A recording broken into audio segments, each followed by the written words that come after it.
Good evening and welcome to the June 16th Newark Unified School District Board of Education meeting. I call this meeting to order at 5:03 p.m.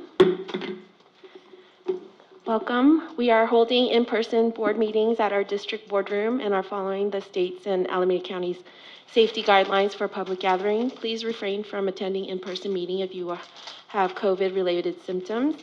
If you are not able to attend the meetings in person, you may observe the meeting via the NUSD YouTube channel or live transmission on Comcast Channel 26. There is Spanish translation available via Zoom. In regards to public comment, the public will have the opportunity to address the board regarding non-agendized matters and agendized items with a live audio-only comment via Zoom with advance notice requested by email at publiccomment@newarkunified.org, a written comment by submitting a speaking card via email at publiccomment@newarkunified.org, or with live in-person comments by submitting a speaker card with the executive assistant. Roll call, please, Ms. Gutierrez. Board Member Zhang?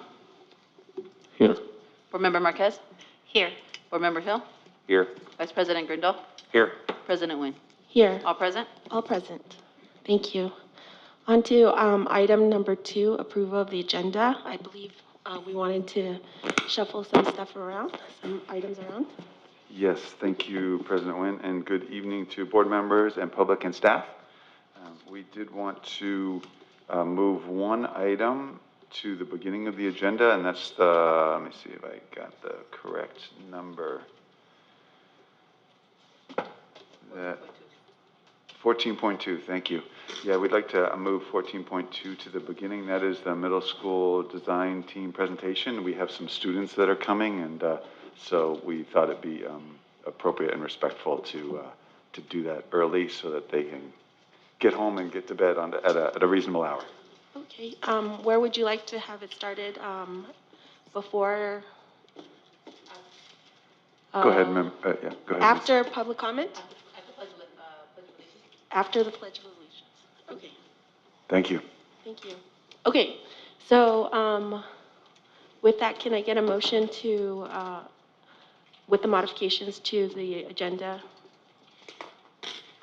I'll move the approval of the agenda with the modification indicated by Dr. Triplett. Can I get a second? Second. A motion made by Member Grindal, seconded by Member Marquez. How do you vote? Member Zhang? Yes. Member Marquez? Yes. Member Hill? Yes. Member Grindal? Yes. I'm also a yes, 5 ayes. Okay. Next on the agenda is our study session, item 3.1, surplus school properties. And let's go ahead and move down to the table down there. Thank you.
As Ms. Gutierrez puts up the deck. So again, good evening to board, staff, and public. We are excited to be doing this study session to discuss options for disposal of surplus properties. So, as we all know, the question around facility utilization and property utilization is one that has been a priority for the board, and in particular this year is aligned to some of our district goals. So we've asked Ms. Clarissa Kennedy, did I pronounce that? Kennedy, to join us, and she's going to share some information about what are some of the options with regard to our surplus properties, particularly now that we're concluding the consolidation process with music. And as we know, the Snow merger with Graham has created another facility that is vacant. And so this seemed like a very good time to be starting that conversation to start weighing our options. Ms. Delcruz, did you want to say anything else? Introduce Ms. Kennedy? Yeah, so Ms. Kennedy comes to us from DWK. She has a lot of experience working with surplus properties, and she'll be going through some of the options that we have for disposal, and it's going to be a big picture. Try not to get too much into detail. Maybe that's depending on where this goes, a follow-up if we need to. Then, but other than that, I think this will be a good session for everybody. Can I ask quickly just what your role is in this? You're essentially working for the district in advising this. You're not working for a subcontractor that would be involved in the purchase and sale or anything like that? Yeah, no. So I'm a shareholder with Dan Swallover Kelly. My area of practice is in business property and construction, but primarily in property. And we assist school districts across the state in property acquisition, disposition, et cetera. So as lawyers, we're only representing the district. Great.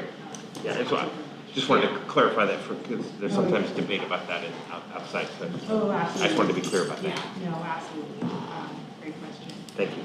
So I just a little bit more about what I'm doing currently. I'm actually currently assisting, and I'm just thinking about regionally here, sort of our 9 county Greater Bay Area, probably 6 to 8 districts who are going through exactly this process that you all are going through in terms of trying to do the feasibility assessment, determine what you do with unused sites. As you all know, across the state, there's declining enrollment for a variety of reasons. COVID certainly did not help. And so a lot of districts are going through similar consolidation processes, and then they're left with vacant or unused land, which is a very valuable asset on your books. And so how do you leverage that and bring, potentially very hopeful revenue into your general fund or in your capital outlay reserve accounts? And so that's what we want to cover here tonight. I'm also working with probably 8 districts right now on workforce housing projects at various stages. Some we have plans already into the city, others are just getting going with surveys out to their workforce. So I certainly have a lot of kind of knowledge that I can share if you have questions in regard to workforce housing, because that will be one of the options we'll discuss as well. So with that, so on the first slide, just a little bit of an agenda for you, what we hope to cover. We'll touch a little bit on your existing, what I'm calling unused and vacant sites, just sort of targeting those for now. The concepts that we're discussing may or may not be applicable to other properties that you own, but for purposes of this discussion, I was targeting those 3 particular properties. Then we'll go into a few of the reasons for what we call property disposition. When we use the word disposition, I think of the disposal as like you're giving away or relieving yourself of, and for purposes of property, that's not truly what that means. It could be a sale or it can be a lease, right? And so you're essentially leasing to another tenant the ability to possess your property. right? So you still own the underlying property, it's just the tenant gets to use it for the term of the lease. Then we'll do a little bit of an overview of the property disposition sort of options. And it's broken into two kind of segments. The first is what I might call a standard or traditional surplus property disposition process. And then there are alternatives to that process that give you more flexibility to maximize the value of your land. And then finally, we'll end with just a couple of suggested next steps and hopefully get some direction from you all to staff to proceed so that you can continue your work to do some feasibility and due diligence on where to go next. So then on the, in terms of your unused and vacant sites, really, you've gone through the consolidation and merger process with a couple of your schools, including music and snow. And I believe also on your list of unused/vacant sites is the preschool site. And so those really were the targets in terms of what we're trying to figure out where we go with regard to these properties. And so, essentially the big question is like, how do we leverage these assets, right? How do we get the most out of them that we can? And so that leads really a nice segue into why do we even do, what are the reasons behind property disposition? And really, you've done a lot of that due diligence already in deciding on the consolidation piece. I think that's the next slide. On the consolidation piece, you made decisions around, operating expenses for the various sites. Are the sites under enrolled? Does it make sense to keep properties open where, you're only utilizing maybe a portion of the site? And the cost may be the same, right, to operate it as though it were before. And so you've made a lot of those critical decisions already. And then, essentially the downside when you consolidate and you leave a space vacant, then you have empty land, which the state does not like for public properties because you're exempt from property taxes and you have a lot of other benefits as a public agency. So the longer you leave a site unused, there's the potential for what we call unused property penalties. And we don't want to get into that with the state, right? We want to make use of those properties. You also don't want your properties to fall into disrepair, which can happen if you leave them unused. And in certain communities, they can be vandalized and, other things, and squatters and, whatever, and that just becomes an entirely different can of worms that you really don't want to engage with. Could you give us a couple maybe the primary examples of non-use penalties and then the likelihood that those might apply to our properties that we currently have in our portfolio? So typically, I believe it's either 5 or 7 years or a couple different standards for unused properties where you essentially leave it vacant every year. Ms. Dela Cruz probably gets a notice from the state that says, tell us about all of your properties. Do you have any properties that you are not using? Each year you report that you're not using a property. That's one more year you're adding on to that 5 to 7 year period where you leave your property vacant. The penalties can be substantial. Part of it depends on the value of the land. Part of it depends on whether you've got funding from the state to pay for that property. There are a couple different criteria that go into how much the penalty is. But if we're ever involved and there's a vacant piece of property sitting around, we're telling them put some use in there, put storage in there, store your overflow. Like if you are consolidating and you don't need, furniture at every single site, you use that site for storage. And you say this is a storage facility. So it's not an unused facility, right? It's how you designate it. And what are the penalties? I would, like in one instance, I think there was a penalty of like about $100,000 Per year? per year.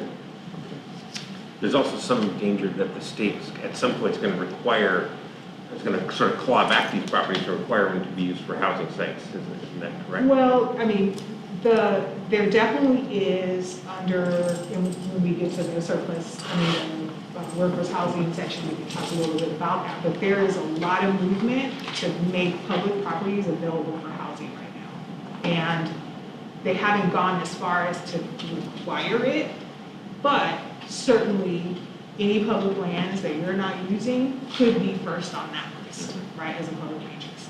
So better you use it for that purpose than like the city to come in and say, hey, we want your property, right? So, and I can try to figure out, like, the state publishes penalties, so I can go back and I can send to the superintendent and CBO, like, here's what we found in terms of recent penalties. Sure, and that'd be get it great. to you. Yeah, thank you. So, and then of course, the biggest reason to, engage in property disposition exercise is to generate income for your general fund, for your capital outlay reserve accounts. There are different ways in which you can leverage the monies that you receive depending on how you dispose of the property. So if you were to just sell the property outright, you're really limiting the use to which you can put those proceeds, because by statute, you have to use it for capital outlay purposes. If you lease your property, and I should say sale or lease with option of purchase, in those two instances, the proceeds from either of those transactions have to go in a special account. Is probably your Fund 40. That's capital outlay reserve. You can only use it for, to modernize facilities, maybe buy another site or whatever. It's very limited in terms of your use. If you lease, that ongoing lease revenue can go into your general fund, be a line item of income every year for the term of that lease. So the benefit of a lease over a sale or a lease with option to purchase is that you get to actually access those proceeds for operating expenses. There is currently, based on COVID, and they've done this in the past, like when there was the recession in 2008, I think they did it again in 2014, where you can use proceeds from the sale for a one-time purpose, but it has to be a one-time purpose. You could have to give up some of your eligibility for state funding for facilities for about 10 years in the future, which I'm not sure you really want to give up the option to get funding for a new school. Or for a modernization. So there's some real strings with using that one-time money, and it can't be for operating expenses. It has to be for like a one-time purpose. So let's say you have like some sort of unfunded retirement liability, and you want to take off a chunk of it. And say you make $10 million off of the sale of a piece of land. You may put that $10 million toward that unfunded liability to take that down a bit. That would be an example of something you could use the one-time expenditure for, but you couldn't like raise teacher salaries based on that one-time money, because there's no bucket that's going to keep getting filled to make those payments. All right, so going to our next, we'll probably go to the next slide after this one. Okay, this one, perfect. So the first sort of approach to disposing of property, and again, you're a public entity, this is public property. Most every single public agency has some sort of surplus property disposition process that they have to follow. It's either in the government code, for us it's in the ed code, because we're specifically schools, that have some sort of process. Just like when you buy property, there's a process. When you sell it, there's a process. And the idea is to really try to, first and foremost, keep it in the public sector if possible. And if that's not possible, and it's made available to the public at large, private, et cetera, then to get the most value for your property, right? So that's what this whole structure is based upon. First thing we're going to do is determine, do we want to use this process, or do we want to use one of the alternative processes that we'll talk about? The alternative processes do not require the 7-Eleven committee, and many of you may have heard about the infamous 7-Eleven committee. Some people call it a closure committee.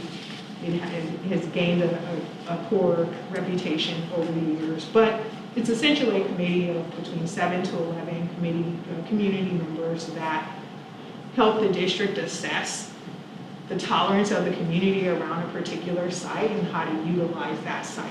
What are acceptable uses of property is essentially what that committee is charged with making recommendations to you all. So if you decide you want to go down this route, and we'll talk about what this route is versus the other, first, the next step you would do is actually form a 7-Eleven committee.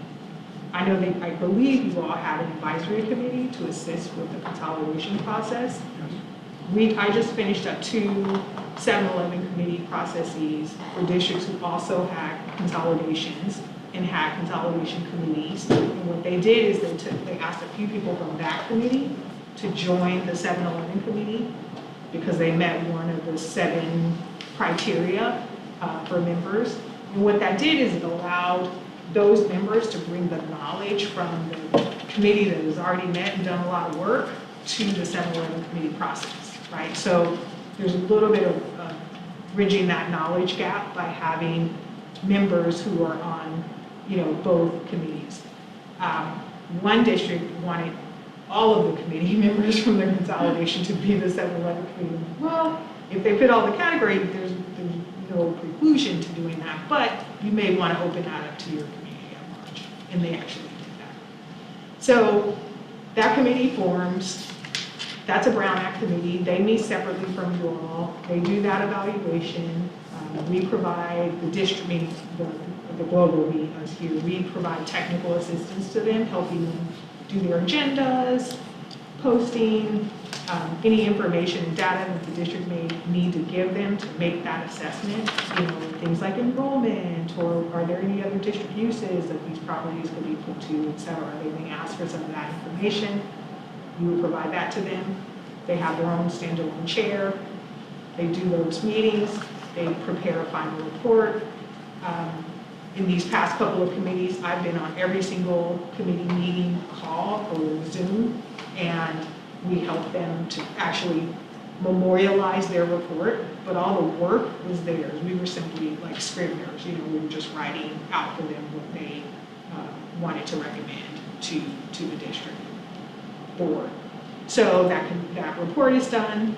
The next step would be you all would consider that report and those recommendations. You can accept them or not. You're not bound by what the 7-Eleven committee determines is an acceptable use, right? You all may have your own thoughts about that, but they're essentially doing some groundwork from a community perspective, right? So you have a sense of what the community is interested in. It sounds like that for the 7-Eleven committee, the focus is really on either disposing of selling the property or potentially leasing it, but not repurposing for a different use. Well, so for example, in one of I wouldn't say that they can't make that recommendation. So for example, in one of the cases that I just worked on, they have a district office that's being leased. So they lease the district office from another landowner. They're spending money on that lease. They have 3 schools that they have now consolidated and that are vacant. So this committee said, hey, why are you leasing and spending the money there? How about move the district office functions to even a portion of one of these sites, lease the balance of it, right? Then you save not only the lease revenue, but you get to get lease revenue from the balance of that site. So they did make that recommendation. In the 7-Eleven? In the 7-Eleven. Okay, great, thank you. So after the 7-Eleven committee's work is done, the board will either decide to declare the property surplus or not. If you do, you have to do public offerings. Public offerings are basically offers to other public agencies in the community, in your jurisdiction. They may or may not be interested in negotiating with you. Certain types of property may be subject to, and certain types of transactions may be subject to negotiations for less than fair market value. That's the Mailer Act.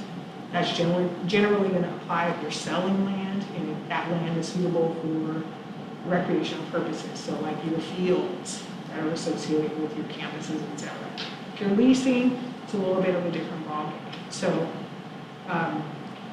this whole and then after, if you don't make any negotiated deal with any public agency, then you go to public bidding, which is basically the public at large.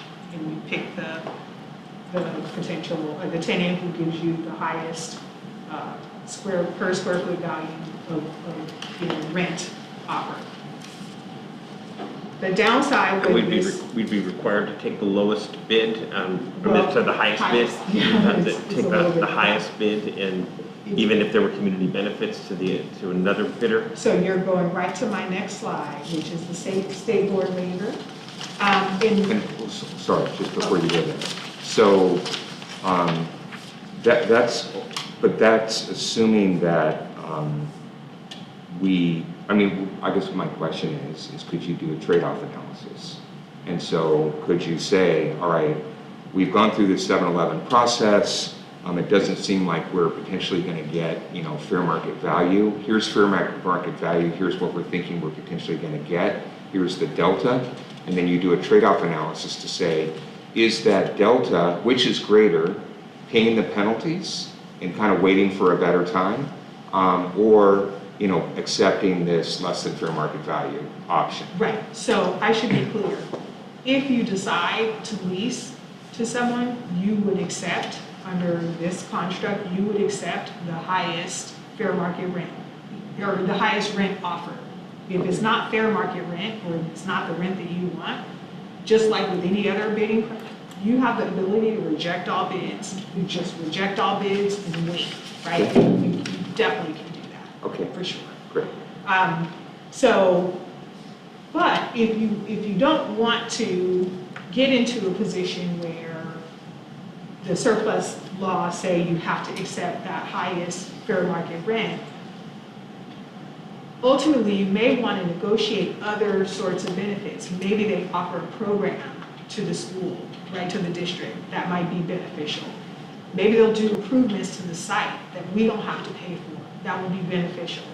There's more than just the fair market rent that makes for a good deal.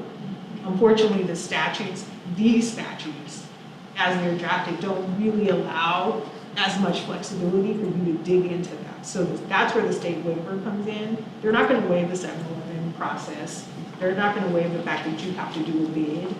But what they do is they help you convert that from like what I'll call a hard bid, you have to take that amount if you take anything, to more of an RFP process, which is a competitive selection where you get to maybe score the proposal. You get to determine what the value is to you all in terms of what that property can yield above and beyond just the rent. Maybe it's the rent and improvements and a program, et cetera, that you all are looking for, and you take that tenant, right? And so getting a waiver helps you to do a more negotiated transaction that will yield you a higher value ultimately than maybe just going through the straight process, right? So that's just an alternative.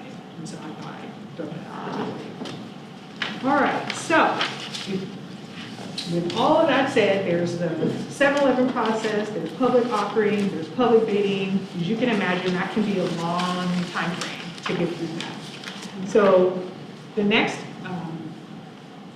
segment we're going to talk about are just what are some alternatives to that process, because there are some ways that you don't have to go through the 7-Eleven process. You don't have to do the public offerings. But there are, in each of these instances, there is some sort of process to come to an agreement with a potential tenant or user of your site. So those options that do not require 7-Eleven include joint occupancy, joint use, property exchange, and workforce housing. We call it teacher workforce housing, but it's really just workforce housing because it's all of your workforce. The Teacher Housing Act of 2016, again, is a misnomer because people think it's just teacher housing, and it's really not. It's all of the district's workforce. And would there also be an opportunity to actually repurpose this, redevelop it for a different use? Like a different district use? Or Correct. You definitely can use it. Any district use that you have means essentially it's not surplus to you, right? like the idea of surplus is that it's not needed for district purposes.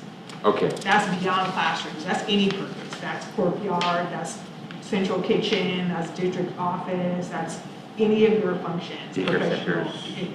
any of your family centers, all of that. right. The reason I'm asking is because that last category, the teacher workforce housing, that seems to be sort of one component of where, I mean, technically, I mean, you could argue that it's a district use, right? We're potentially going to be providing housing, subsidized housing to our teachers, and that's a benefit to the district. Oh, absolutely. And I'm just wondering if there are other variants of that. So beyond all the things that I just mentioned and teacher housing, I mean, that gets a little bit more into like what your particular district is interested, what initiatives your district is interested in. Some districts do, like there's a district we're working on now that's wants to do a joint venture with the city for a civic center facility that's going to do mental health programming and some childcare and some parent training, and, you know, and a variety of different things, and that sort of is in its own kind of category. And that would be like a joint use agreement? So in that instance, it's actually probably not, because of the way that they're building it, joint use is more about using your existing space. This is like a vacant piece of land that they're gonna build this facility on together. Okay. So that's actually under what we call the permissive code, because it's not technically really within any of the enumerated ways in which districts, you know, dispose of land. So districts have this kind of catch-all authority to carry on any activity that is to the benefit of the district, so long as it doesn't conflict with any other law, right? And so that's one that doesn't fall within a certain construct, but it also doesn't conflict with any law, and it's a great purpose. Okay. And so under the permissive code, it would be. It's called the permissive code? Yeah. Okay, thank you. Okay, so joint occupancy, and I'm going to breeze through these because I know I want to leave some time for you all to answer or ask me any questions. So the joint occupancy statutes allow essentially for a ground lease for a developer to build improvements on your site. A portion of those improvements will be occupied by that developer, and they will own the actual improvement itself. They will ground lease the land, but they'll own the site, like the facilities. They also build for the district a use. There's a lot of flexibility with what that use can be. There is an RFP process for this, but you can tailor that RFP to whatever, you know, potential use you're interested in on a site. We had an example where our property was zoned public, quasi-public. There's a set of uses that were permissible under that zoning designation, including memory care facilities. So we entered into a joint occupancy agreement with a memory care facility that was partially residential, but then they also had, you know, other medical and, you know, day programs, et cetera. And the owner of that company that builds the memory care facilities is like an authority in this area, and he's written many books, and one of the aspects of the success of memory care facilities and therapy is interactions with children. So the district believed, oh, this would be a great opportunity for there to maybe be some joint programming of some sort, and ultimately came up with the idea of doing a community garden, which would be accessible to the memory care residents and clients, would be accessible to the students, either with an ag program or just, you know, day trips to the garden to check on their tomatoes or whatever, and to the community as well. And so that was the use, that was the district's use. The district owned and sort of occupied that, or owned and operated that portion of the site, and the memory care facility was on the balance of the site. And they paid for it all. And the district gets a substantial amount in lease revenue, which gets to go into their general fund for 66 years. So it ended up being a great opportunity for the community and for the district. So that's one example that wouldn't be subject to 7-Eleven, and has a pretty straightforward process for trying to yield bids for joint occupancy. The next one is joint use. Joint use contemplates use of your existing space in your operating site. So there does need to be some district use on a property in order to really trigger the ability to use the joint use statutes. We use them a lot for operating schools, for after-school programs, other programs that want to meet in the evening, Boys and Girls, Boy Scouts, Girl Scouts, all sorts of use of fields, Little League and softball and soccer and you name it, right, are all enter into various agreements with us under the joint use statutes. So it does contemplate some district use of a site. So in the instance, for example, if we were to put another district function on on one of these sites, and it occupies some portion of these sites, we could use the joint use statutes to lease out the balance of the classrooms on that site. The catch here is there's a 5-year limit on those leases, which some districts like, but some districts want a little bit, longer term to be able to really generate income on a longer range level. You're also not going to get tenants who are going to put a lot of money into the facilities if it's only a 5-year lease, right? So that's another, a little bit more of the responsibility for maintenance, upkeep, and things falls on the district for joint use transactions. It's just the nature of a shorter term lease. So Candace, that can't be renewed for another 5 years? It's just... It can be, yeah. Oh, no, okay. it can, yeah. And they just have to make findings that the use doesn't interfere with the community, it doesn't interfere with the district's functions at the site. There's a couple of findings they need to make every 5 years to ensure that that's still an appropriate use of the property. But you certainly can do it yearly. But you couldn't build it in as an option where they had a right to do it. Well, what you can do is you can build it as an option, provided the district is able to make the statutory findings, right? So we've done that too, where we say it's a 20-year lease, but they know every 5 years, we're gonna need to make those findings, which is basically an accountability, standard. Although like technically making it gives the district veto power at any time. They can end the lease, Yeah. which is gonna limit how much they're willing to invest. Yeah, for sure. Like, so if they wanted to do some kind of major improvements, most lenders are gonna finance those improvements, are gonna look at those terms and say, oh no, it's too, You're not gonna recover that in 5 years. right, it's too, there's not enough commitment, right? But for your purposes, if they're not interested in putting a lot of money into improvements, et cetera, and you can have a childcare center, for example, there on a long-term basis like that, or some kind of after-school program, or other kind of enrichment program, it may be exactly what you need on a particular site. All right. Getting to the end here. Property exchange is just what it sounds like. It's exchanging 2 sites. You're changing your site for another site. This happens when your property is in a location where a developer, usually it's because the developer is super interested in your property because it's like suitable for high density residential or, some like use that they want to put the property to that's valuable to them. But you don't want to give up your property interest, for just money, right? Because again, you're going to be limited. If you just sold it, you'll be limited in how you can spend that money. If you want to keep your land, get income generating property, you can exchange it and exchange it for an income generating property. So for example, Does that property have to be in the district?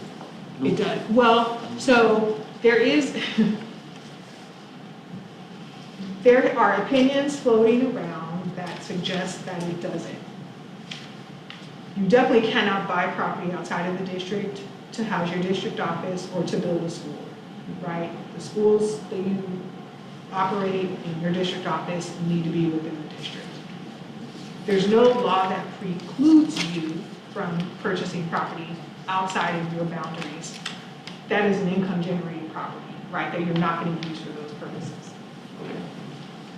It just, if ever it stops generating the income, the options for your use become a little bit limited in terms of what you could do with that site, and you almost have to sell it or lease it.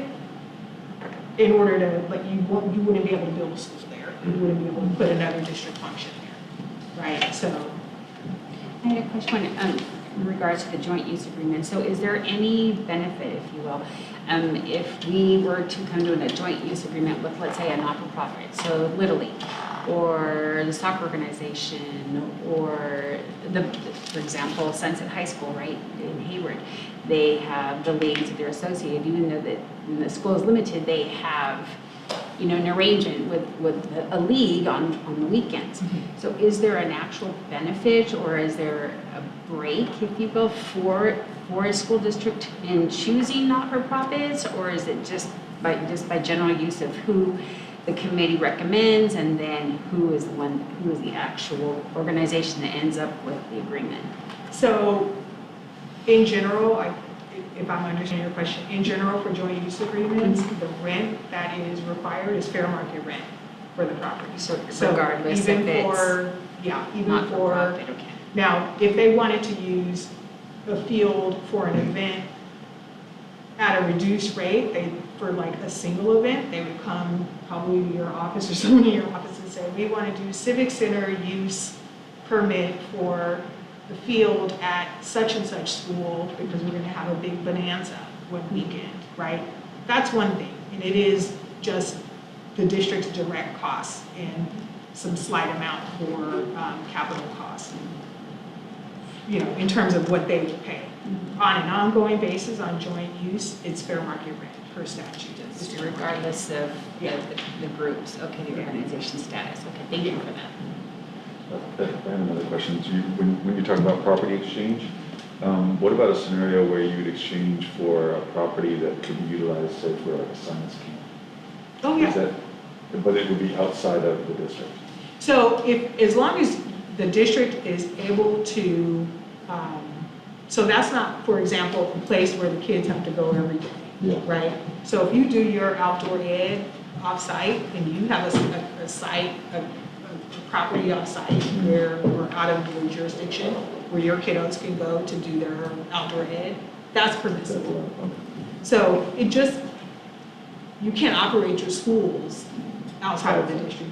You all can't meet outside of your district, like a few of you could, you know, and you have to post wherever you are, like in your hotel or whatever, you can open your door and say you're having a meeting, and, you know, so generally your district office needs to be within the boundaries of the district. So like that wouldn't be required to be within the boundaries of the district, but you couldn't go there and operate a full-time situation there without, you know, being in violation of that code. So, But then if we So joint use agreements are often the mechanism where the city will essentially rent out part of the school for recreational purposes when the school's not using it. That's the vehicle that's used there. absolutely. And there is a little bit of a caveat on the 5-year term. The cities do that, and the way they get around the 5-year term is because they're a nonprofit or a public agency. If they put money into the facility, that may be a way to reduce that rent, okay. right? And you also get to exceed the 5-year timeframe. Right. So if the city says, we're gonna build a new field, or we're gonna put in turf on your field at such and such school. In exchange for that, you can enter into a joint use agreement with them for less than fair market rent and for longer than 5 years. Thank you. All right, so suffice it to say, for the property exchange, it's very, very flexible. It requires a vote of 2/3 of your members in order to approve something like that. If there is another use that your property is not suitable for, that you're interested in, that's where you would invoke a property exchange type situation. Is there a limitation on, in other words, do there have to be appraisals of the properties to make sure they're equivalent? Or is it really up to the 2/3 vote? Well, it's 2/3 vote, and by statute, it says on any terms that are mutually agreeable. But there's also something called gift of public funds, right? So you can't just give away property, right? There has to be what we call consideration when you're exchanging land. I did a transaction down in Glendale where it was a district professional development center next door to where this developer was building all this new housing. We were sort of the next swath of land that they could develop if they owned it. They asked to buy it. We said, we can't just buy it. We can exchange it for something else. They didn't have any other property in the portfolio to exchange. So we did a short MOU. They went out, they found property that we thought was amenable. It was actually a 16-unit apartment complex that's now being used for teacher housing. I mean, they couldn't kick the tenants out at that point, but we purchased that. They purchased that, and we did a simultaneous exchange. So we ended up with that property. They ended up with our property. The functions that were PDC, the district moved to other areas within the district, the existing space within the district. The value of the property our property was more than the value of the apartment complex property by like 3.5 million. So we got a check and the property, and they got our property, right? So that's how it worked. Okay. Yeah. So there's lots of options. I mean, really, it depends on what you're interested in doing. We can find a way to get you there. Right. That falls within one of these various constructs. Okay, last one, teacher housing. This could be its own study session times like 10. Right? So we just wanted to put a couple of bullets down to kind of whet your appetite. It's a statewide system that like Santa Clara did it many years ago, maybe almost 25 years ago. We have a couple of community college districts who did it. And they have some differing powers and have had, because they have faculty housing and student housing, and they're a different type of entity. But in 2016, the state said, there to be an emphasis on teacher housing or workforce housing. And essentially what that statutory scheme allows is for there to be like a streamlined process for districts to get through all of the red tape and bureaucracy and whatnot with building housing. As school districts, we don't build housing, we build schools, right? So it's not our typical wheelhouse to build residential development. In cities, often treat someone who's coming in with an application just like anybody else, right? And so this Teacher Housing Act allows for us to have some very different treatment than your typical residential housing developer.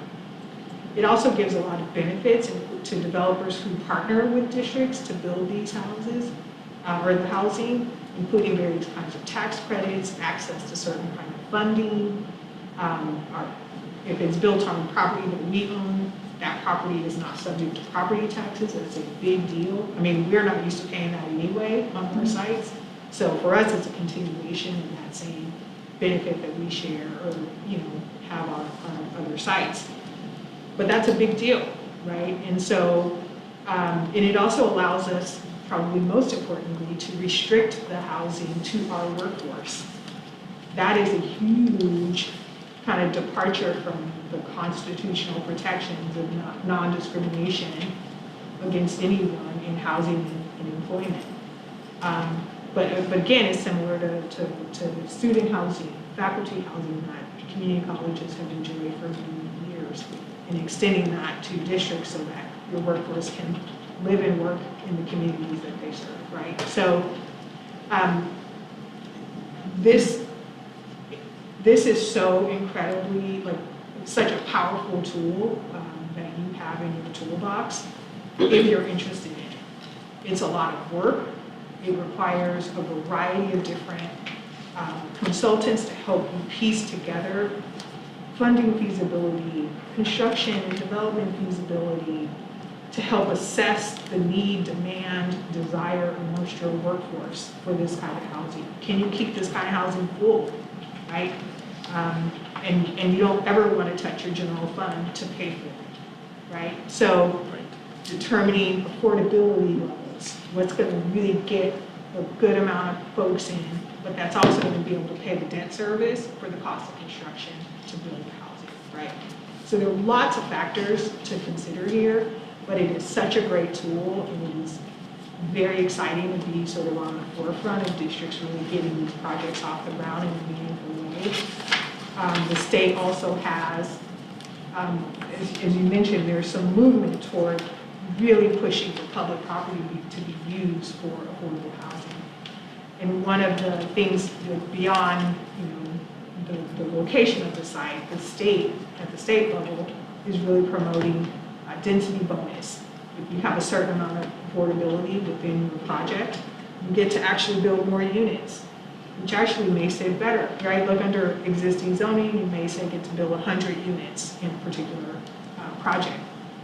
If there's a certain level of affordability built into those 100 units, you may get to build an additional 50% more units, which could mean building 150 units, right? Which just right there on its face in a single project could, give you a lot more units to make accessible to your workforce. So, so say a property's worth $10 million, because it's a nice round number, and that's how much we could get, sort of the equivalent in lease revenue. Are we going to be able to get the same, dollar for dollar, or by using it, by dedicating it to affordable housing, are we going to be taking the hit in that? For example, if land is designated for affordable housing, its value drops dramatically if it's got a deed restriction on it. So are we going to lose value in that regard, or are we still going to be able to get the value to use for other district purposes? So that is one of the major pieces of due diligence that will occur if you are evaluating whether to do workforce housing, is to determine the levels of affordability. There's no statute that requires 100% deed restricted affordability. So that's helpful because say you do 20 or 25% deed restricted and you maintain flexibility with regard to the rents for all of the remaining 75% of the units. I have one district right now whose affordability plan includes just that. It's about 25% deed restricted for low and moderate. And then above that, I think they're doing 60% of market rate is what they want to charge, but they are in control of that. And so if that number isn't enough to pay the operating expenses of the development as well as the debt service on any construction costs or whatever, then they can go up in those rates, right? And they maintain that flexibility. Right. And in some instances, they may do a graduated level, right? Where there's 60, 65, 70, 75, 80. And anything over a certain amount is profit, right? Or certainly is money coming into the district's coffers to help offset any expenditures or anything that the district has done to kind of get that property or project up and going, and then to put back into your students and into your So classrooms. one more question, and then I'll stop hogging the time. A person leaves the district, we have to kick them out of their home? So that's another thing that you'll do, is that the whole property management side, kind of like you spend a lot of time figuring out how to get a property entitled, how to get construction going, open it up. But there's a huge back end side, which includes how do you manage the wait list? Is there a time frame, even if they don't leave the district? Do you want to put limits on the amount of time that someone can stay in the home so that you keep that the inventory, right, like available for teachers who are coming up, or workforce who's coming up, right? So you all get to make a lot of those decisions. A lot of that is discretionary. Mm-hmm. And essentially you're doing this for your workforce. So maybe you don't kick them out straight away, but maybe they get some window of time within which to find alternative housing.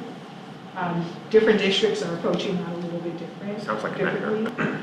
Yeah, but you won't do that. What you do is you make the initial decisions on policy, and then that policy is set forth in various handbooks and operating manuals, et cetera, and you us, Right. you know, the property management We company. as a board don't do, but we as a district do. It Right. does, it is another ball that gets juggled. Right, well, but I guess my point, yes, ultimately the buck stops with the district as the owner of the property.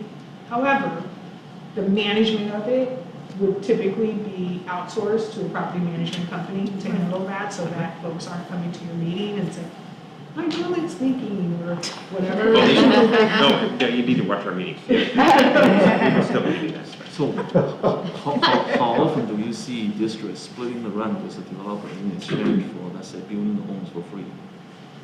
Because I So, guess for this, whether workforce housing, I think most districts, the most ideal case is district doesn't spend any money building them.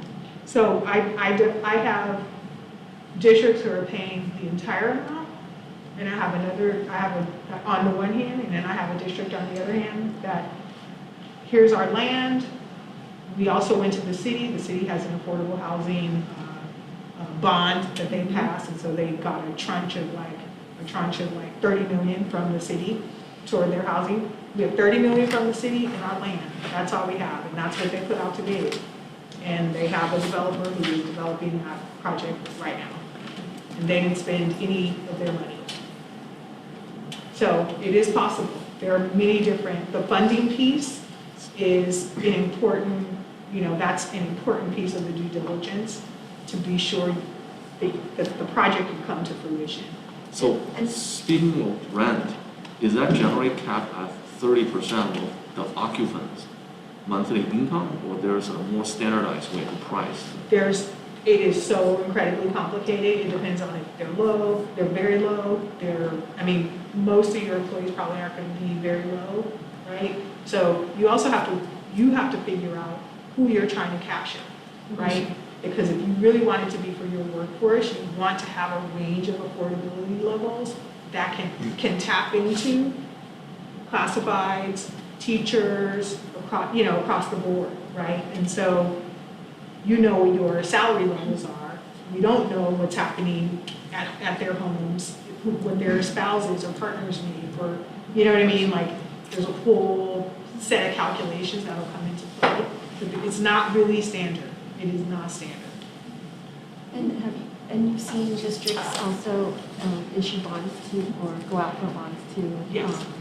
In Jefferson Unified, or Jefferson Union opened they did their ribbon cutting maybe 2 months ago, I want to say. It's open. They passed a bond. It was the workforce housing bond, like it was named that, like titled that. It was very clear. Some communities are amenable to that. Some communities are not. And so really that's about your polling and taking the temperature of your community and what your community is willing to spend money on.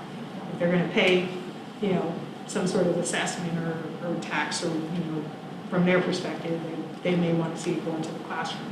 So even district offices sometimes are hard to get on the bond project list because, we don't need that. We need the classroom too. That's true. So, yeah. But yes, definitely a lot of districts, even if they're just subsidizing the cost with some bond proceeds, having that pot of money available, I think they found helpful. So, I talked way too long, I'm so sorry. No, we interrupted a lot, so. There's the last slide. Yeah, we do have the last slide, and then it Yes. is right at 6, so I think we probably need to. So basically,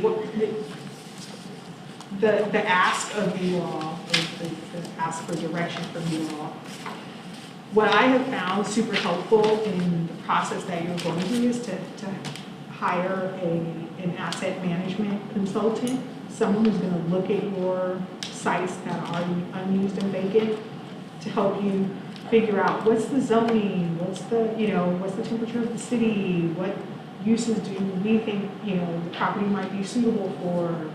They can dig into land value. They have their finger on the pulse of what else is happening development-wise within your jurisdiction.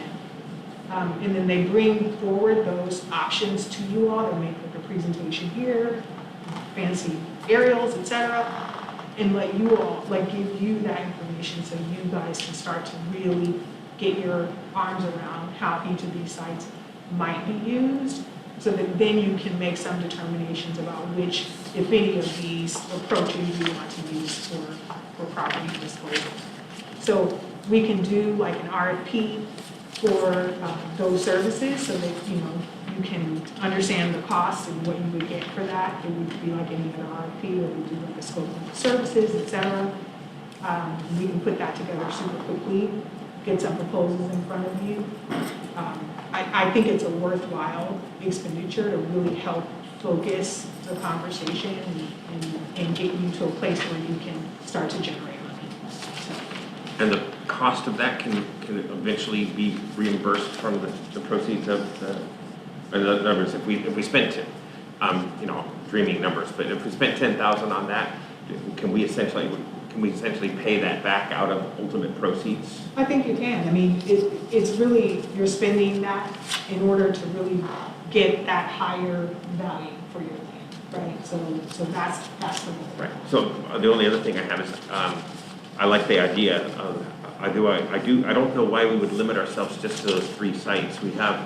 We have a play field next to the Bridgepoint School, which is used by the city for recreational purposes. And we also have, that used to be a high school, right?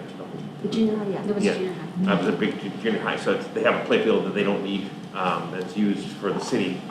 We have an agreement with the city. That property should be discussed as well. And also the corporation yard or the maintenance facility ought to be included as well, if we're gonna go through this effort. I agree, because definitely the junior high, there could be rezoning potentially, and there's other properties that we can definitely rezone. Yeah, one thing we did in preliminary conversations we did think about is there are tons of different scenarios that could be played out, and so I think board just needs to ask themselves, like, the minute you start opening up more and more cans, then it can get to the level of complication where then we have paralysis. So I think it's just finding that balance. Right. I mean, I think that'll come out in your RFP process. You want a consultant who can help guide us and keep us from, have a structure where we go, at a high level and then narrow down rather than just be all over the place. So they need to demonstrate that ability to herd these 5 cats. Yeah, and then just kind of building on, because you're talking about retaining an asset management consultant, who would coordinate a lot of these efforts. And I'm imagining that at least in some cases, part of that is really actually getting community involvement and participation. And so ultimately, right, it's the community's assets, right, and I think that we really need to consult them about potential uses and what they think are the best.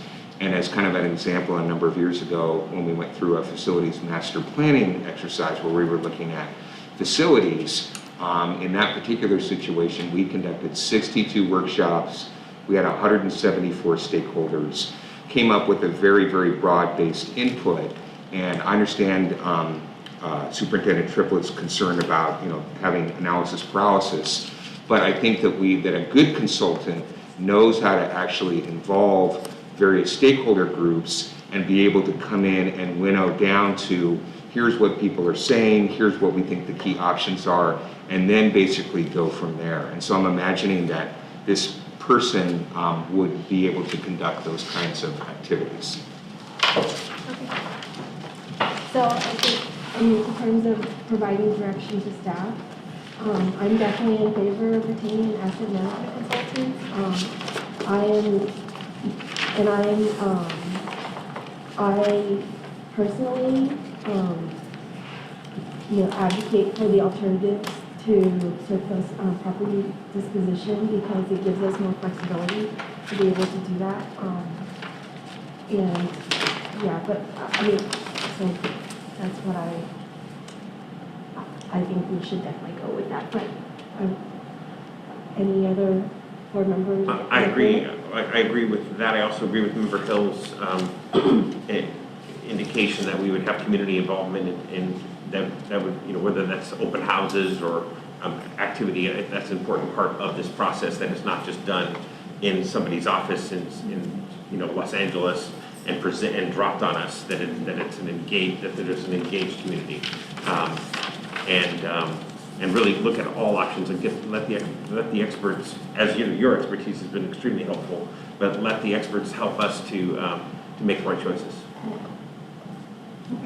We can certainly frame the RFP to be sure to include that as something that we're looking for, like their proposal about how to turn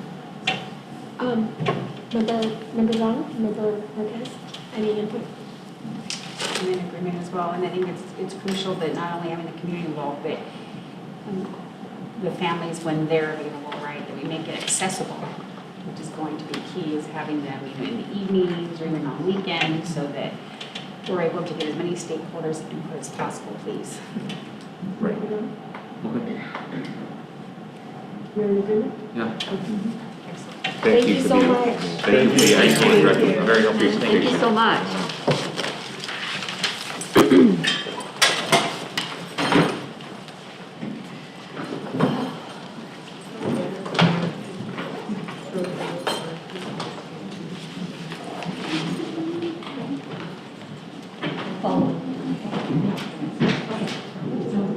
Have a great meeting. Thank you.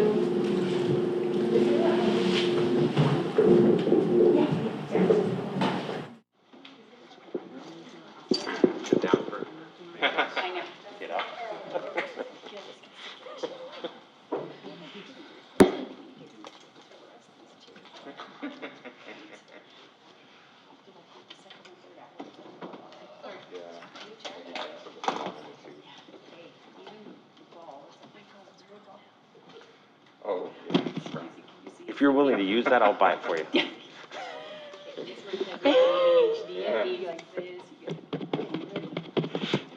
All right, on to the next item, 4.1, I'm sorry, item 4, closed session. In closed session, we will be discussing 4.2, public employee discipline dismissal release, 4.3, conference with labor negotiators, NTA and CSEA, 4.4, conference with labor negotiators, NUMA, and 4.5, conference with legal counsel on anticipated litigation, and 4.6, student expulsion. We will now recess to closed session. Thank you.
We're on item 5.1. There is nothing to report out from closed session. So we'll move on to the Pledge of Allegiance. Are there any students in the audience that would like to lead the Pledge of Allegiance for us? Yuna. Both of you guys. Please.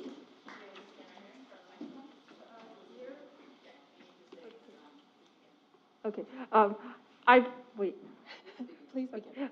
I pledge allegiance to the flag of the United States of America and to the republic for which it stands, one nation, under God, indivisible, with liberty and justice for all. Thank you. Great job. Okay, we did move the one agenda item up, 14.2. So we're going to start with that. Ms. Parks, we have a public comment. Ms. Parks, would you like to come up? Do we have no comments on non-agenda items Oh, no, we moved this up before that. before that? Yeah.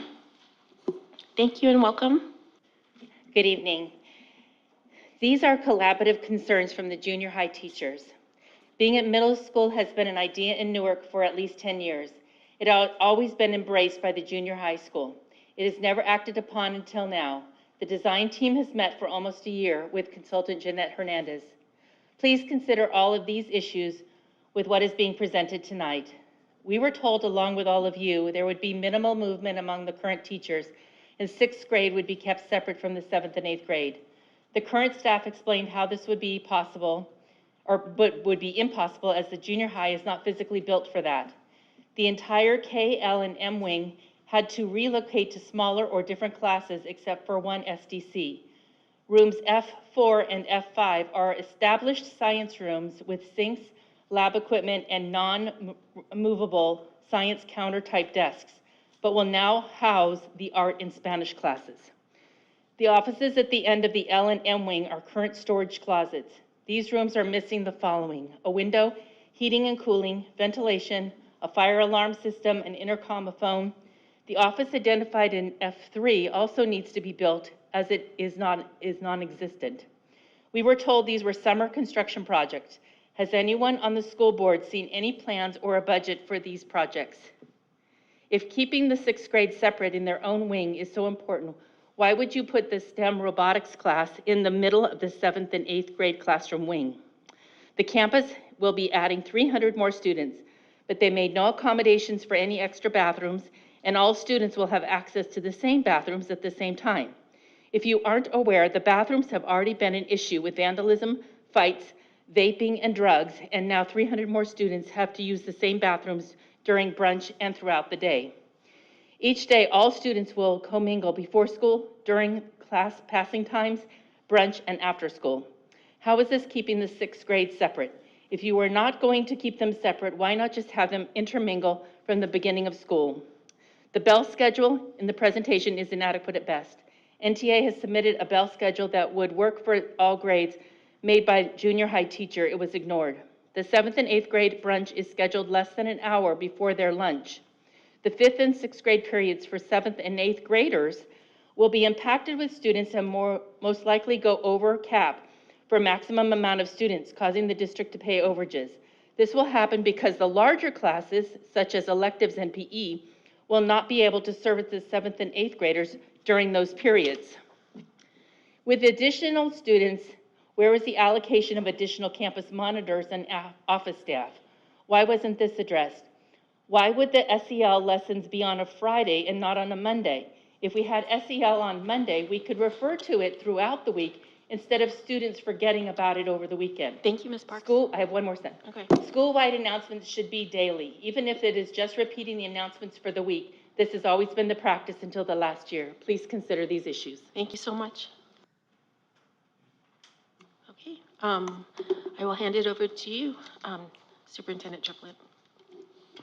Okay, thank you, President Nguyen. Good evening again, board members, staff, and community. We are really excited to start this evening with the middle school sixth grade design team presentation. We have a whole bunch of fantastic middle school design team members in the audience who are going to be presenting together. And so in a minute, I'll turn it over to that group. So next slide, please, Ms. Gutierrez. Just to start, so our outcomes today, this group, they'll talk more about what they've done and the journey they've been on, but our purpose is to share the year-long work of the middle school design team with the Board of Education, including the design team, design team plan that was submitted to the board to be accepted. And so first off, I wanted to introduce a really important person who has been integral to this process, and that's Dr. Jeanette Hernandez. So she has been the facilitator of this group, and I'll turn it over to her. Good evening. It's a pleasure to be here, and I've had the honor to facilitate the design team. And so before we start, I just love everybody to stand up. I know everyone's going to come up here, but we had an incredible group of people, teachers, parents, students. You saw one of our students. Our students were really integral to the work. So design team members, can you stand up, please?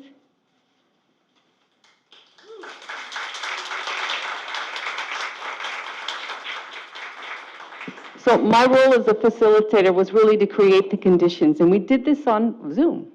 We met bi-weekly, and we created a vision, and we brainstormed, we looked at best practices, we looked at the research, and people went to work.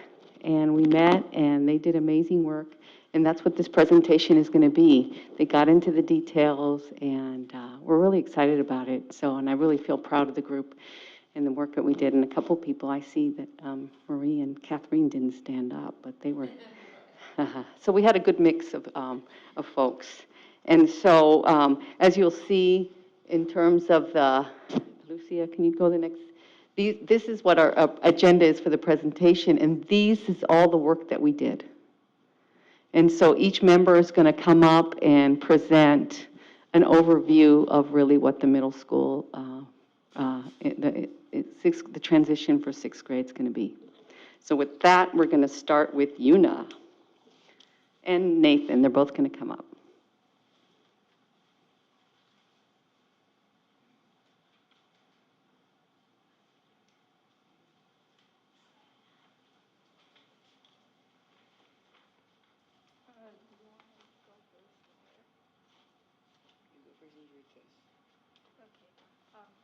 Creating a collective vision.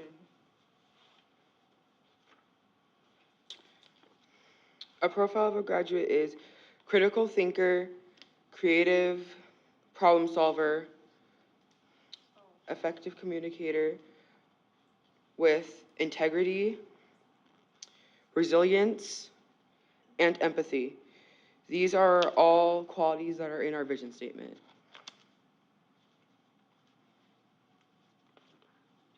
You want to go back? There we go. There's vision statement. We are an inclusive community of learners who actively engage in opportunities to grow academically and socially on our way to self-discovery. We all take part in creating a positive, safe, and vibrant environment committed to respecting, valuing, and supporting each other's journey.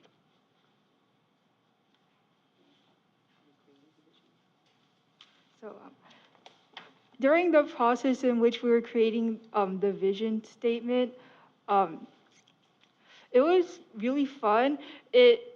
We did a lot of teamwork. I got to meet a lot of fun and new people while creating the vision statement, and it was just a really fun experience.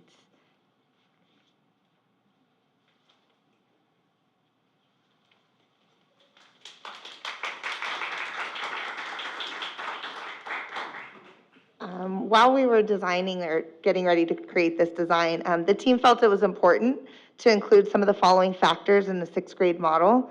regrouping students into smaller learning communities where they rotate throughout the day with each other, similarly to the elementary setting, where they would just kind of stay one cohort for the most part throughout the day.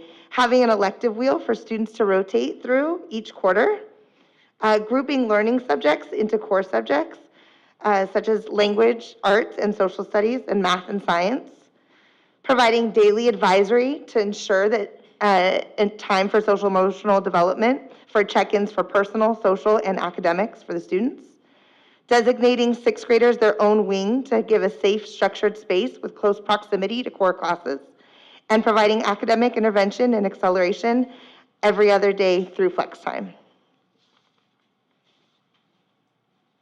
And that was rock star teacher Tara White, who was at Music Elementary and has transitioned to be not just on the middle school design team, but also is going to be at the middle school next year.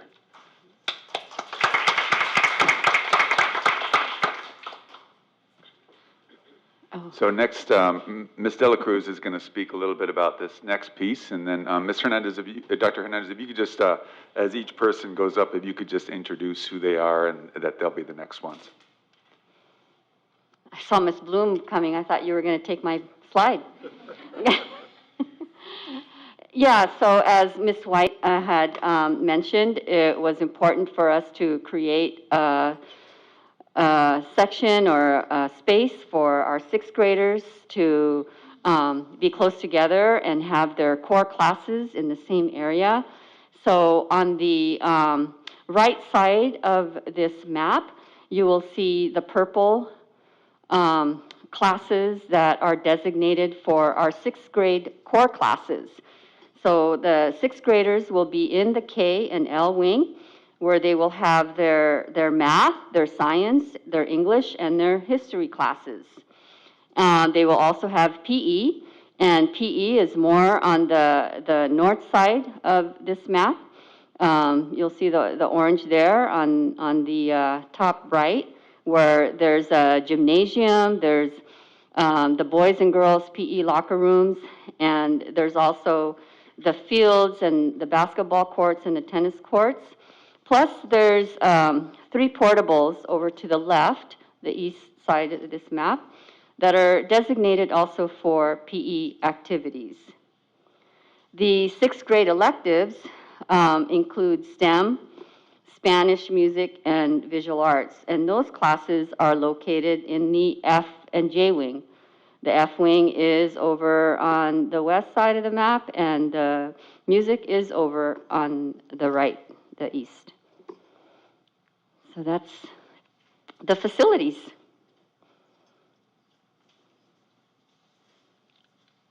You're up next. Thank you. Just I'd like to testing you. introduce Dr. Triplett. Great. So as the team was building this out, one of the things that we were really thinking about was what is this, what is a transition that we're trying to support in our young people developmentally and in preparation for high school, college, and beyond. And so this slide articulates how as the students pass from grade to grade, how their structure of their day and the classes changes as they're growing in independence. And so in 5th grade, what they currently have is self-contained classes for all core content. So for the most part, all 5th graders have one teacher that teaches all the core content. And then what we've designed for this new 6th grade is that in 6th grade they will have 2 teachers. So they'll go from 1 teacher to 2 teachers, and that they'll be in the same group of students will be together in every core class, meaning that the same group will have humanities together with 1 teacher, math, science together with a different teacher. And then something that we would want to consider for the future is that in 7th grade, that level of independence just grows slightly. So same group of students continuing to be together in all of their classes, but then the teacher would change for every content area. So in other words, one teacher for science, different teacher for math, different teacher for history, different teacher for English. And so you can see it's like gradually growing some independence. And then in 8th grade, what currently exists and which we would want to continue is that in every class the students are in a different group. So every class, they're not necessarily with the same peers throughout the day, and that they have single subject classes. So every teacher is different during the day. Okay, we're gonna have Tara come back up and talk about the day in the life. I just want to say one thing, that one of the things we wanted to do before we planned this is, as we were planning, is we were going to do site visits, and we wanted to visit some promising middle schools in the Bay Area, but due to COVID, we couldn't. So we improvised, and we actually had a principal panel, and we invited them to come virtually. And they spoke about how they do their 6th grade and what are some of the best ways. So we really learned a lot, and we actually had Linda Darling-Hammond, who works on the State Board of Education. She does phenomenal work, and she gave us some really good advice on considering. So that really guided a lot of our work. So with that, I'm going to pass it to Tara. All right, we're going to look at the day in the life of a 6th grade student. The day of the 6th grader begins and ends at the same time as the 7th and 8th graders, which is 8:15 to 3:02. At 8:15, the 6th graders will begin with advisory time for social emotional learning each day. They will go to their they'll stay in their first core block, which is 2 periods long for humanities, which would be reading and social studies, or for math and science, followed by brunch. Then after brunch, the 6th graders will go to their next core block for the next 2 periods, followed by the 6th grade lunch. 6th graders will end their day with PE and their elective or academic flex class, and then have opportunities for after-school programs. Okay, I get to introduce Rachel Bloom, our science specialist elementary school, who contributed a lot to our master schedule. So the next step, we talked about just now that the zoomed in what their day would look like, but zoom out again. This is what we call the master schedule. And so when we thought about all the kids coming, when you take all the kids coming from all the elementary schools, you can fit them into about 10 groups of 30, approximately 10 groups of 30. And so when you look at everything, it kind of looks like this, where you can see, you see 6A and 6B. So those kids share the same teachers. So again, students would have a language arts and social studies teacher, and then a math and science teacher. So you can see there's like that T1, teacher 1, and then they would teach group A in the morning, and then later on they'd have the second group of students. So you can see there's kind of that team teaching model right there. You can see like A and B, those are the groups of 30 kids. And the next slide kind of continues that, and you can see the period where they would have their elective or their academic flex, and then a period where they would have PE. So like Ms. White said earlier, we could take a look at the schedule. The next slide. We wanted to separate the 6th graders and give them their own lunchtime, and let the 7th and 8th graders have their lunchtime. The junior high now has 6 periods. We kept 6 periods. They have a brunch time. We kept brunch time. They have advisory. We still have an advisory time for SEL. So again, you have your first and second period, which you would have with either your language arts and social studies teacher, or you would have math and science with your math science teacher. You have your brunch, and then the group moves to their next teacher.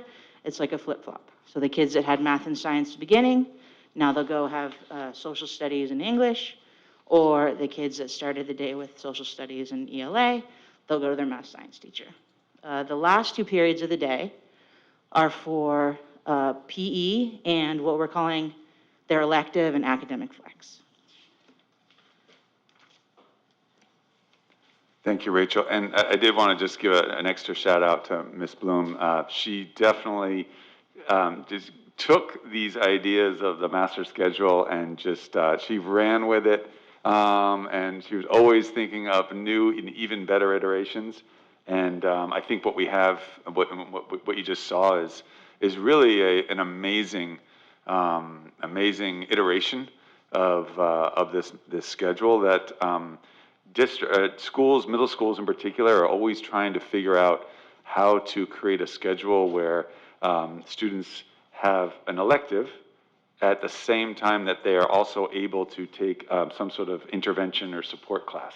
And it's really hard to figure that out. And I think this team cracked the code, and I'm really excited to be doing this next year and seeing how it plays out. I will say the previous two slides, you can go back for a minute, Ms. Gutierrez.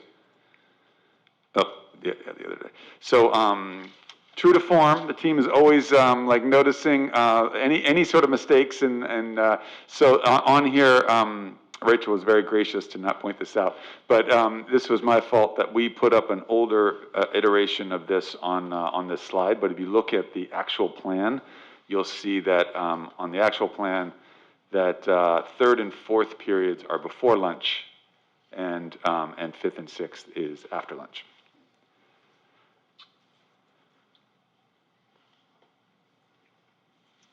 Okay, with that, I'm going to introduce Ms. Jin Kim, the assistant principal at Newark Junior High School, who is also an integral part of our work. All right, so I'm going to elaborate on the advisory structure that Ms. Bloom and Ms. White already mentioned. What you see is a proposed structure for our advisory. So advisory will take place every morning. It's currently at the junior high. It's called homeroom. It takes place for the 15 minutes Monday through Thursday. On Friday, you'll notice the longer period. It's our designated 30 minutes where we do character strong lessons. What we're hoping with the 4 other days is that we integrate our social emotional learning curriculum, character strong, so that it is embedded throughout the week instead of just a standalone one day. Advisory is important for our students because it'll provide that space with their advisor and their peers where relationship building will happen, community building will happen, opportunities for calendar checks, academic checks, and just opportunities for students to be themselves and be able to express how they're feeling and to develop those relationships with their cohort peers.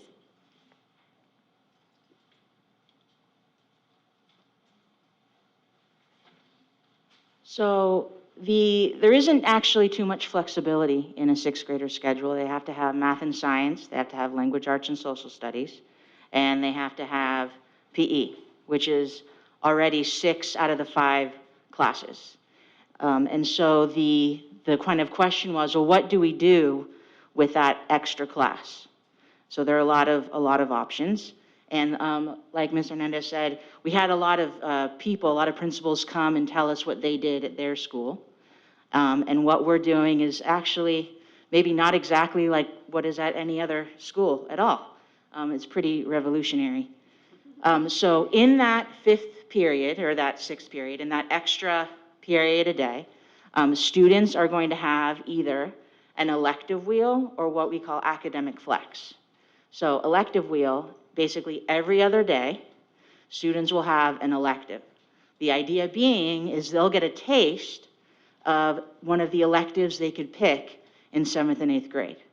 So right now, the electives will rotate quarterly, and we're looking at having like some STEM robotics, Spanish, music, and then visual arts. That's what we're looking at right now.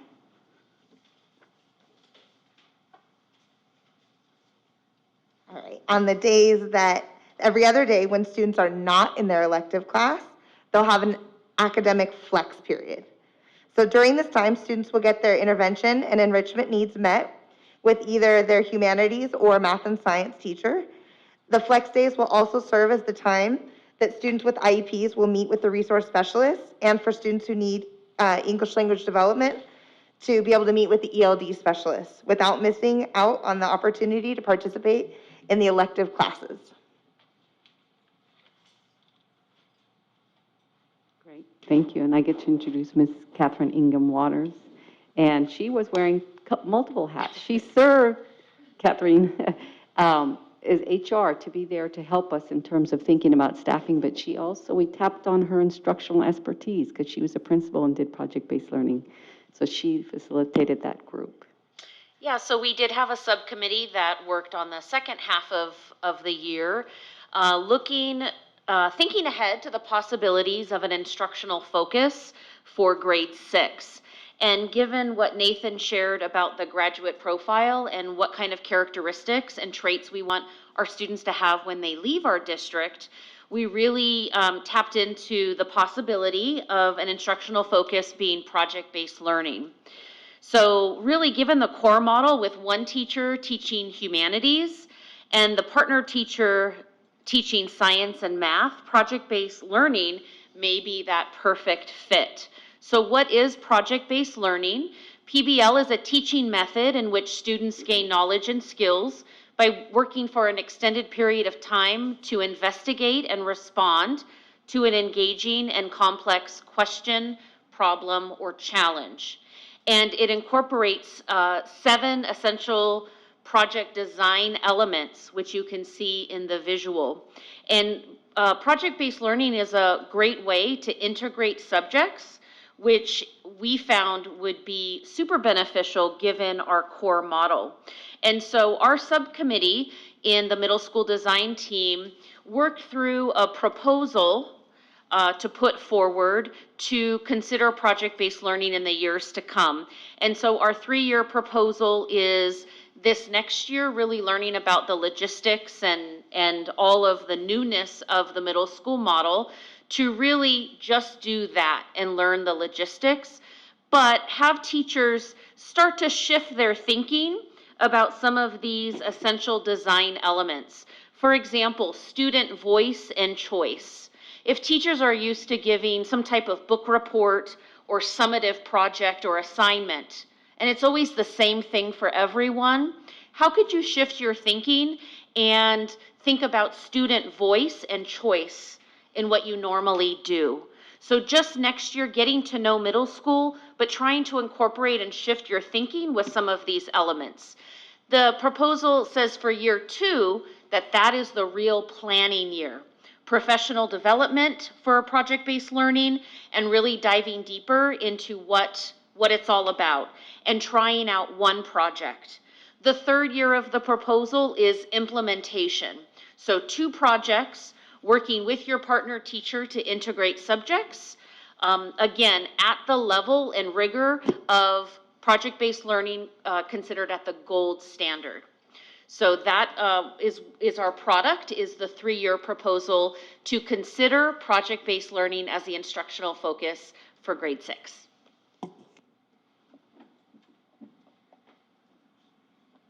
Thank you. Okay, now I get to introduce Ms. Jennifer Cirillo, and we had 3, she's a parent representing, and we had 3 parents that served on the design team. We actually had 4. I realized, Catherine, you wore another hat as well as a parent of a middle school student. It's junior high. So with that, Jennifer was instrumental also in terms of really helping us consider some of the bigger issues and really ways to engage the community. So with that.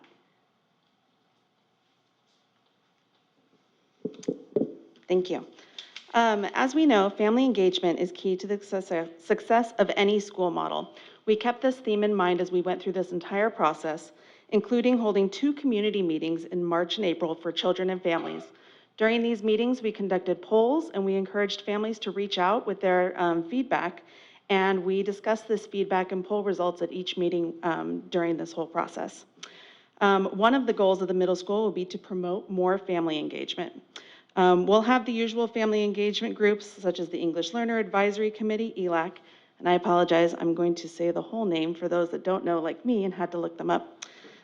School Site Committee, SSC, the Local Control and Accountability Plan, LCAP, the Parent Teacher Association, PTA, and Coffee with School Leadership, which is done monthly or quarterly currently. We're going to encourage more small and large engagement events.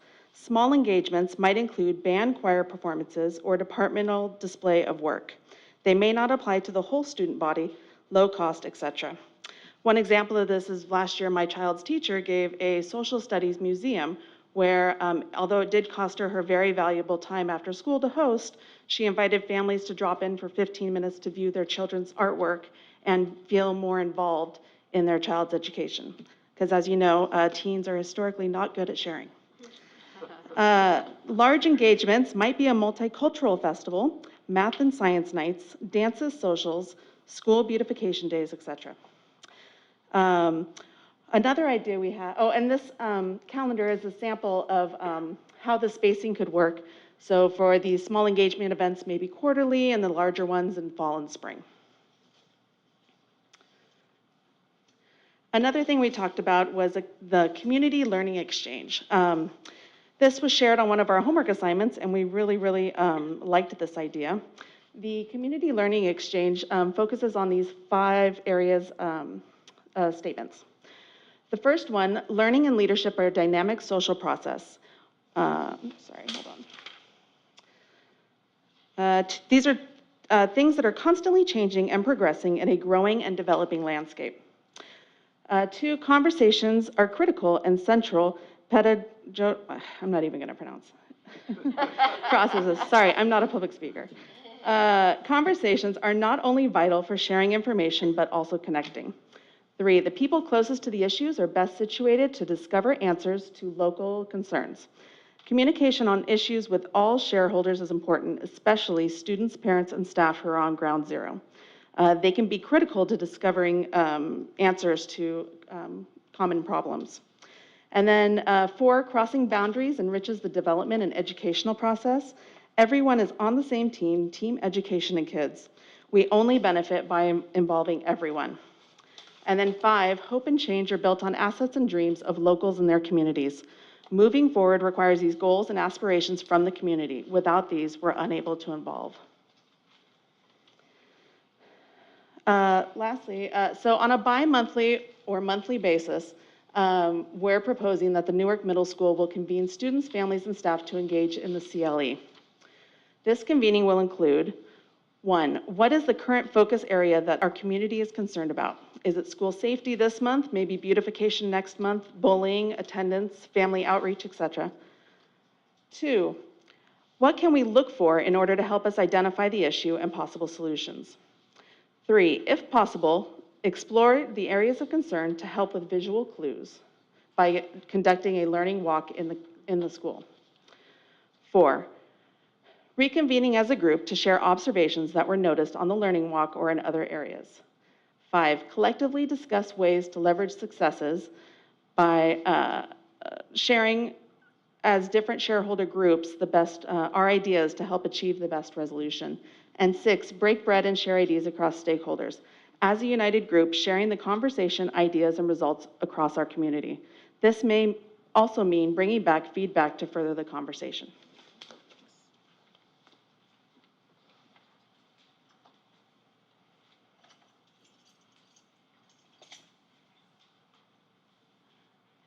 All right, so we're really excited to launch our very first Cougar Summer Leap program this summer. It is scheduled right now to take place August 2nd, 3rd, and 4th, which is a Tuesday, Wednesday, Thursday, for 3 hours, 9 to 12. And this is our proposed kind of schedule for the 3 days. Students are not required to attend all 3 days, but it is recommended.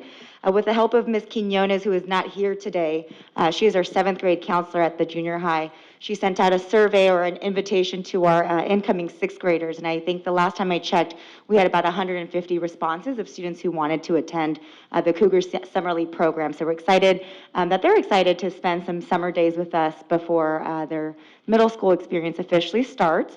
In those 3 days, students would it would be like an orientation transition program held before school that welcomes our students and makes them feel comfortable, built on the belief that student leaders can help students succeed. Our 8th grade students will be invited back. They've been kind of trained and prepared for what we're going to do for community building activities, to lead tours, to make some friends before school starts. And aside from the tours of the schools, like there's multiple, tour of the school, students will have opportunities to meet staff members before school starts and learn the expectations and procedures that will support our students being safe, respectful, and responsible. We're really hoping that in those 3 days we can have opportunities to eat in the cafeteria, with the exciting new food menu that they'll be introduced to, and we'll have opportunities for Think Together, our after-school program, to do some fun activities with them outdoors.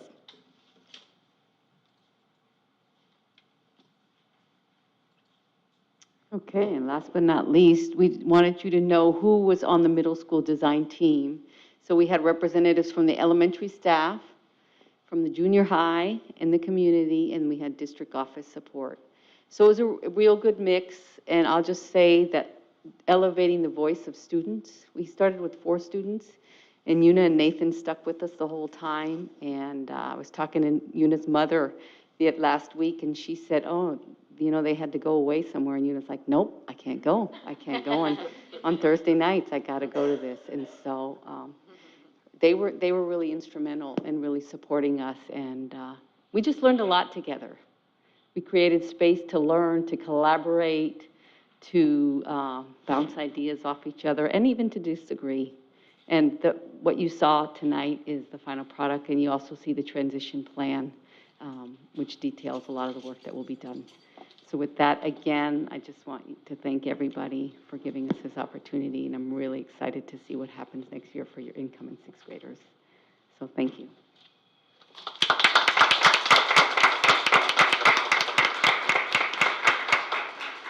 Thank you again to the entire design team. And I would be remiss if one last appreciation. There's a couple moms and grandmoms in the room who were behind the scenes supporting both Una and Nathan. If you all could just raise your hands.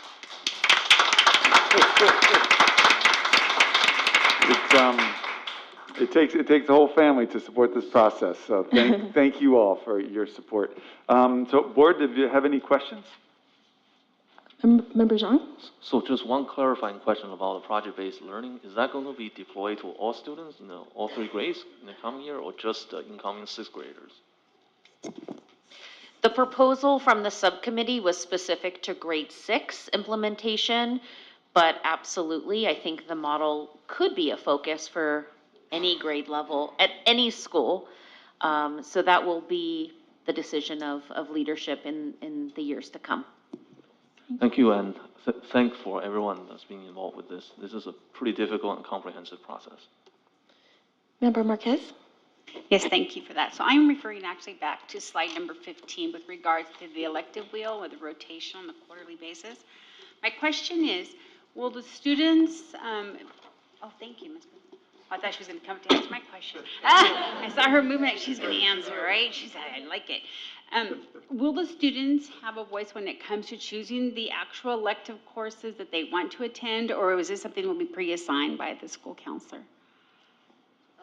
No, the kids will not have a choice. The idea is to give them kind of a, just like letting them dip their toe in a bunch of different subjects, so that when they have 7th and 8th grade, they'll have more of an idea of, oh, I did art last year, I did not like that, let me try this. Or, oh, I really liked when we did coding in STEM, I want to pick like the year-long coding class. So it's kind of like that release of responsibility. We're really helping them and giving them some structure, letting them pick, and there's a variety, but then the next year, they'll use what they learned to pick and have that student choice. Okay, so then if I'm correct, or if I envision this correctly, so let's say that there's 4 quarters and they're moving quarterly. So it might be that T1 and T2, or group 1 and 2, are going to have STEM the first quarter, while the next 2 are having Spanish and then music, choir, right? I miss the junior high choir, right?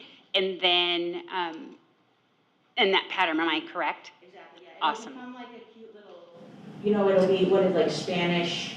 When I was in middle school, we called it VHAC. It was like whatever little, and they'll have like the little name for the wheel, and okay, I'm in this quarter, and I know the next one. And so as we get through the years, everyone will kind of start knowing it, and they'll get used to, oh, I'm starting in music, and I know next quarter it'll be this, and yeah.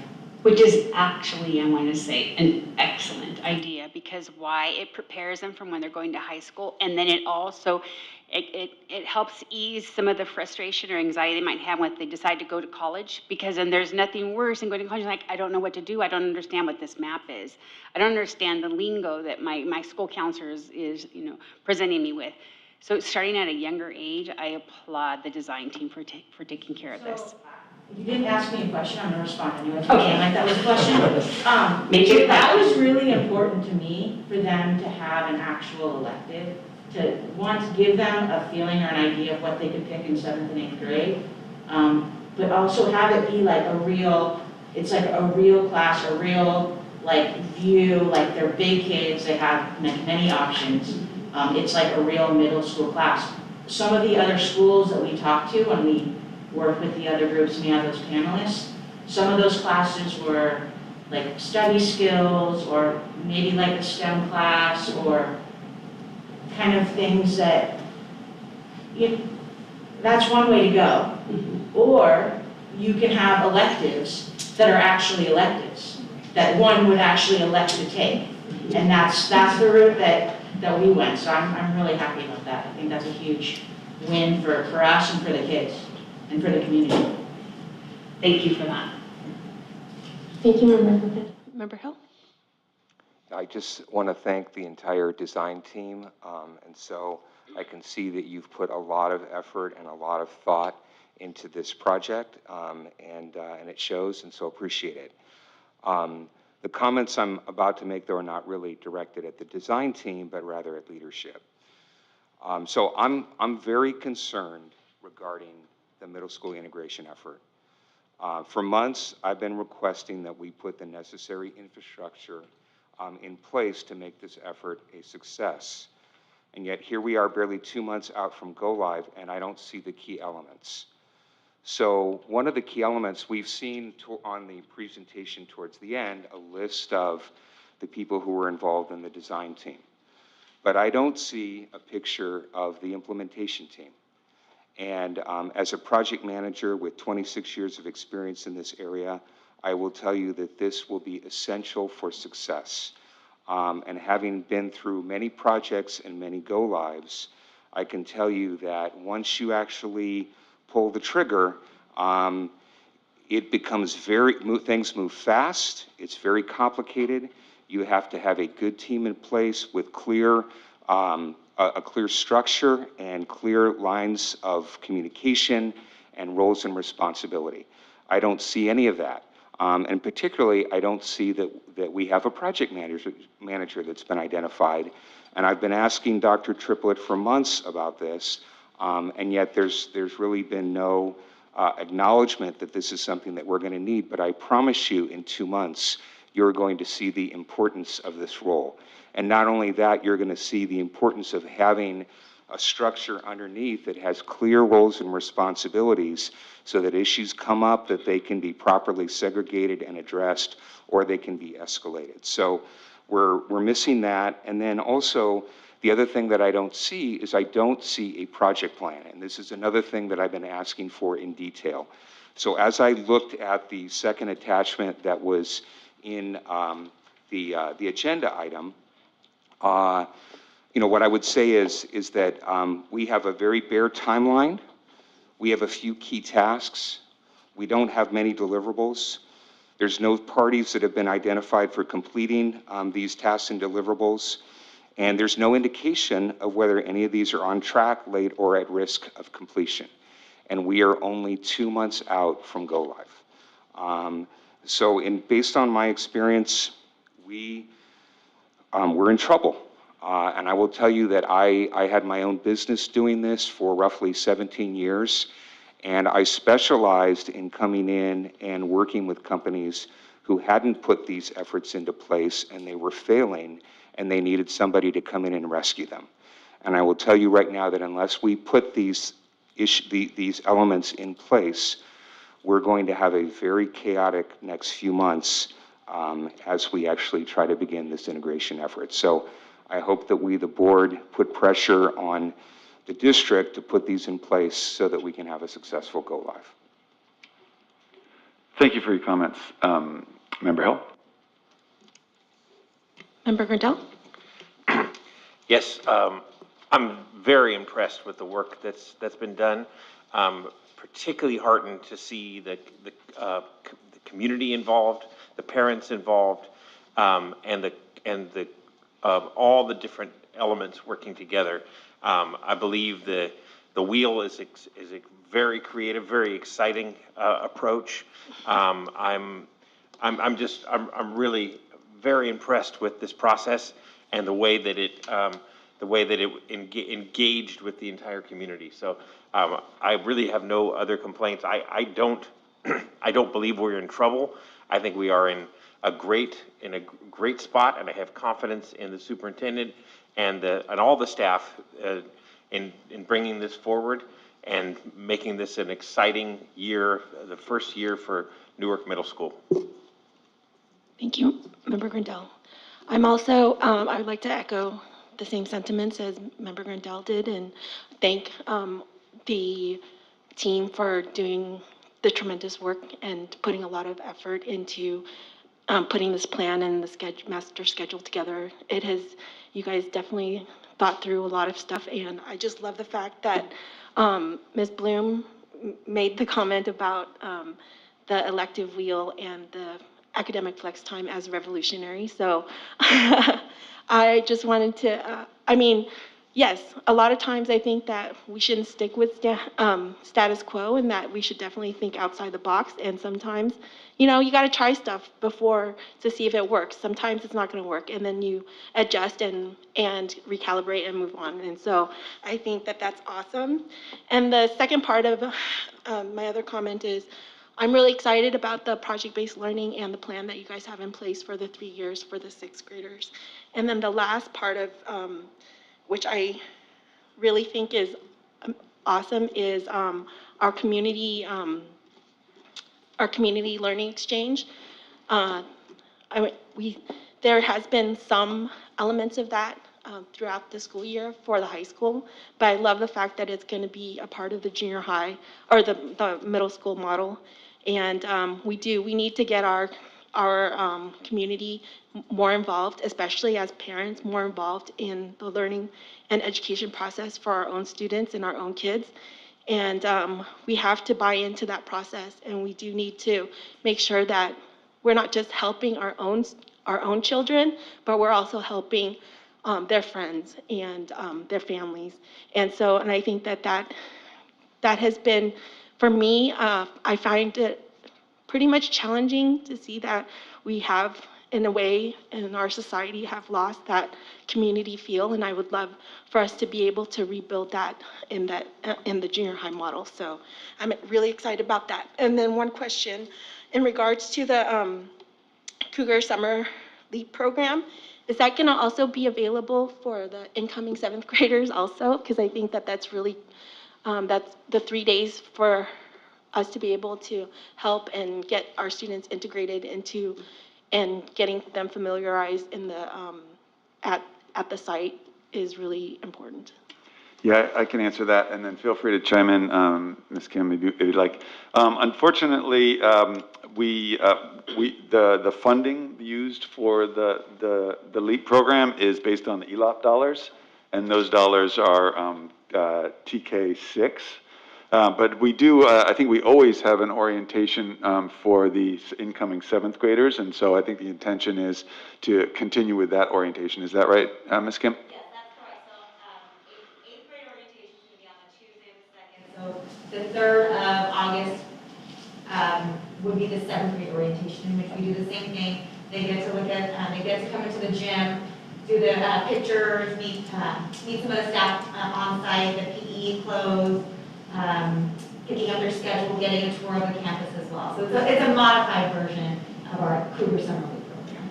Great, thank you, and I really so appreciate our student voices here tonight, and thank you for coming. We really appreciate you and value your input, and you are our future and our future leaders, so keep on doing the work that you're doing and keep participating in these kinds of community events. So thank you so much.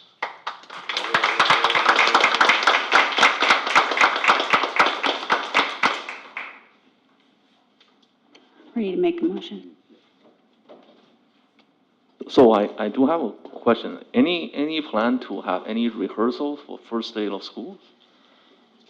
Could you say a little bit more about what you mean by rehearsal? Yeah, like I said, the first day coming back is like a rehearsal about 3 grade, including the rising 6th grade. showing up to camp, like the one we did for the Coyote Hill Elementary before the start of the school. Mm-hmm. You mean the students actually coming? Yeah, probably for 30 minutes or something.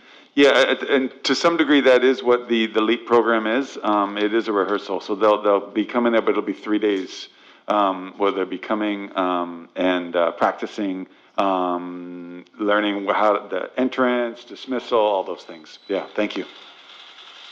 Thank you. I think we're good. Any other comments, questions? No? Okay, perfect. Okay, on to item. Sorry, there needs to be there was a motion sorry, on the yes. table. Motion. I move the board accept the middle school design team 6th grade transition plan. I second it. Motion made by Member Marquez, seconded by Member Zhang. How do you vote, Member Zhang? Yes. Member Marquez? Yes. Member Hill? As I mentioned earlier, I don't see a plan for implementation, so I cannot vote yes. Member Rendell? Yes. I'm also a yes, so 4 ayes and 1 no. Thank you, design team.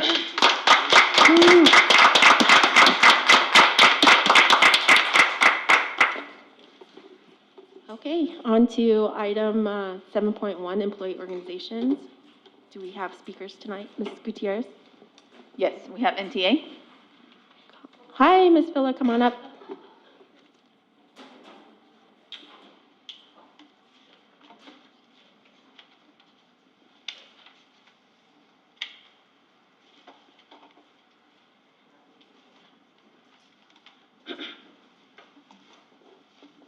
Good evening, everybody. Mr. Triplett, Good school board evening. members. First, I've been meaning to do this, school board members, been meaning to do this. I kept forgetting though. During Teacher Appreciation Week, we had a breakfast at all of our school sites. And surprise on the tables from you guys. Looking through the warrant reports and stuff. I mean, I know I'm not supposed to see how much things cost or anything, but looking at how you guys opening up your wallets like that, my goodness. Thank you. So actually, the breakfast was from the district, and we provided the cookies for you guys. Oh. Well, thank you. Thank you, Ray. So I just wanted to make sure that the district office got the credit for Did we the food vote on the breakfast. Well, that you my guys- apologies. This is on the table with the breakfast, so. Yes. Thank you. Thank very you. much. Okay. I'm going to ask a question about, did we vote on giving cookies away? No, I purchased them myself, and I said that they were from all of us. Thank you. Well, thank you again. The cookies You're were welcome. great. And the breakfast. Okay. For our NT update, I'm going to start with, or I started with that thank you, but another big thank you to a message to some of our NTA members. I'll begin with on behalf of our entire NTA membership, I would like to recognize 3 groups of our NTA members. First, to our NTA members who are, with the closing of this past school year, retiring. Let's see, adding it all up, it's well over 100 years of service between all of them, and that they gave to NUSD, to the good times and not good times at all. When it was hard, when it was fun, they showed up. Hundreds of students passed through their doors, and for that, NUSD is lucky. So again, to our teachers that are retiring, congratulations. Our second group, NTA members who are moving on to other school districts or choosing another profession. Any school district is lucky to have you. So, and if you're choosing another profession, going down a different path, good luck. And thank you for your time here. And lastly, for our NTA members who are non-reelect to rehire, hang in there. Once an NTA member, always an NTA member. So if there's anything that I myself can do, reach out anytime. So that's it for now. I'll be speaking 3 more times. So thanks. Thank you, Ms. Villa. And that's okay. Thank you. And then on to item 8.1, public comment on non-agenda items. Mr. Eric Town?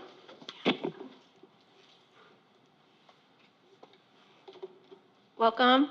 Welcome. It's nice to meet everybody. Yes, nice in to person. see you in person. I'm saddened that what I'm about to talk about. So I'm gonna throw in my speech. President Nguyen, last year, we talked about CPRA and you made a comment, I think you said some people are not willing to wait. They're impatient for CPRA. I stand here today at 440 days. That's 440 days. Okay? So I think I've held up my bargain. I've been patient. I've been trying to work with you guys, okay?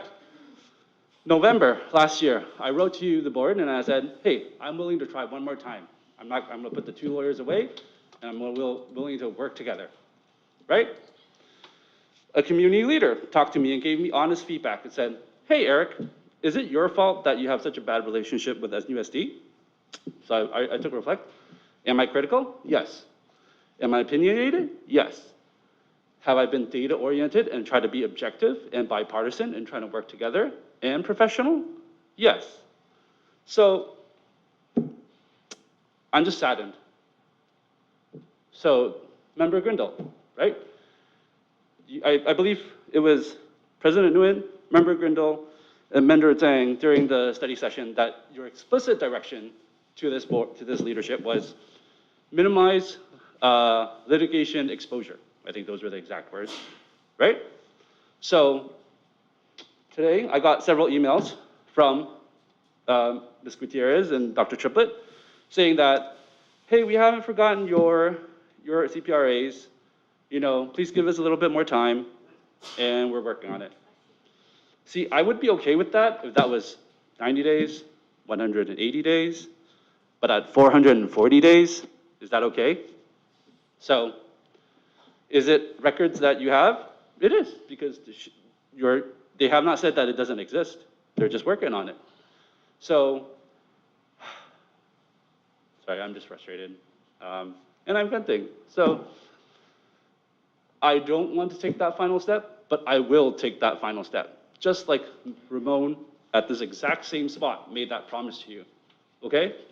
So, if you want to work together, let's work together. If you don't want to work together, then I'll see you in court. It's just that simple, right? President Nguyen, you work for the city of Milpitas. You lead that RT department. I'm pretty sure your team would not allow email records to go undelivered for 440 days, correct? So I need your help, the board, to help me, because what am I supposed to do? I waited 440 days. Thank you. Thank you, Mr. Tam.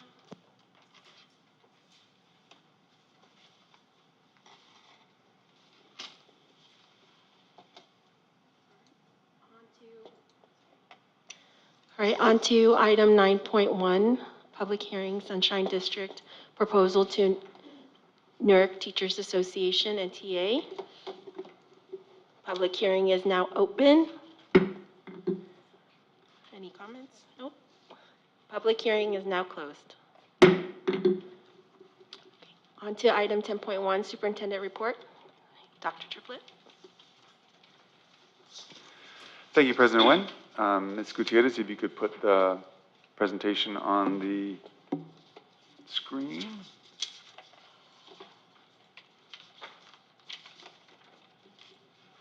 All right, so a superintendent report. I'm hoping this is going to be the world's shortest superintendent's report in my tenure. Next slide, please. So last meeting, I believe, Member Jean asked for if we get an update on enrollment projections, and so I wanted to present both the final enrollment projections to actual enrollment for this year, as well as in a second show the current status for the upcoming year. So this is the projections to actually enrolled on the last day of school. And for this current year. Oh, and I'm so sorry, there's a typo there. It's BGP and then it should say BGI. So as you can see, we are at the end of the school year, we were approximately 350 students below the projections from budgeting the prior year spring. And then you can see the different areas where we were either above or below projections from the spring. I will say, just pointing out something that you've seen in the past, which is Crossroads. Some of the reduction in, or the decline in enrollment at some of our schools really can be contributed or attributed to Crossroads virtual learning. And you can see we had projected 14 students at Crossroads last year, but and at the end of the school year, there was 187 students enrolled in virtual learning. But nonetheless, we did end with approximately 350 students overall less than we had projected. And I think this is, it's indicative of a number of things, including COVID, including declining enrollment across the board, and then also what we've seen in Newark in the recent past, declining enrollment. So the next slide is a snapshot of where we are today, and so wanted to just share our projections for next year and where enrollment is currently sitting. And so some good news here is that in elementary schools, as you can see, we're currently, and please keep in mind that we still continue to get a significant amount of enrollment and registration from now until the start of school. But we're currently one student over our projections in elementaries overall. We're 23 students over our projections in junior high. In the high school, Memorial High School, we're, I'm trying to do the math in my head here, 32 students over projections. Bridgepoint, we are below, which tends to be the case because students tend to not start at Bridgepoint, but we do have a flow of students that enter Bridgepoint during the year. And then you can see we did project, because when we did projections, it was early on in this year, we were projecting 161 students at Crossroads for the upcoming school year, just based on the virtual, the virtual studies. And we now currently have 56 students whose families have indicated that they intend to enroll in the virtual learning for the upcoming school year. So I'd say I think these numbers are positive. We haven't yet hit our projections, but we're awfully close. And for this time of year, I think that's a pretty good sign. But we'll continue to process registration, and we do have many students who are what we call in the queue, and that's because they have indicated their intent, but they still have to submit some of the paperwork that's required. And we don't like to count them until all the paperwork is submitted, because you never know what may happen. Want to just highlight summer school is going on. This is week 2 for summer school. It's been going along well, and again, we have programs at Memorial. We have programs at Lincoln, which is the elementary location, and then we also have programs at Music for the extended school year. And wanting to wish everybody a wonderful, happy summer. Thank you, Dr. Triplett. Okay, that was 5 minutes. I just got to say, I'm impressed with myself. Any comments? Member Zhang, Member Marquez? None at this time, thank you. Member Hill? Thank you, Dr. Triplett. Yeah, just what would be great, I love seeing the enrollment numbers. In future presentations, it would be great if you could add an additional column that showed deltas for each school. I mean, obviously, we can try to sort of figure it out, but it just makes it easier to read, to see, are we plus or minus in each area? That would be great. Thank you for that suggestion. Thank you. Thank you, Member Hill. That was a great suggestion. Member Grindell? I don't have any comments. Thank you, Dr. Triplett, for the report. Yeah, no, he doesn't. On to our staff report, item 11.1, STAR Initiative Update. Handing it over to Dr. Triplett. Thank you very much. So I am super excited to be presenting tonight the culmination of a lot of work on the part of an incredible team.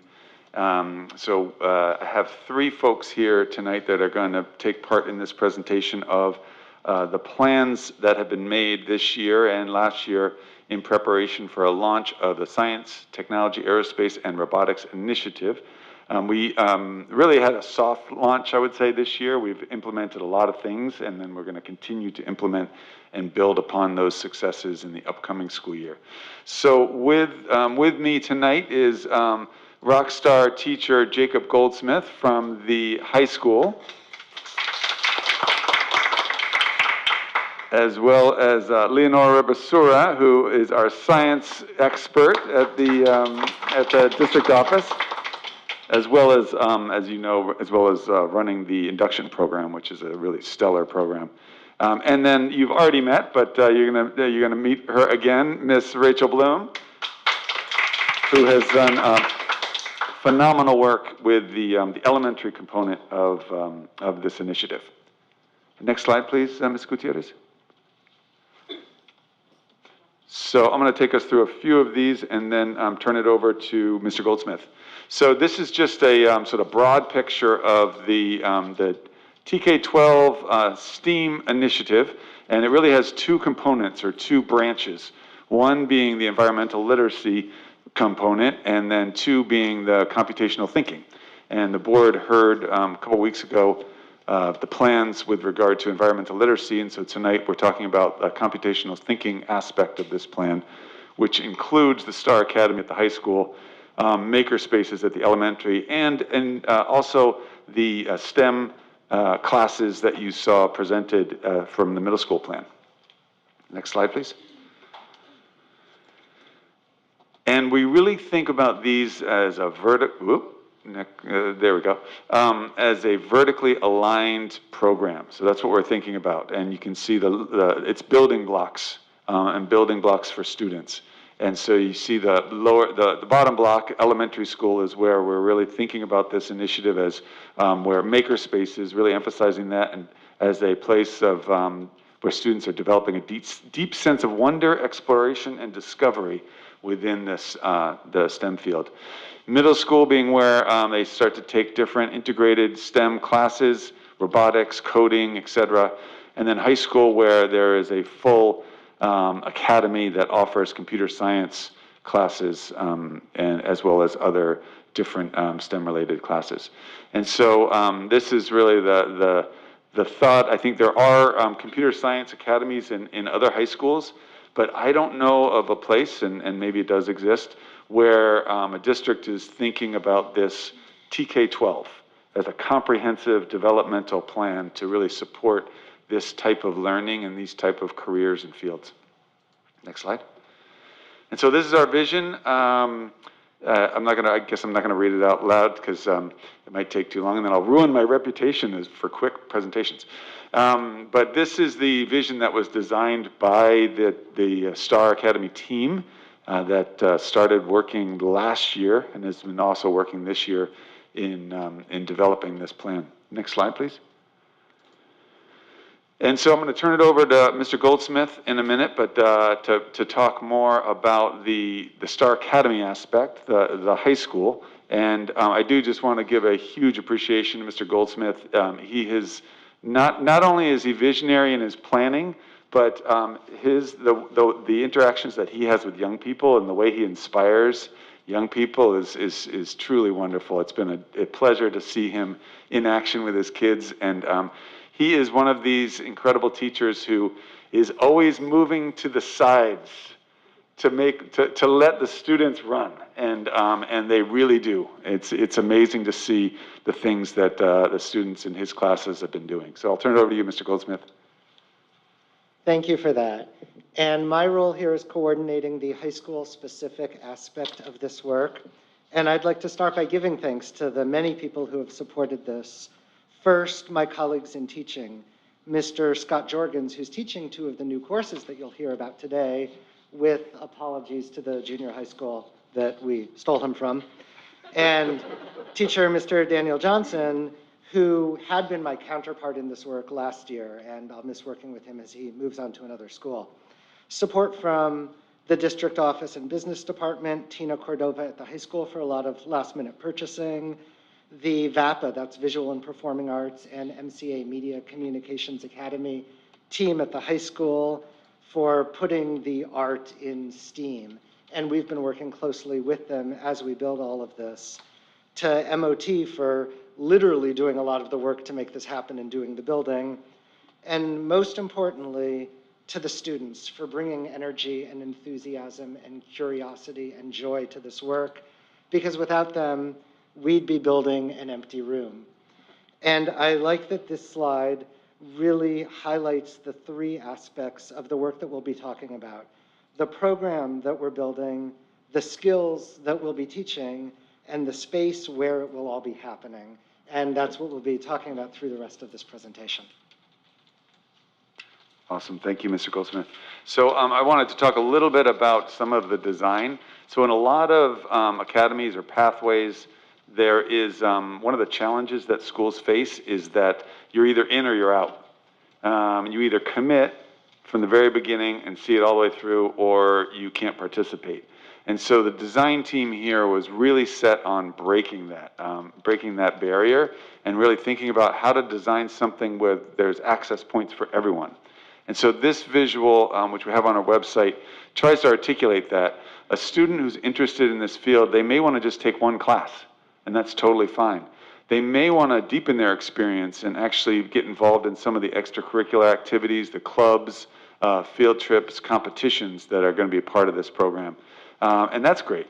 Or they may want to go all in and really strive to achieve the Masters of Code certificate. And Mr. Goldsmith will speak a little bit more about that and later on in the presentation. So we're really focused on making something that's accessible to everyone and meets people where they're at. And at this, in addition to that, really focusing on how do we change the status quo of the tech industry and really try to encourage students of color and girls of color and girls in general to engage in this and really find their love in this field, because it's not something that we currently see in computer science. So I'll turn it back. Sorry, no, I'm still on these slides. Next slide, please. So one of the things we did is, and one of the challenges of creating programs like this in the high school is that student schedules are already packed. They have what we know as A through G requirements that they have to fulfill.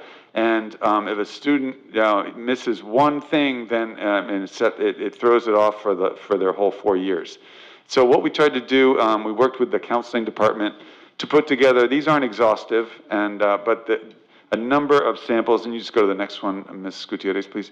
A number of samples, and again, this is on our website, for students who are wondering, like, okay, what does the path look like? How can I fit these classes into all the other requirements that exist in high school? And so we've provided a number of different options. Like I said, these aren't exhaustive, but just trying to support students and families to think through how they could become engaged in this program. And now I think, Mr. Goldsmith, you're going to talk a little bit about the Master of Code requirements. Absolutely. And no need to go back, but slide 8 actually reflects an important change. The prerequisite for our advanced placement computer science courses has previously been advanced algebra, Algebra 2.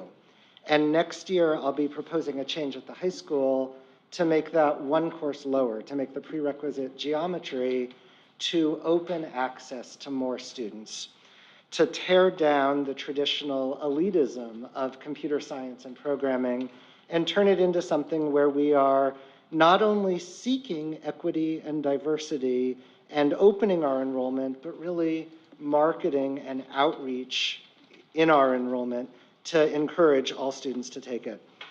One of our driving principles is low floor, high ceiling. Computer science programs and courses that any student can walk into, that are not only for A+ traditional math and science students, but any student with the drive, with the curiosity, with the desire. But at the same time, high ceiling, where students can take on the most difficult challenges they will face in all of their high school career. What we're going to see here really represents the digital space, the program space that's going to tie this together, that's going to stop this from feeling like a loose collection of courses, electives, clubs, one-shot activities such as hackathons, and turn it into a coherent program. Something where at graduation, students will feel like this defined a portion of their high school identity. So in the spirit of low floor, high ceiling, we're giving students 2 levels of certification that they can seek. First is the Master of Code, which will be awarded to, if we could actually go back a slide, which will be awarded to all students who take our 2 programming courses, who participate in one of our STEM clubs, robotics, rocketry, and learn to code, who attend the relative events, and the last bullet here is perhaps the most important. Complete a STEAM leadership activity where they will have 3 options. Option 1 is an independent program of their own creation that they build and present.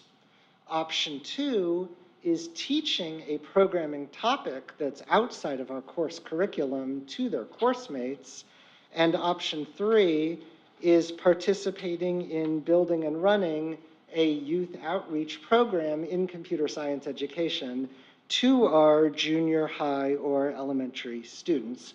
And then for students who want a higher challenge, we have the next slide, Master of Code with Honors, which brings an added level of rigor to all of this, where they must be completing the courses with certain excellent grades, earning certain scores on AP tests, not just being a member of the STEM clubs, but either an officer or a project leader, and completing not 1, but 2 of the leadership projects. And this is an update of where we already are. And I'd like to start this with a shout out to Ms. De La Cruz in the business office, who worked with MVROP to secure approximately $60,000 of grant funding for audio-visual improvements into the STAR space that we'll be looking at later. And Ms. Rangel at the high school, Donors Choose, and funding from the Kapor Center that secured $20,000 of additional funding for a very specific audiovisual project in the STAR Lab that we'll be looking at in more detail. And I can't see the screen as well as I thought from here, so let me just turn to my large printed version of this slide that I've got. So our completed projects, we've added 2 additional courses, AP Computer Science A second course in programming for students seeking an additional challenge, new last year, and new next year, Aerospace Rocketry. We've formalized all of this from a collection of electives into a coherent pathway. AP Computer Science Principles leading into Computer Science A under the umbrella of the Master of Code certificate.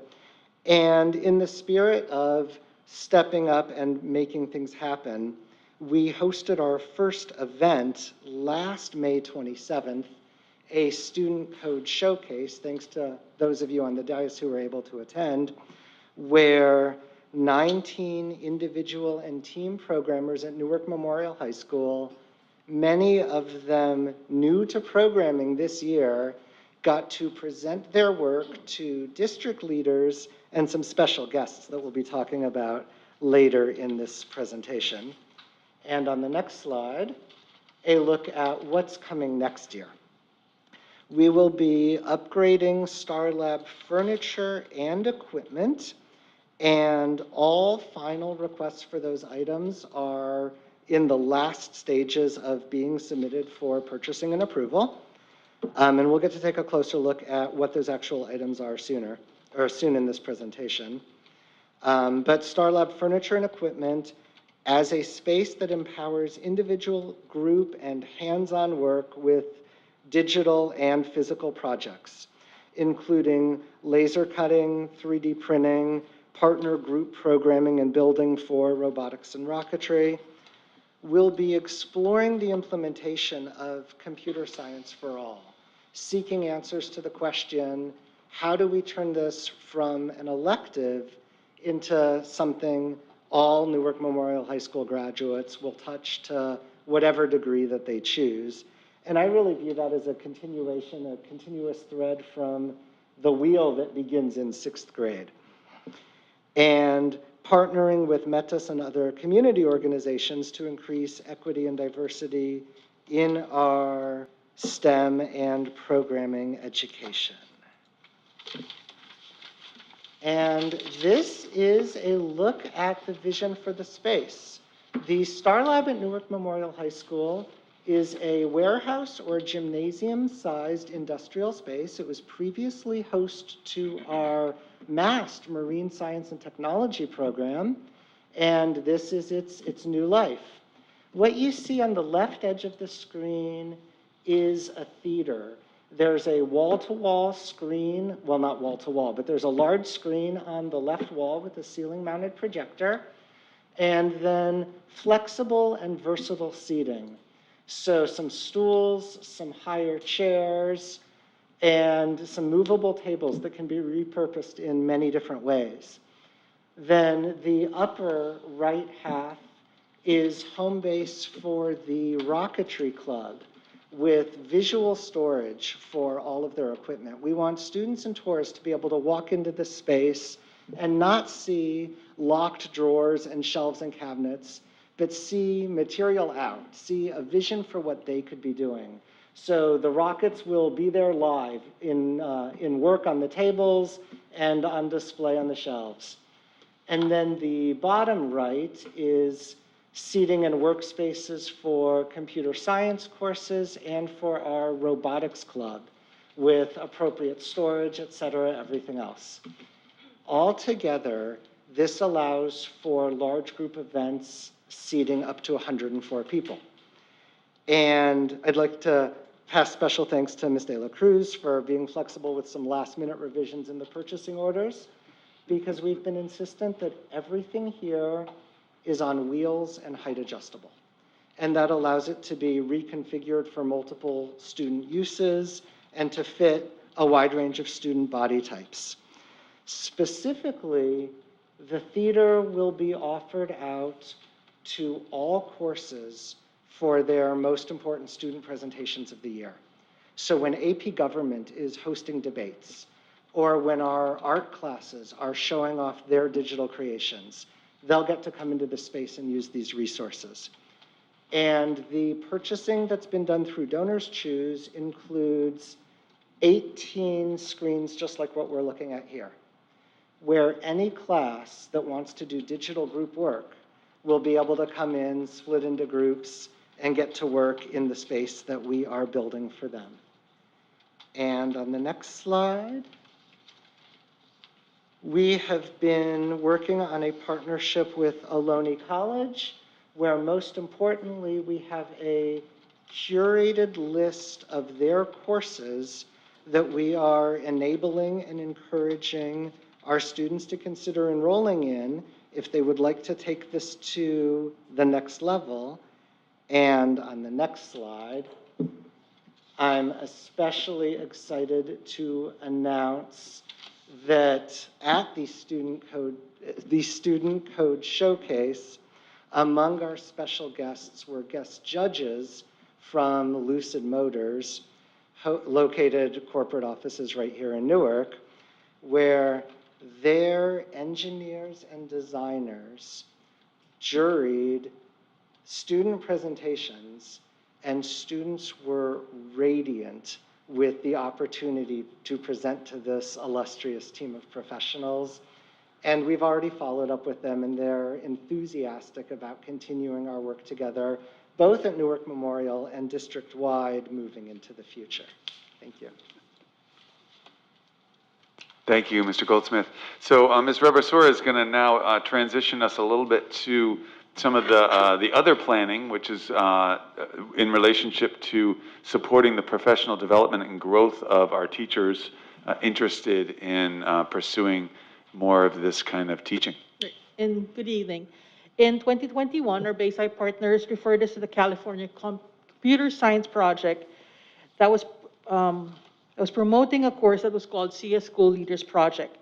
This opportunity was very timely as we were in the beginning stages of development of the STAR Initiative and the STAR Academy. The 10-module course designed specifically for school leaders, administrators, counselors, and teachers supports school transformation by expanding equitable CS education in elementary, middle, and high school. The course focused on developing systems, structures that will promote computer science as a critical and important factor in ensuring equity and equitable access to all students. It would also ensure that all our students would gain the skills that would prepare them for their future. The project also promoted the idea that deeper level thinking is a critical skill that leads to the field of computer science. We learned that our students need to develop computational thinking skills that involve problem solving, design thinking, innovation, logical thinking, and creativity. Next slide. In 2021, Jacob and I participated in a second course focused on elevating access. The objective of this 8-month course was to address the racial and gender bias disparities in K-12 CS education. This course promoted cultural, responsive, sustaining pedagogies that intend to sustain students' interest, inspire them to master tech skills. Jacob and I will describe our projects that had direct application to our practice and our current roles.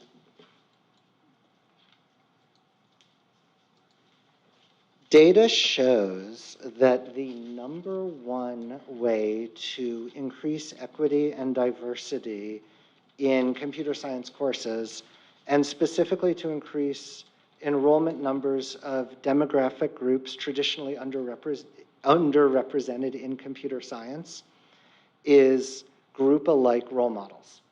And in that spirit, last year, we organized 9 teams of students to visit 24 classes, presenting a slide deck where they introduced themselves and got to show off their own work. So if I could ask you to imagine you're a 9th grader. You don't have a programmer in your family. Your only experience with what it is pop culture. And frankly, from pop culture, if you're not a white or Asian male, you're told that programming is not for you. And the number one way to tear down that wall is for another student to walk up to you and say, I was a little scared to take this class, but I did it. I liked it, and it might have been hard for me, it might have been easy for me, but I'm proud of what I made, and here's something that I made, and it's 500 lines of code, and I had never programmed before this year, and I had fun. And we did that this year, and because of that, our enrollment is up 50%. And I'm excited to see this growth continue. So that's the Student Ambassador Program, and participation in that will also be part of the Master of Code certificate that we've previously spoken about.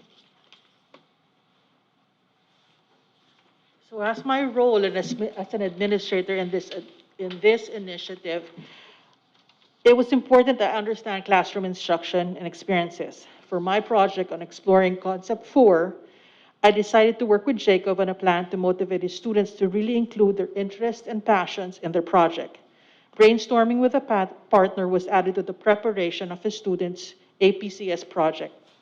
To find evidence on the impact of this step in the series of activities, I interviewed his students during the preparation brainstorming phase.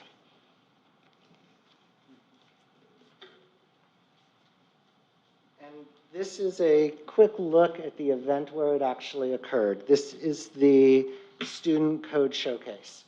And throughout a 3-hour event where we had 19 students presenting their work, over, 2 periods, over 180 students got to pass through the space, as well as district leaders, parents, and the professional team that we've already discussed. And Leonore's gonna talk a little more about some of these student presenters. We were most impressed with the students. So what you have here on the slide, the quotes are from the initial interview I took of them. I just had basically asking them about what their thoughts were around their project, what their ideas were, how is this connected to their passion and interest, and what would they want to accomplish.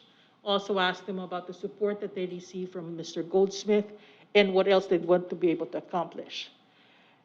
I had the opportunity, because we gathered such valuable and really strong evidence of how this course impacted their lives, we went back and actually recorded them. So the initial one was just on a Google form. I took the responses, I put it in. After looking at it, we went back with a couple of the MCA students and we recorded them. Later on, you're actually going to see it, but in this slide, linked to their names are the actual interviews we did after they finished their project. So now we see the whole process from the brainstorming, encouraging them to really think about their passion and interest, getting all the support, working together, working on the projects, and they had like 12 hours of class time to do this. And then some of them made it to the showcase. We highlight the fact that they were selected by their peers. So this slide has a lot of information, and it really is, it documents a big process from the beginning to the end. So the next slide, please. So this one, President Nguyen, and Superintendent Triplett got to visit Sophia. I chose this because when I went over to her, she's like, remember the Sudoku solver I was talking to you about, like in April? Well, she built it into a code, and she actually was able to present. So this is just, what really struck me about this was the pride and the confidence that they brought with them and they spoke with when they were sharing their projects with us. Next one, please. Again, if you see a star, then that student actually won, right? So we see here how the project connected his passion and interest and what he wants to accomplish. The dreams of the students and what they think about their future is pretty impressive. They know, for the most part, all of the students I interviewed were really clear. For the most part, they're clear about what they want to do, or they have an idea of like how they might be able to apply this. Next slide, please. And I get to talk about the winners. And this is also going to connect to why this calls for a space instead of just being a course. Especially to new youth programmers, nothing is more exciting than when programming jumps away from being just keyboard and screen to robotics, circuitry, something you can hold in your hand. Programming at its core is an act of making, just like art. And when I teach math classes, if 30 students are amazing, they all do the same thing. They all solve a problem correctly. And math needs to grow into the future where students can become more independent and more self-expressive. And when I teach programming, when 30 students are amazing, each of them ends the day with something different, something unique, something that did not exist in the universe before they made it. And sometimes that's something that's hands-on. What you're about to see here is Ariana, Samantha, and Hugo with a Raspberry Pi, a $35 microcomputer with some lights on it. And they're going to be playing the video game Minecraft. What you're not going to see in the video is what's happening under the hood. A program the three of them wrote together that reads from the Minecraft space what block their character is standing on, and then on the LED that they're holding, lights it up certain colors to indicate that. The Minecraft LED blocks is a link, if that's clickable, please.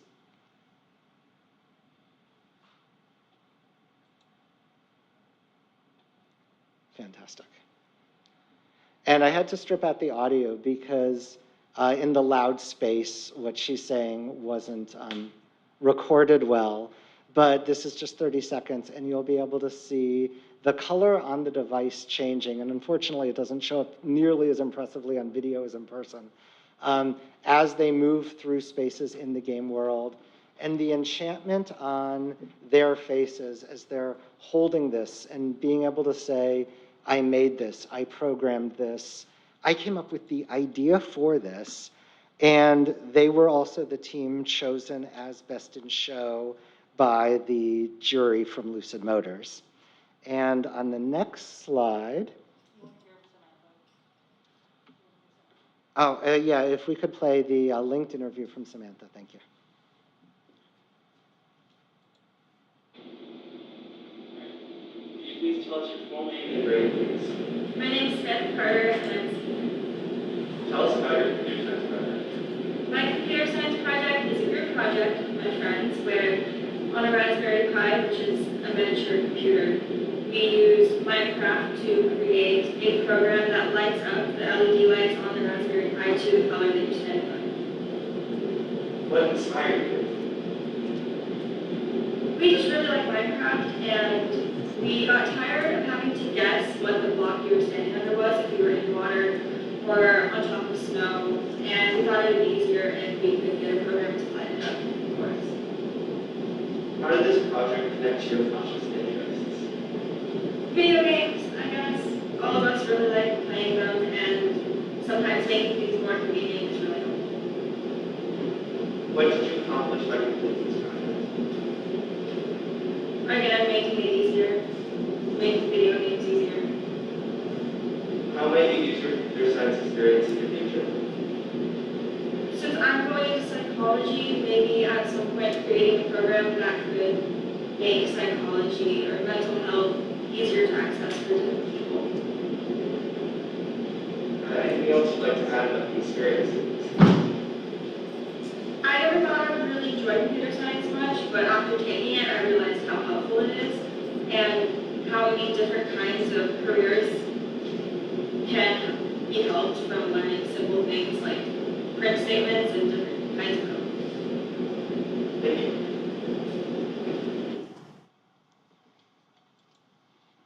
And that was Samantha Carter.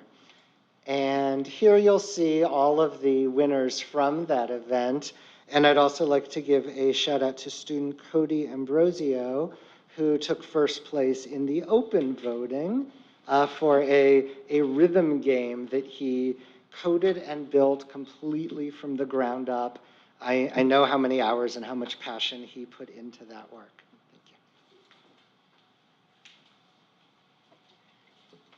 Now we go on to Elementary Star Initiative, and it all begins in the makerspace. Just as Newark Memorial has the Star Lab, the elementary makerspaces will be the venue for Click Please, Design Thinking, click, Innovation, click, Problem Solving, Logical Reasoning. These are the foundational skills to develop strong computational thinking skills required of computer science. A Maker Ed team that includes a tech DOSA, Pauline Kim, SRTs, Rachel Bloom, Dana Wright, Manju Gayal, a kinder teacher, Camille Salazar, a 5th, 6th grade teacher, Carol Rose, and principal, Ranka Perez, was organized in December to collaboratively assess the status of the makerspaces, decide on the steps to activate these, and design professional learning to ensure that teachers would feel confident when teaching in the space. Next slide, please.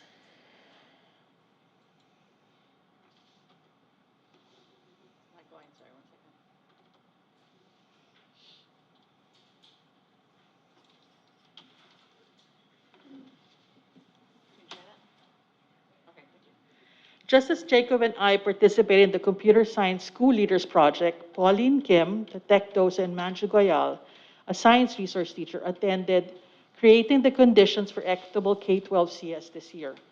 This is a revamped version of the Computer Science School Leaders Project. In Pauline's and Manju's project, next slide, they identified important factors and components of a strong elementary CS program. Both these teachers applied what they learned to the plan we are developing for the elementary school. A big part of that plan was to redesign and reorganize the elementary makerspaces. Rachel Bloom, who together with Catherine Ingham Waters, our Executive Director of Human Resources, led the task force a few years ago to establish makerspaces in our schools. Rachel now will describe how the Maker Ed team collaborated on the redesign and reorganization of the elementary spaces.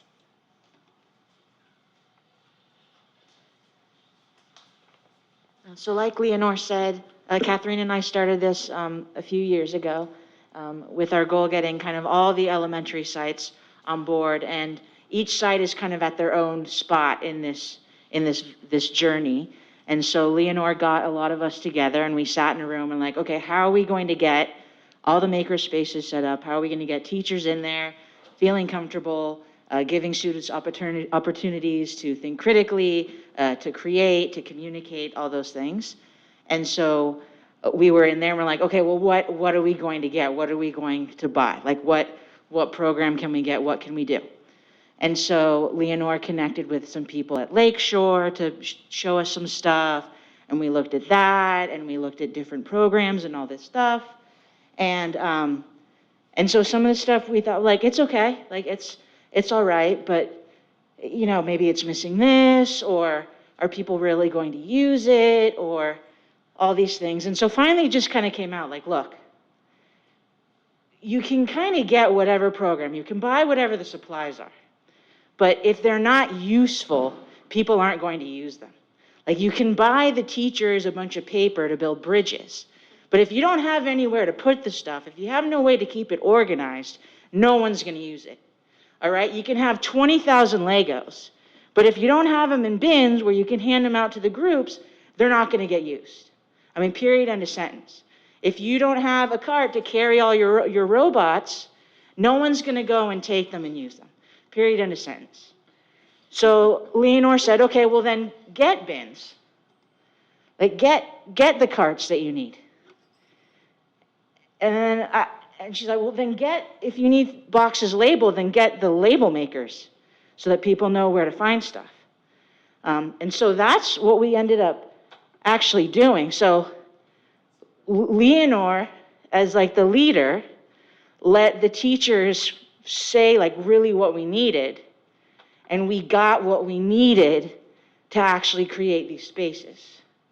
So I want to applaud Leonore. Like, as a district office employee, we basically are showing you that we bought carts and boxes and label maker tape. So it's not a very flashy thing to show the whole school board. I know it doesn't seem that, but she was like brave enough to trust us and actually listen and hear what we were saying. So I know it's not as flashy as we bought this $10,000 thing from Lakeshore and now it's great. But we have the actual bones now to really build something. So I think that's really super important for everyone to realize, is now we have the bones. So no matter what sites bring to their makerspace, they'll have a place to put it. They'll have a way to organize it. And so I've been doing this STEAM and makerspace stuff for a while, and a lot of what we've been doing is like learning from my fail and the mistakes that I've made. And I'm realizing, like, you know what, a lot of it is you need a place to put stuff. Or a lot of it is when other people are going in, because we want all the classes to come, the teachers really need to know where to find stuff and where to put stuff away to make it easy for them, to make it accessible to them. And these items are like a huge step in the direction to solve these problems, to break down these barriers so that these spaces can actually become useful to the teachers and will actually be used. So I just want to say thank you to Leonore for, I mean, just an administrator listening to a teacher and actually like helping solve the problem and really listening. And literally we're presenting the school board that we got like boxes, but it's just like, I'm just like shocked as a teacher, like an admin like really listened. And so now what we have, instead of just stuff that will take up space and not be used because there's no organization or thought put behind it, now we actually have the materials, the bones to put the materials on.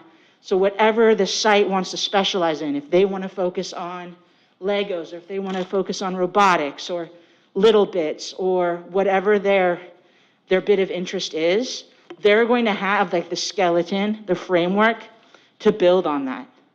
So you can see kind of in that first picture, we got those materials. You can go back. Yeah, keep going. Yeah, so you see we have kind of this the bones, what we call this the skeleton. And we're like, okay, if people have these, if everyone has these at their site, they can get maybe what they want to specialize in or their things that they're interested in. And then if you can go back one more slide. If we take the bones that we got, like all those materials to help organize and sort and make the space actually useful, and if we provide teachers the spaces, the sites, more of the structure and the resources to help make it a useful space. So showing where the zones are, posters to help with thinking, or sentence frames to help thinking and discourse, or having the tables organized a certain way, or sentence frames and sense-making posters. So if there's the bones to make everything and to hold the materials, but also the area around it is there to help promote equity and their thinking skills. If we can make that space, each site can make it their own and keep their site personality. We know the elementary schools kind of each have their own personality. They like holding on to their individuality. But if we provide the bones and like these posters so each student can access the language, we can provide like the bones and help with the equity. Each site will have what they need to build a useful makerspace that people will actually use and will actually be a place where students can engage in critical thinking, think about their ideas, communicate, all those sorts of things. So now we'll show you what we got. So we have all those cards and different things. You can see we have a couple examples of what makerspaces might look like. And depending on the site, they might use the cards for different things. So at Coyote Hills, we have some building materials on our cards.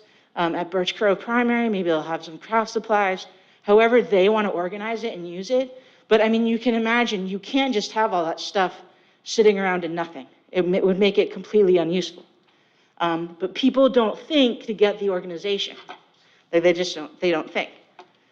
So Kennedy has a mobile makerspace. Another important thing I think that happened with Leonore leading us is a bit of flexibility in understanding each site's needs, and each site's, like what rooms they have open or not open, and how that makerspace is going to work. Some sites might want a room for themselves to everyone go, and they have this, or if there isn't space, there's a bit of mobility too, where a site might have their materials on a cart, and a teacher can kind of check out that unit, like those Legos or those robots, and easily move them around the class. So it meets the needs of the teachers at the site, so it meets the needs of the site, so it will actually be used.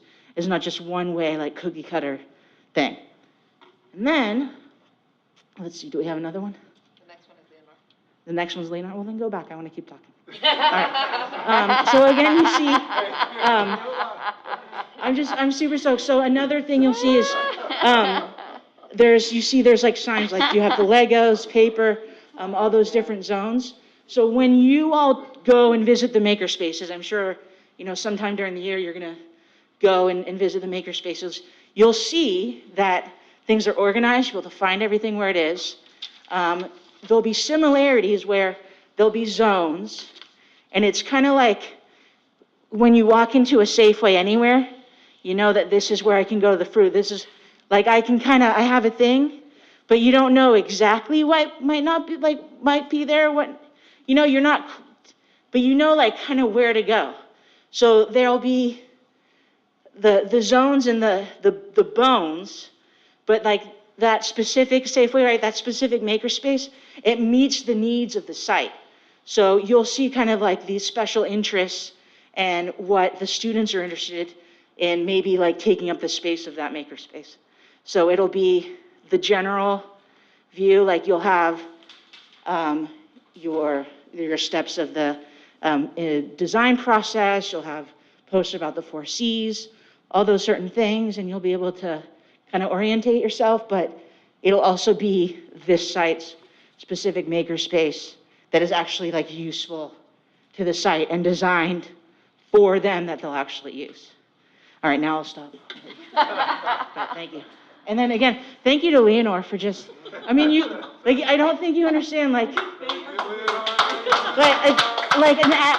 admin, actually listened to there's never, I mean, she came and she actually, but you know what I mean, like, a district office administrator let teachers, Is this and blowing your listened.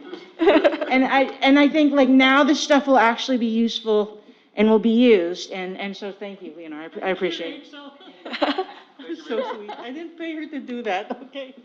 So now that we have those maker spaces, what are we gonna do in those spaces? So we gathered the team again. They came up and they actually reached out to other teachers they know who are actually trying coding and programming in their classroom. They met as a teach, and then we got the whole Maker Ed team together and we put together a proposal. This is our proposal for next year. We're gonna start with an interest survey of teachers who are really interested in doing this, and all the elementary teachers. Our tech TOSA will support them by doing site or individual push-ins. Rachel's going to be part of that. The other Maker Ed teams, we're going to provide support. We will create Maker Ed challenges. We will introduce digital citizenship. We're going to introduce code.org, things that we also learned through the CS project. And we're going to promote the computer science, California Computer Science Project courses. I have had conversation with the organization. They're very aware of what we're doing since Jacob and I have been participating for 2 years, and they're very interested in partnering with us to figure out the way that our teachers, more of our teachers participate in that course, receive professional development from experts, have opportunities to collaborate with other experts throughout the country, and bring their knowledge, new skills, new ideas to Newark. And then this is an opportunity for us to build on the expertise of our teachers, their interest, pull in partners from abroad, from outside who have expertise in this, to build make a Maker Ed elementary program that will build the bridge to Jacob's Master of Code certificate. Thank you.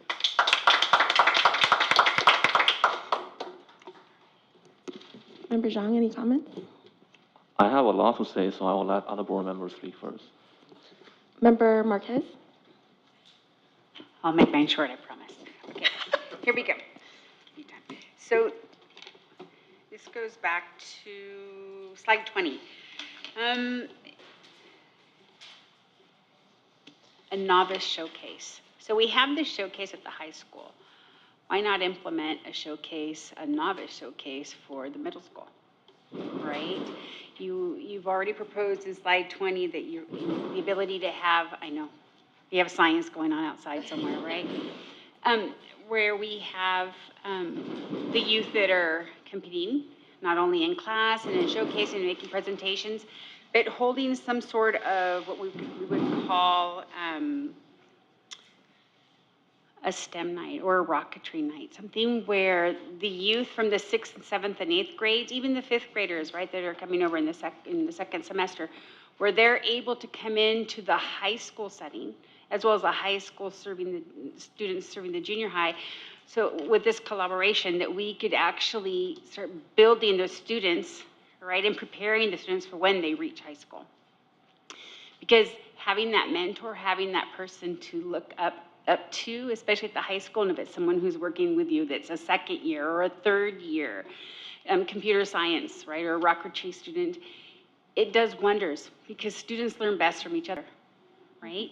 So if we could introduce something like that, I would love the opportunity to facilitate it and be there with you. Thank you. Thank you, Member Marquez. Member Hill? Yeah, so thank you, Mr. Goldsmith, Ms. Bloom, Ms. Rebasura. So yeah, very innovative program. And there's lots of elements that I really love. So I love what you're doing around the lab space. And as a fellow teacher, I can appreciate and really support the concept of you having reconfigurable spaces and pods and wheels. And I agree with Ms. Bloom that you don't need some fancy $10,000 piece of equipment, right? You just need the nuts and the bolts. You need this, as you say, the skeleton, right? And so I think that that's all excellent. I love the fact that you're focusing in on making stuff. So our country has forgotten about the fact that we need to make things. And to translate, concepts into now, as I think Mr. Goldsmith described, art where, and it can be practical art, right? It doesn't necessarily have to be, a pure, theoretical work of art. So I love that concept. And then finally, I love the fact that you're establishing an industry partnership and that you're getting Google involved and you're getting Lucid involved. And so there's an exchange of ideas. And then also the fact that, again, you're giving the kids role models to look up to, potential networking opportunities. So I love all of those things. So just congratulations to everything that you put together. The only two kind of comments or suggestions are, so as a board member or as board members, we all have a fiduciary responsibility to provide oversight. And so when I say this for every single program, that for every program, we really need to see a plan, we need to see a budget, and then also we need to see certain outcomes or metrics that are measurable, that we can say, okay, here's where we are and here's the progress that we're making. So would really appreciate future updates on that. And then the last piece is, I think that what you're doing is really interesting and innovative, but I want to suggest to not oversell. And what I mean by this is, if you go to the page that you have, it says Star Access Points for Everyone. So in the end, you say achieve a Master of Code certificate. And what it says there is, it says, students who successfully achieve the Master of Code certification will receive a special designation on their transcript, and at graduation, the Master of Code certificate will open doors to the most competitive college computer science programs. This designation represents the highest level of preparation and readiness in the field of computer science. And so what I want to caution you on is, so I teach at Cupertino High School. We have a very strong STEM program. I'm right next to our computer science teacher. And when Dr. Triplett had mentioned this Master of Code certificate, I'm like, I don't know what that is. So I asked the computer science teacher, and he's like, I don't know what you're talking about. And then I went back and I circled back with Dr. Triplett, and he says, well, no, we've made this up. We've created this. And I think it's fine that if we want to create a designation, but we shouldn't oversell, right? And we shouldn't say things like, this is going to open the doors to the most competitive colleges. I mean, we could say that that's a goal, right? But I don't think that we should say that this is a done deal and that this is sort of an established metric that the computer science discipline has yet, because, it doesn't. And so I think that sort of takes away a little bit if you were to hearken or hone back to the things that you were presenting in the rest of that. I think you make a super strong business case. So again, thank you very much. Thank you, Member Hill. Member Grindel? The presentation was amazing. I'm really excited about what we're working on, what you're working on, and the energy that the team has brought to it. I appreciated being a part of the showcase. I can't wait to do it again next year. I hope, and sort of in line with Member Marquez's point, I hope that we'll even have opportunities to bring the elementary school students there to bring and to do an evening program, bringing the city's leaders there to see what we're doing. And we're going to be talking a little later tonight about a marketing approach for our district. We've got amazing things going on, and we need the world to know it. We need to celebrate it, and frankly, I applaud the Master in Code idea. I think it's something we should celebrate. We should define it as a goal for our students. And I believe it's very much the right approach. So I really can't say anything critical about what we're doing here, except that we need the world to know it. Thank you so much, Member Grandal. I am going to get a little bit emotional here because 2 years ago, well, actually, when I first started on the school board, I remember one of our student board members, Cesar Castillo, he was like very adamant asking us board members, what can we do to transform this area of the high school, which is now you guys are transforming it into the Star Lab. And he's very much a part of the Rocketry Club and was very, very excited about it. And I just remember that constantly in my head. And, you know, the Rocketry Club always came to all the science nights at the elementary schools, and showcased their work and really got the younger students in the school district really excited about science and rocketry. And I know that the maker spaces have been in progress throughout my two daughters' elementary school years.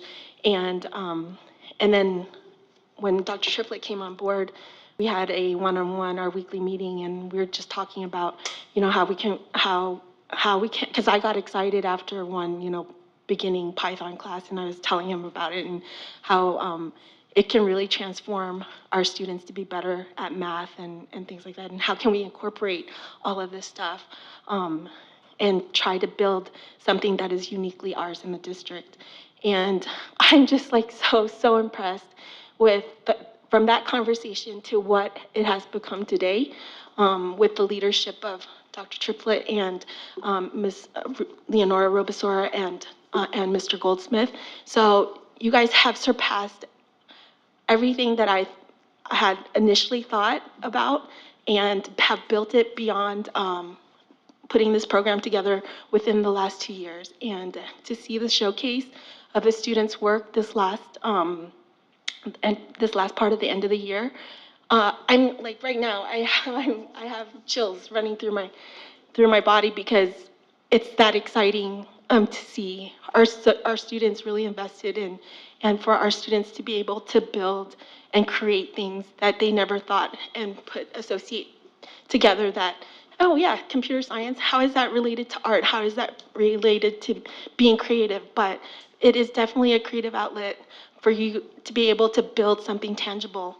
And this is in a digital format, right? So congratulations to the tremendous work that your team has put together. And I'm so excited for what's to come. So with that, I will let Member Zhang wrap it up. So first, I want to commend Superintendent and your team for the wonderful work, particularly Ms. Rachel Grong for your passion to expand access. Yes. And Mr. Goldsmith for your work. Wonderful to expand access to computer science for more of our students, and obviously for our middle leadership for listening to our teachers. And I went to the computer science showcase, wonderful event, super talented students there. So thank you for inviting me to that event. So generally speaking, I don't really talk that much about my professional life in a board meeting. But today I'm going to make an exception because what we're talking about here is somewhat related to my work. So recently I mentored a college intern at my job. She did a wonderful job. So at the end of the internship, we as a team extended her a return offer to come back as a full-time employee after her graduation. Her total compensation, including salary and stock-based compensation, will be a little bit more than $200,000. And yes, you heard that right. A 21-year-old lady, rising college senior, about to graduate, will soon command a compensation comparable to our superintendent. This lady, obviously 21-year-old, was born in the 21st century. And some of you may have guessed, she is a foreign immigrant, not necessarily a US-born citizen. So as I look at this lady and the offer we gave to her, I couldn't help but think, this lady could have been a US citizen. This lady certainly could have been an NUSD graduate. And as an outsider looking into our K-12 system, why I call myself outsider? Because I only spent a year and a half in the K-12 system in this country. I was amazed by the fact that our system seems to be simultaneously and paradoxically characterized by disproportionate accountability on minor transgression and no accountability on profound institutional failures.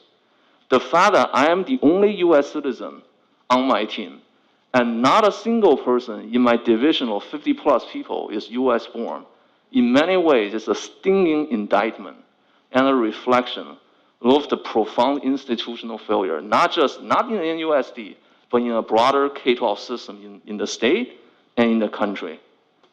So for us, I thought that to focus anything other than to focus our energy and time on anything but student success is really just like that, trying to fix the air conditioning system on a sinking Titanic. That's why, and don't get me wrong, NUSD has quite a bit of challenges and unique problems, our communication issue and whatever misspelling of board agenda. But these problems, however, pale in comparison to the financial loss and the economic damage we inflict on younger generation by not preparing them for the job of the future. So I want to commend the superintendent on your focus on the things that matter the most. Thank you. Thank you. All right, and we did go over the 30 minutes for this one agenda item, but it was just so important, and again, thank you so much. Miss Bloom, you are totally a rock star. If I may, President Nguyen, I just want to say, Ms. Bloom, you named I think the quote of the year when you said, "Hold on a minute, I want to keep talking." I'm going to remember that forever.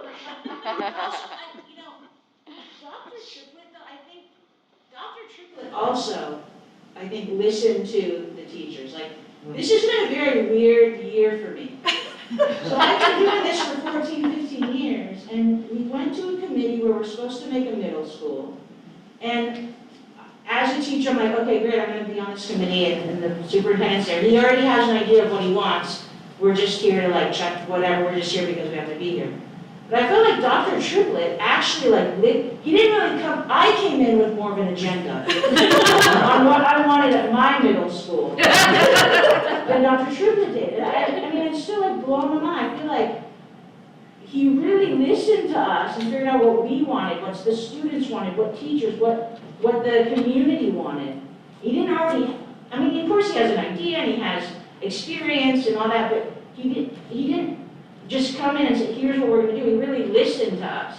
And I think ideas that you had not even thought about yet, like the flex or the electives or what kind of electives they're going to be or this or that, I don't think you had like a set thing. I think you really let people contribute and get into it. And so again, a very bizarre year for me on committees, I gotta say.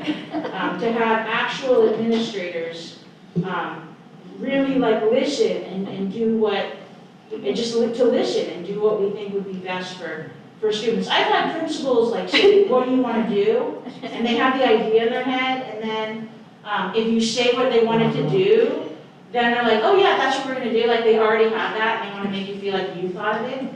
But to actually have like district office administrators come in and like really listen has been a very bizarre thing in my, I think it's because we're changing for the better, so. I've been with this district since I finished university 22 years ago. And the most important thing, Dr. Triplett, that you did for this project was convening the team and empowering us. And I have never felt as empowered as a teacher. And I'm not a programmer. I'm a programming teacher. It's a lot more fun. I don't work with code, I work with kids. And I've never felt as empowered to build better things for my students that I have in this project. Thank you so much. See, kudos, Dr. Triplett. Okay, on to the next item. Oh, wait, we have to... No, that was just discussion information. On to our second staff report, 11.2, California Dashboard Local Indicators. Thank you, President Nguyen, and thank you again to the team, STAR team. You rock. So this next session, Ms. Kieran's going to speak to this. This is the California Dashboard Local Indicators. I believe last year the timetable for this changed, and we began to have to present this at this time of year.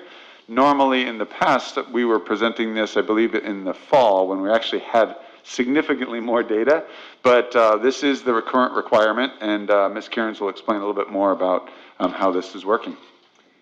Good evening, everyone. I feel like this might be a little dull by comparison.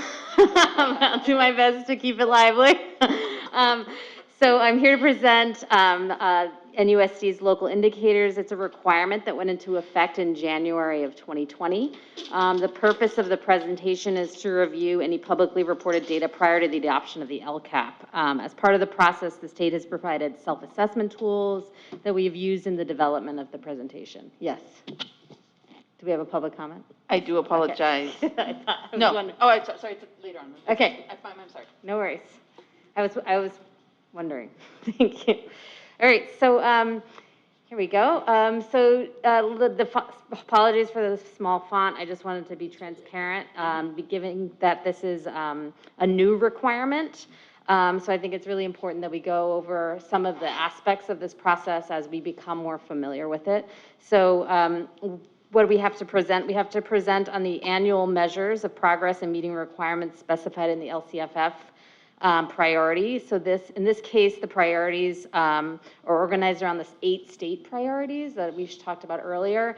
However, not all 8 state priorities show up in this, in what's required in the presentation. The report also, you need to also report on the results of in a non-consent item in the regularly scheduled board meeting, which is what we're doing here today. And lastly, report on the results of, to the public through the dashboard, utilizing the self-reflection tools available through the state. So the following slides are directly designed in response to those self-reflection tools. So here are the indicators. These are the approved standards and self-reflection tools. Priority 1, appropriately assigned teachers, access to curriculum, unaligned instructional materials, and safe, clean, functional school facilities. Priority 2, implementation of state academic standards. Priority 3, parent engagement. Priority 6, school climate, and priority 7.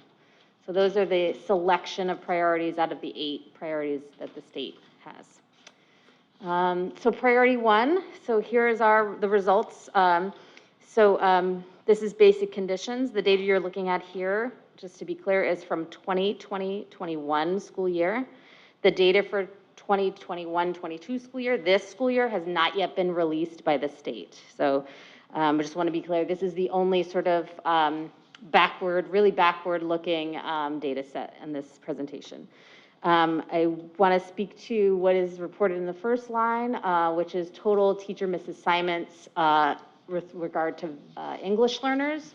We had a number of 14 on there, and just wanted to kind of reach over to our Executive Director of Human Resources to maybe articulate a little bit more about why that number is what it is. Yeah, so we do have a misassignment report that is part of the Commission on Teacher Credentialing. And although we don't have any penalties for misassignments, we do have a summary of findings that is now delivered to the county office and then subsequently to our district. And so all of that to say, we do have a high number of misassignments noted for the 2020-2021 academic year. However, that is mostly due to not correcting different codes that come up. I mean, it's a lot of technical work, but in short, The district has a certain time period to clean up what's coded as exceptions.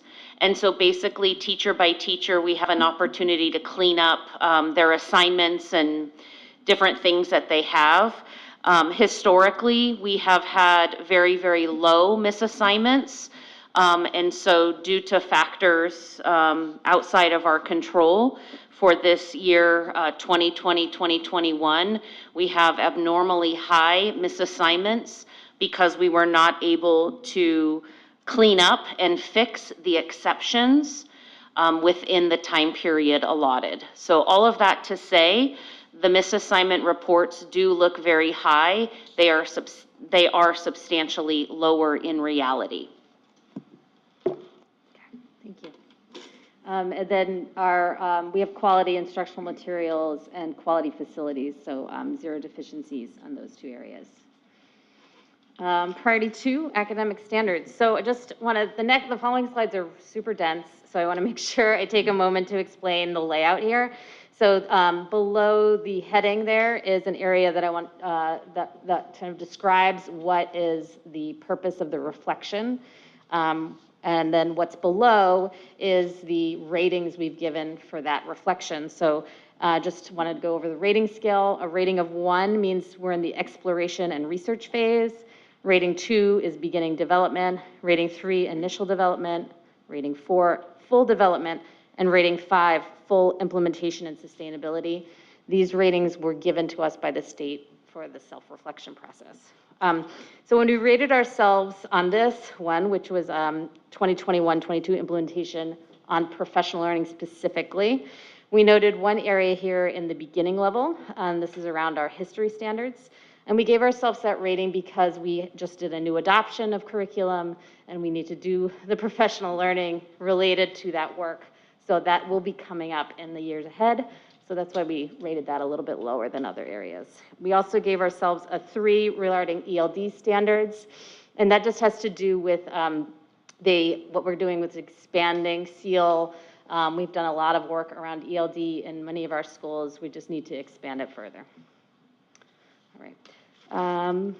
Priority area 2 again, this is about instructional materials. We gave ourselves really high ratings here with a little bit lower in ELD, and as you know, I came to the board to correct some of the adoption for ELD, so we expect that to be higher for next year. So this is policies and programs that support staff. We gave ourselves a rating of, full development here. Because the practices, these practices among our teachers really work regularly together to collaborate and plan.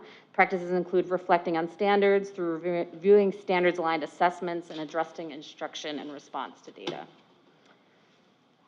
Priority 2 still. This section is about implementation of standards, but focuses on additional courses, often defined as broad course of study. So you'll see here career technical education, health, physical education, VAPA, visual and performing arts, and world language. So we rated ourselves as initially developing in CTE and health. With regard to CTE, we have excellent CTE options, as we just heard. But when it comes to a full pathway sequence in which students are able to be completing a pathway, we still have some work to do. Health education is currently provided through FLASH program and through our SEL curriculum. We just want to acknowledge that there's a lot of standards within the health standards, and so we're looking to be more expansive in the offerings we do provide regarding health standards. All right, last area for priority 2 is with regard to teacher development, teacher and school administrators growing in their profession. So here I just want to note that we gave ourselves a level of 3, which is initial implementation. We have integrated supports for teachers that are not yet mastered teaching standards within our E3 review process. And we are monitoring the process to note how well this is now improving teacher practices via the standards of instruction. So just wanted to see if Ms. Ingham Waters, you would like to add anything there? just to highlight providing support for teachers, we do have E-Cubed, which is our evaluation system, and it's actually 3 levels. We have the basic every year or every other year evaluation process, and then we have the next level called advisory. And so a teacher who is in need of additional support will move to that level. And they have 80 days on a cycle of advisory to improve their practice, and they're assigned an advisor. And then the third and final step is called a structured improvement and review plan. And it's kind of like the next level, and they have to work on their practice and report their performance to an educator support panel every 6 weeks. So we certainly do have structures in place to provide support for teachers. Thank you.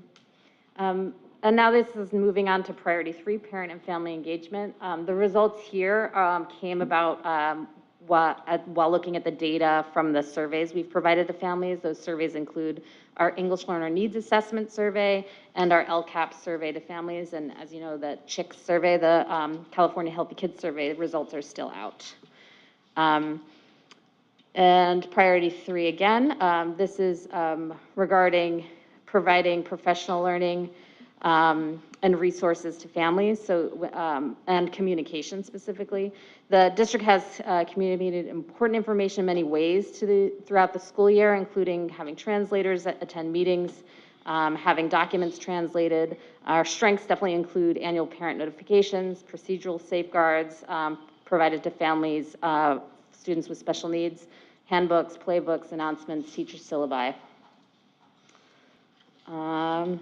Lastly, the district is constantly seeking input from families through multiple communication vehicles, including the superintendent's advisory, ELAC meetings, DELAC meetings.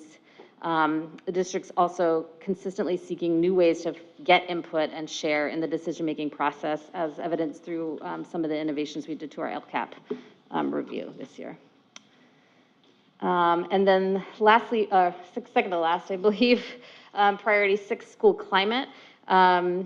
We would typically be providing more of a narrative summary here. We don't have the complete results, but I wanted to give a demonstration of where we are with our survey completion. So we have 36% of students completed our Healthy Kids Survey, 81% of staff, and 21% of parents. A significant improvement from the past years, but I still think there's room to grow in terms of getting more results. And then I think this is the last set. These are a little more wordy. So this is about access to a broad course of study. I just wanted to share that we definitely monitor the levels of access that students have to this broad course of study through our attendance reports, as well as monitoring A to G course completion, AP course enrollment, and CTE pathway completion. With regard to what we noticed in students' access is that we noticed that students, while they have extensive access to a broad range of academic and enrichment experiences, we noticed that secondary schools specifically have a lower underrepresentation of low-income English learner and students with disabilities in some of those courses. So we believe that our LCAP, as well as the A to G completion improvement grant and after-school programs, are going to help us support in changing that outcome. All right, so this is given the results of our measures. While students have access to courses, student success in these courses is unequal. We believe that students need additional support to meet grade level requirements, which include aligned equitable grading practices. In addition, we need to align our ROP and site-based CTE courses to allow for more pathway options, as mentioned previously. And lastly, in response to the results of the tool, we've made some revisions. So we look to continue to implement the work of the Equity Collaborative in conjunction with our new coordinator of access and equity to support grade audits, reflections within departments, and support students to continue to make a 5-year plan and starting in 9th grade for their successful post-secondary experiences. That is it. I would love to receive any questions. I don't have a question slide though. Thank you, Ms. Kearns. Member Zhang, do you have any comments? Member Marquez? None at this time, thank you. Member Hill? Yeah, thank you, Ms. Cairns. Yeah, so just two quick, a clarification and then a question. Sure. So on the priority one, on basic conditions, and so it first starts out with, misassignments, but then at the third bullet point, it says number of identified instances where facilities do not meet the good repair standard, including deficiencies and extreme deficiencies. And we say 0. Right, so this is what we've reported to the state, correct? Correct. Okay, and so because I think that as we've gone through this recent exercise talking about facilities, I think that there's been a lot of, different perspectives, but I think that we have to be consistent when we're reporting out data. And what we reported out to the state, as I read it here, is that in terms of our facilities, we're saying 0, that basically we don't have any facilities that do not meet the good repair standard. And that includes deficiencies and extreme deficiencies, correct? Correct. Okay, that was clarification 1. And then the second question is, on priority 6, in terms of the survey. Yes. Since we've done the survey, what's to prevent us from sharing that survey out before November of 2022? The state doesn't make it publicly available until that time, and that's what was reported on their website. Okay. Now there is, if we give the survey earlier in the year, so for example, other districts, nearby districts may have this data available, but that is a result of them administering the assessment or the survey earlier. So I just wanted to say that there. Okay, so it's a constraint at the state level? Yes. Okay, great, thank you. You're welcome. And sorry, but could I jump in, President? Just to clarify, Ms. Cairns, with regard to the facilities pieces, I believe that is the Williams complaints, is that correct? Yes. Okay, and it's from 2021, is that right? It's 2020. 2020, yeah, 2020, oh, yeah, sorry, thank you. Yeah. Yeah, thank you. So it's a specific reporting around Williams compliance within facilities? Yes. Thank you.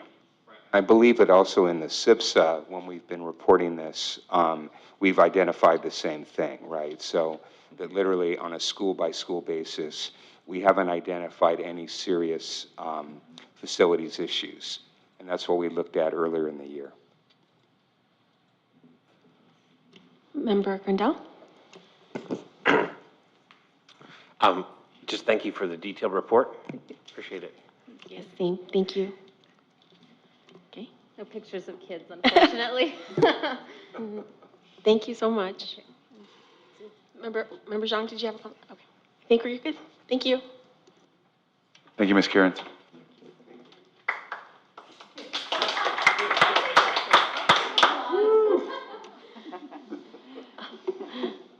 Okay, on to student expulsion 12.1. May I get a motion to approve case number E2122-19?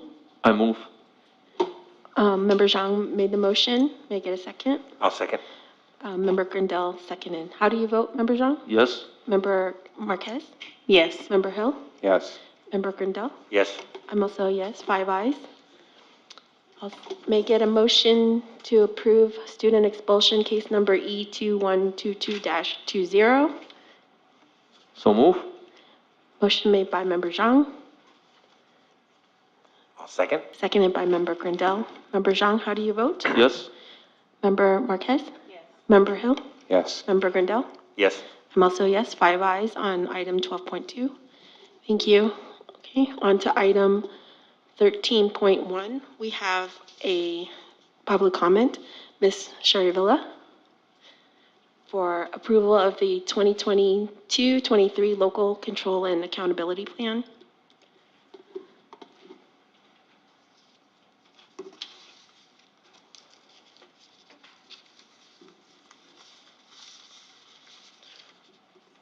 Welcome back. Thank you. Thank you for having me back. Okay, so in regards to last year compared to this year, big difference in the way the meetings were run. So thank you, Abby, and thank you for the information that we did receive. My question is though my comments are in regards to whether or not our committee saw the final draft, the final product. There was a 520 on May 21st.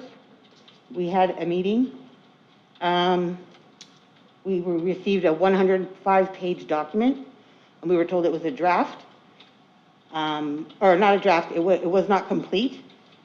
So we will see the final product at the next meeting, which was on 5/31. The product that we got from at the 5/21 meeting was 105 pages. At the next meeting on 5/31, the document we received or we looked at was 110 pages. And then the one that was brought forth at the June 7th meeting was 112 pages. So again, final product, I don't know. That's my question. There's some information that's not accurate in the final product. So my question is what final product did our committee actually see? So thanks. Thank you. Okay. With that, is there any comments or questions from the board? Member Zhang? Yeah, so last I remember I mentioned about the ratio for AP exams, like rather than ratio of passing versus overall takers, maybe we should establish additional number about the people that are passing with 3 versus the total enrolled people, because right now we don't have we no longer have the financial burden for low-income students to take the exam. So I guess this is not being added. Does the board feel comfortable that we should look at an additional indicator, like versus is the number of students passing an AP exam versus the total enrolled in that class? Because we already removed the financial burden about registering for the AP exam.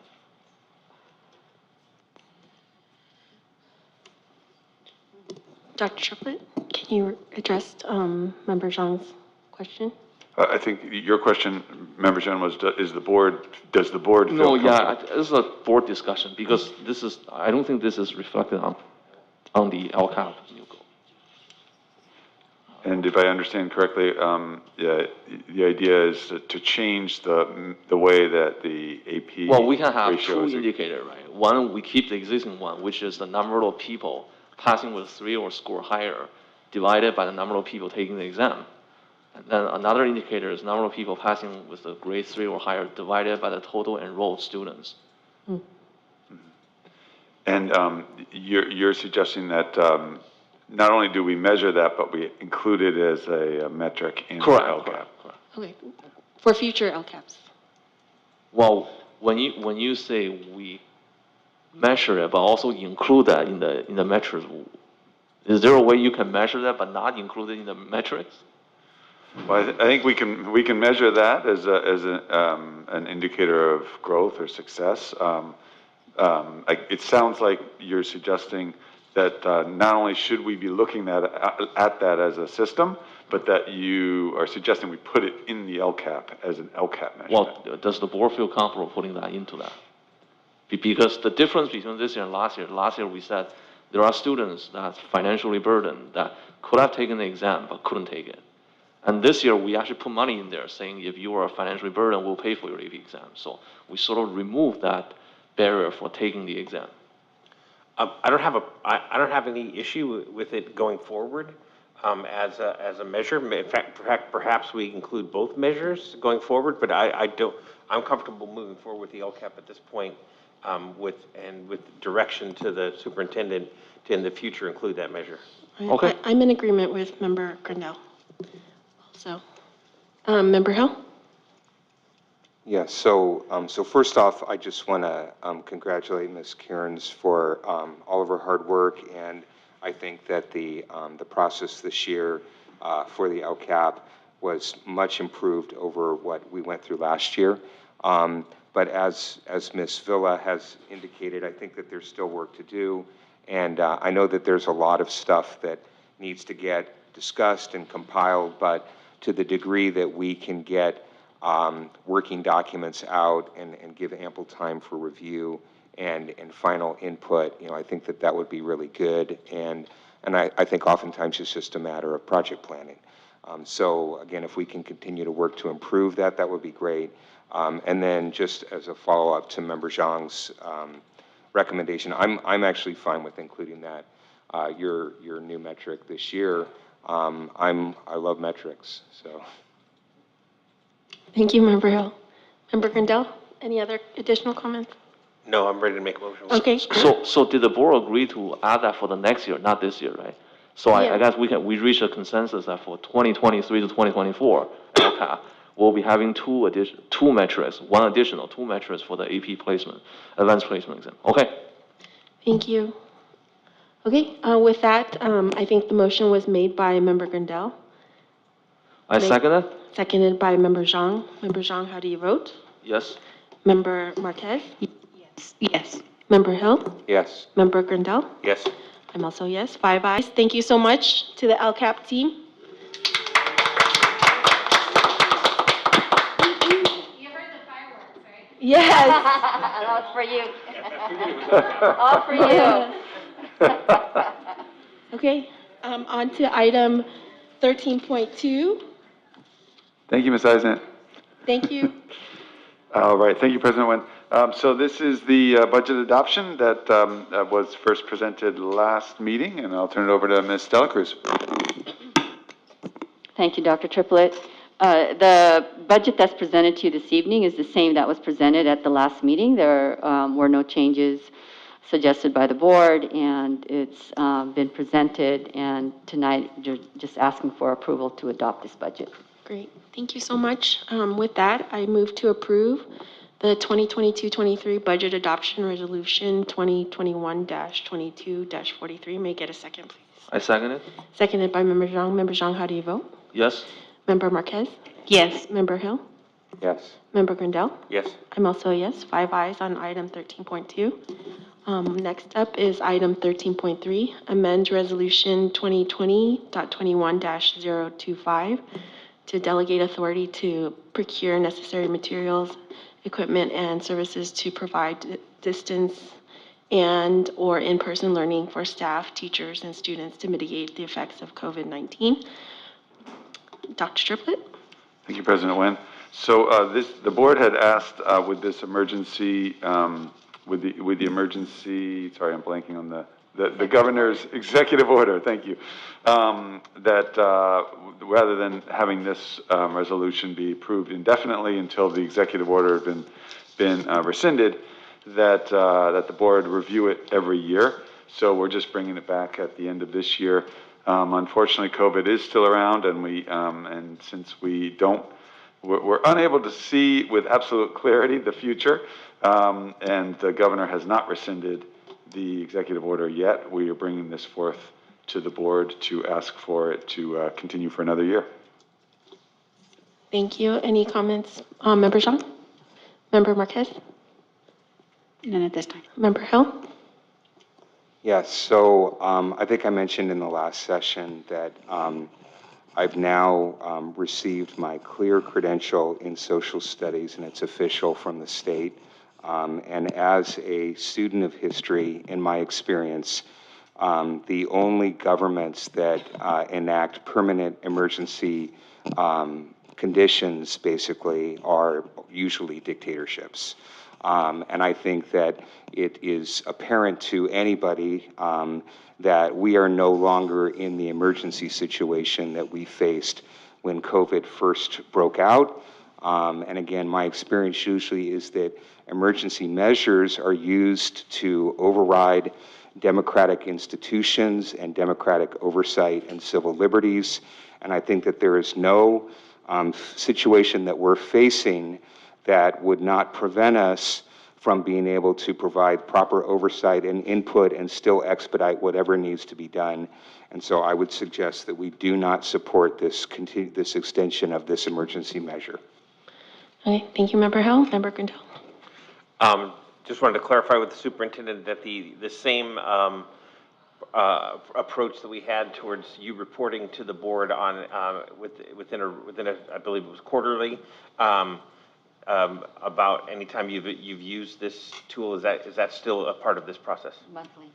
Oh, monthly. Thank you, Ms. Dela Cruz. Yeah, so everything the same, no changes there, and as Ms. Dela Cruz just said, it's a monthly report. Thank you. And so yes, so long as the governor has his declaration in effect, and we really don't know what's going to happen. Here we sit with masks on, and some weeks ago we were celebrating, not having to wear them. We don't know what the next turn is going to be. I'm hopeful that we've turned the corner, but I believe we allow the authorities, if they've established an emergency declaration, that we provide the flexibility to respond to any emergency that comes our way, and look forward to next year not having to do this. Thank you, Member Grandal. I don't have to say much because I also echo the same sentiments as you. So with that, I'm going to make a motion to approve item 13.3. May I get a second, please? So I do have a question. When the first time we voted on that, did we vote for the whole year or just 6 months? It was for the whole year. Initially, it didn't have an end date, and the board suggested that we have an end date so that we could review it every year. I see. Okay. So with that, I made a motion. May I get a second? I second it. Thank you. How do you vote, Member Zhang? Yes. Member Marquez? Yes. Member Hill? No. Member Grandal? Yes. Also yes, 4 ayes and 1 no. On to the item 13.4, Newark Junior High paving project update. Dr. Triplett? Thank you, President Nguyen. So as you recall, board members, we brought this forth at the last meeting regarding a sort of an update and a need to proposal to do some immediate striping and sealing. I wanted to say varnishing, but I knew that wasn't right. Sealing of the parking lot at the junior high. The board did propose an additional idea. I believe Member Hill was suggesting that that we should explore the opportunity to fill the potholes and a term I've learned from Ms. Dela Cruz, the alligators, which are different than potholes but have a similar negative consequence. So we have done that, and Ms. Dela Cruz, do you want to just speak real quickly about what we've turned up in terms of cost estimates? Yeah, so we've presented a new proposal, which includes the repair of the potholes. Originally, to seal and restripe, it was an estimate of about $40,000. So with the pothole repairs, it would be an additional $19,000 for a total cost of $59,000. And we did attach the quote plus some photos of the major potholes that we're proposing to repair. Okay, any additional comments or questions? Member Zhang? No. Member Marquez? No, thank you. Member Hill? Yeah, I'd like to advocate that, because we talked about this in the last session, to explore options. And as we discussed before, the restriping and the sealing, it's really a throwaway effort if we're going to go and tear up the parking lot and totally redo it in a year from now. And so we'd be wasting enough, $40,000 for just a temporary fix. And given that this is the junior high school, and given the fact that it's not like we have a whole bunch of student drivers or people that can't figure out how to park, I think that people can figure out right now, even though the striping's a little faded, where they need to park. I don't think it's an emergency situation. The potholes, however, and the alligators are a more serious issue, and so I'd like to support a modification of this, and that we approve the $19,000 for the potholes and the alligators, but we defer the other thing for when we're going to be doing the larger project. Member Grandal? Yeah, I believe we should do both the restriping and sealing and the potholes. Pavements, and Ms. Dela Cruz, you can correct me if I am out of turn, but a pavement system it's not just what you see on the surface. It's underlayment and other gravel. The sealing will prevent water intrusion into those areas and further damage. It's not purely a throwaway effort. It will maintain and preserve our facility, and in addition to being clarifying the locations to park, and because it is confusing. It is confusing there. I had the good fortune to be able to be a part of the promotion, thank you, trying to come up with the right word, the promotion at the location, and there were a lot of people who don't normally park there, and there was a lot of confusion with the striping that's been blacked over because of some places. It's really quite confusing out there. So I believe that preserving our facility until we can get the work done on a full rebuild, which I understand from reviewing the information may require the state architect's office to approve, which you never know, that might be 2 years, so I'm speaking from experience, but hopefully not. But given that, I think it's prudent to maintain our investment, preserve our investment, fix those potholes, and when the middle school opens, have a functional and safe facility.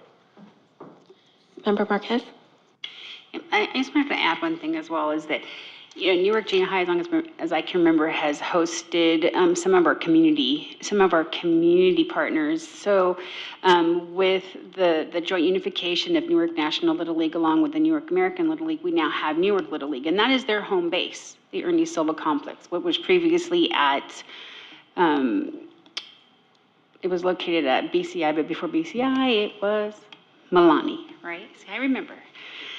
And the key is this.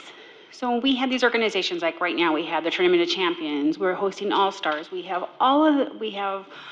many community members within Newark, as well as from other districts within nonprofit, who visit our sites. So we as Newark and as a school board need to invest, because the amount of investment that the parents in the community that put into these fields, that put into making sure that they abide by the rules, the parking, it is very confusing, right? And we want to be able to shine with pride. We want people to say, hey, we want to have our events hosted at Newark Unified. This is where, because of this, and the conditions of our parking lot, no. It's not acceptable. I go there in the evenings, and if you were to see the amount of families that actually go in the evenings to walk the junior high, football, soccer, whatever we named the field in the stadium, there's no access to the stadium for the seating and even the attention that the stadium itself needs. But there are still so many people in the community that continue to use it, because why? This is their base, this is their community. So we need to make this investment and show that we care what the community is doing and how they utilize our facilities. For some, it may be considered a Band-Aid or a throwaway. I don't see it that way. I see it as an investment, letting the people in our community know that we see it and we care. And we need to make it a safe situation and approachable, and then they can approach us and bring it to our attention at the same time that the efforts that are put into the groups such as the Newark Little League and what they do at the junior high alone to maintain the fields and the community work that they put in needs to be recognized. So I'd ask that everyone please vote. Let's move forward. So I have a question regarding the pothole repair. So if we just going to do repairing of the pothole, is that really going to be 19,000, or you're going to have additional overhead cost if the only thing we do is fixing the pothole? Because right now we're saying we combine these two together, repairing the pothole is 19,000. I can't tell you that for sure, because what we asked for was all three. I see. So just doing the pothole might have additional overhead costs rather than just 19,000 number. Okay. Or it might be less. Thank you. I don't have any comments or questions. I'm ready to make a motion. Great. Thank you, Member Grindell, for the motion. May I get a second, please? I'll second that. Great. Motion made by Member Grindell, seconded by Member Zhang. Member Zhang, how do you vote? Yes. Member Marquez? Yes. Member Hill? No. Member Grindell? Yes. I'm also yes. Thank you. And just for clarity, my motion was to do both things: the resurfacing, restriping, and the potholes. I think it was clear to the board. Yes, it was clear. clear. Wanted to put it for the record. Thank you. Okay, thank you. President Wen, given that we're 10 minutes out, I'd like to make a motion that we extend our time till midnight, since we ran over the last time, so this hopefully should be ample time. We didn't run over last time. We ended right on time. We, At 11. we didn't have a chance to discuss everything. All right. Motion to extend till midnight made by Member Hill. Make it a second, please. I'll second that. Seconded by Member Zhang. Member Zhang, how do you vote? Yes? Member Marquez? Yes. Member Hill? Yes. Member Grindel? Yes. I'm also a yes. Thank you, Member Hill, for being proactive and looking at the time. Appreciate it. Okay, on to item 13.5. Board member requests, Board Policy 7310, naming of facility. Member Zhang, you had brought this up last time, and we asked it to be brought back because Member Grindel was absent at last meeting, and we wanted to get his input as well. So with that, I'll hand it over to you. Member Zhang? Yeah, so the reason I made the edit is that given Newark is such a small town, so I think it's extremely important for Newark to keep its own historic heritage, because in many ways, we don't have the luxury of bigger city like San Francisco, Oakland, or even Fremont. So that's why I proposed the edit like to state our order of preferences, which traditionally our elementary school are all named after significant person in Newark history, and obviously the third thing is, the third one at location within Newark is to understand that Newark as a small town doesn't have the luxury of losing your heritage. But I do want to say that I don't want the board to spend a lot of time on this. This is definitely not the top priority of the board. That's just my personal suggestion. Member Marquez, do you have any other additional comments? I stand the same as last. Okay, thank you. Member Hill?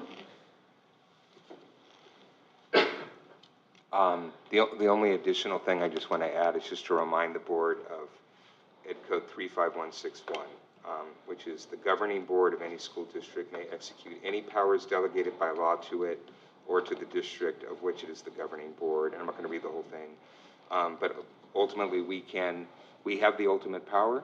We can delegate those powers, but the last sentence says the governing board, however, retains the ultimate responsibility over the performance of those powers or duties so delegated. So we can decide how we want to handle the naming of the facility, and we can take it under our own consideration if we decide to. It is our decision as a board. Thank you. Member Grindel? Yes, I agree with Member Zhang that we don't need to spend a lot of time on this. I do want to make sure that we maintain, despite what Member Hill just indicated, we have a policy that seeks input from the community, and I think I'm happy to see that your proposed changes don't really touch that effect. So we still have a policy, or maybe we don't call this a policy. Yes, it's a board policy. We still have a policy that seeks community involvement. Yes, the board is ultimately responsible, but I want the policy to continue forward where there is community involvement in the renaming process. I do have just sort of one wordsmith. With your on point 3, you've crossed out the geographic area and replaced it with a location of historic significance. I'd like the geographic area added back in some way, so locations of significance or geographic features. And although I don't think the geographic features have to be within Newark, for example, San Francisco Bay most people think of Newark as being adjacent to San Francisco Bay, but Fremont went and annexed the baylands surrounding us. So Newark, strangely, doesn't have any bayfront at all. I think that was a spite move by Fremont, but anyway, so I'd like to have geographic features for the area also be a board policy, but not an issue I'm going to die on, particularly if as we're maintaining the stress on community involvement. Yeah, so let me explain a little bit more why I put in within Newark. exactly the reason, like, yeah, we can name our school like San Francisco Bay Area or whatever, or Ohlone, because we're in the Ohlone land, right? So the reason I put that in is, I think Fremont, city like Fremont, San Francisco, Oakland, has a lot more luxury to naming their school on the greater geographic area, because Newark, in a certain way, 20 years or 50 years later, you still want people to remember what's so unique about Newark as a small town. So that's the reason. But if you want to cross out that within Newark, I guess ultimately the board, hopefully this time, have several naming candidates there that we can have an open discussion on where to choose from. What if we simply left the geographic area in and put or, so the geographic area or location of historic significance in Newark? Yeah, that's fine. And then we're done. And another thing is, we have this number 1, 2, 3, 4. What does that really mean by we list this 1, 2, 3? Is that no preferences at all, or we have somewhat an order of preference? I think the change you made that indicates that there's an order of preference is worth doing. But again, this is just guidelines that we're putting forward to the committee process. And as Member Hill indicated, this board or future board can decide as they will for how they want to name schools. And yeah, I agree with that. I just hope when we involve the community is aware that board has a policy rather than just go free will, like go anywhere. Yeah. I understand. Okay. Great, but I do have to disagree on the stance of the following order of presence. I think that that puts inflexibility in terms of, additional community input, because you're limiting them to first, name the school after an individual. I'm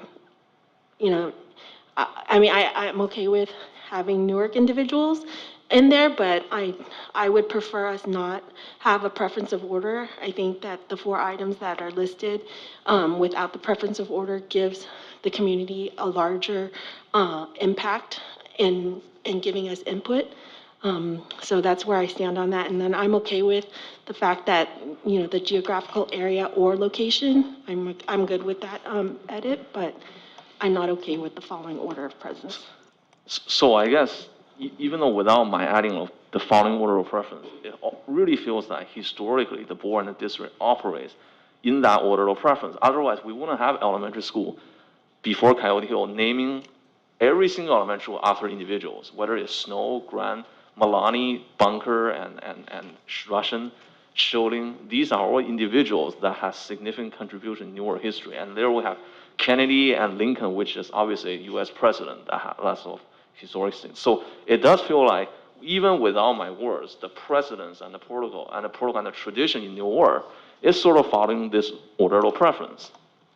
Otherwise, I don't think it's a coincidence that every single of our elementary school is named after a person. Well, it has changed since the last couple of times that we did rename schools, as you noticed.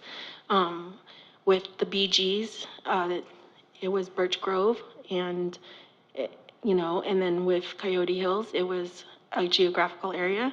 So, you can replace the numbers with bullet points, but to me, it's just in recognition of these items, and it just happened to be listed in, alphanumerical order. But as a whole, I don't necessarily think that, there should be a preference of order, because I feel like it does limit community input. So I guess where do we go from here? I'll make a motion to approve the changes indicated by Member Zhang, except the adding the words "the following order of preference," given the fact that they remain numbered 1, 2, 3, 4. That's sort of implied anyway, and then also removing the deletion of geographic area and inserting the word "or," location of historic significance. That's my motion. Okay, so I'm glad you said this is sort of implied order of preference. Okay, I'll second that. Just a point of order. At this point, this is a discussion information item. Oh, I see. You guys at this point have provided direction, so we can take these notes back to add to the. Even better. To the policy.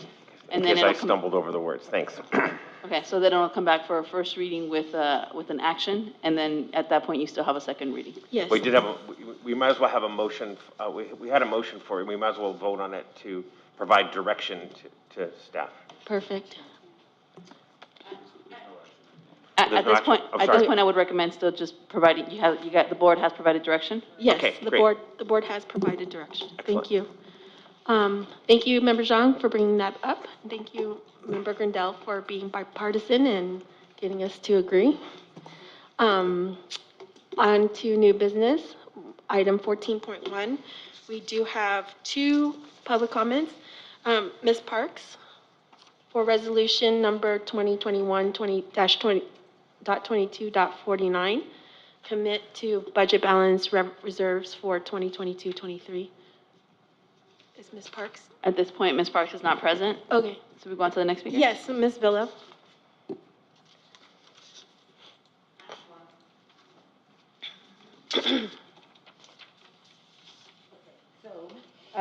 In the document that was in the attachment, one of the pieces of information in there was the LCAP carryover in the amount of roughly $500,000.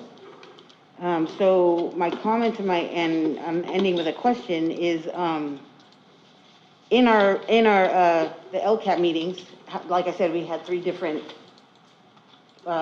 versions of what the final plan was going to look like. At one point, that dollar amount was roughly an amount of $2 million. And then by the end, it's down to 500,000.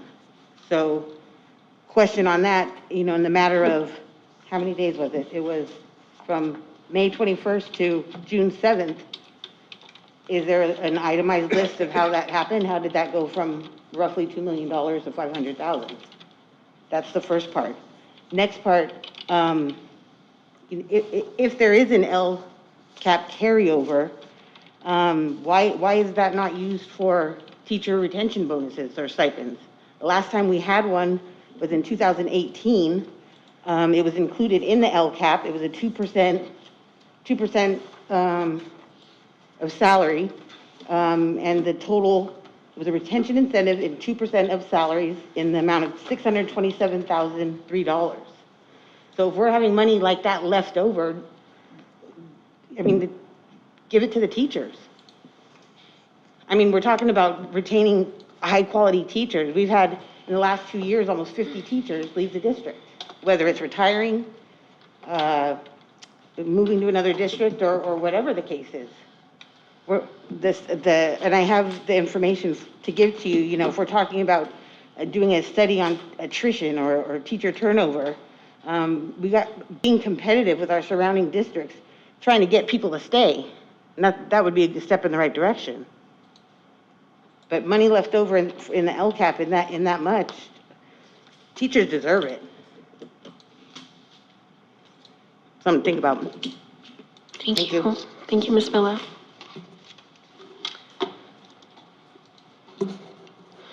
Okay, do you have any comments, Member Zhang? Yeah, I still have a follow-up on the question I sent before the board meeting. I still a little bit confused with this reserve cap.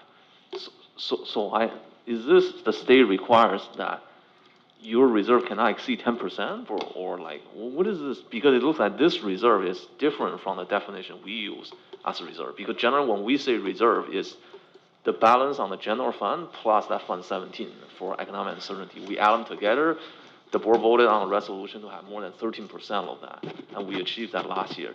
And this resolution saying the reserve should be capped under 10%. So what's the difference between these 2 reserves? So the ed code that got triggered regarding the reserve cap of 10% has to do with the unassigned and unassigned fund balance. So before that cap, our reserve for economic uncertainty was part of our assigned and unassigned fund balance. And with the trigger, that cannot exceed 10%.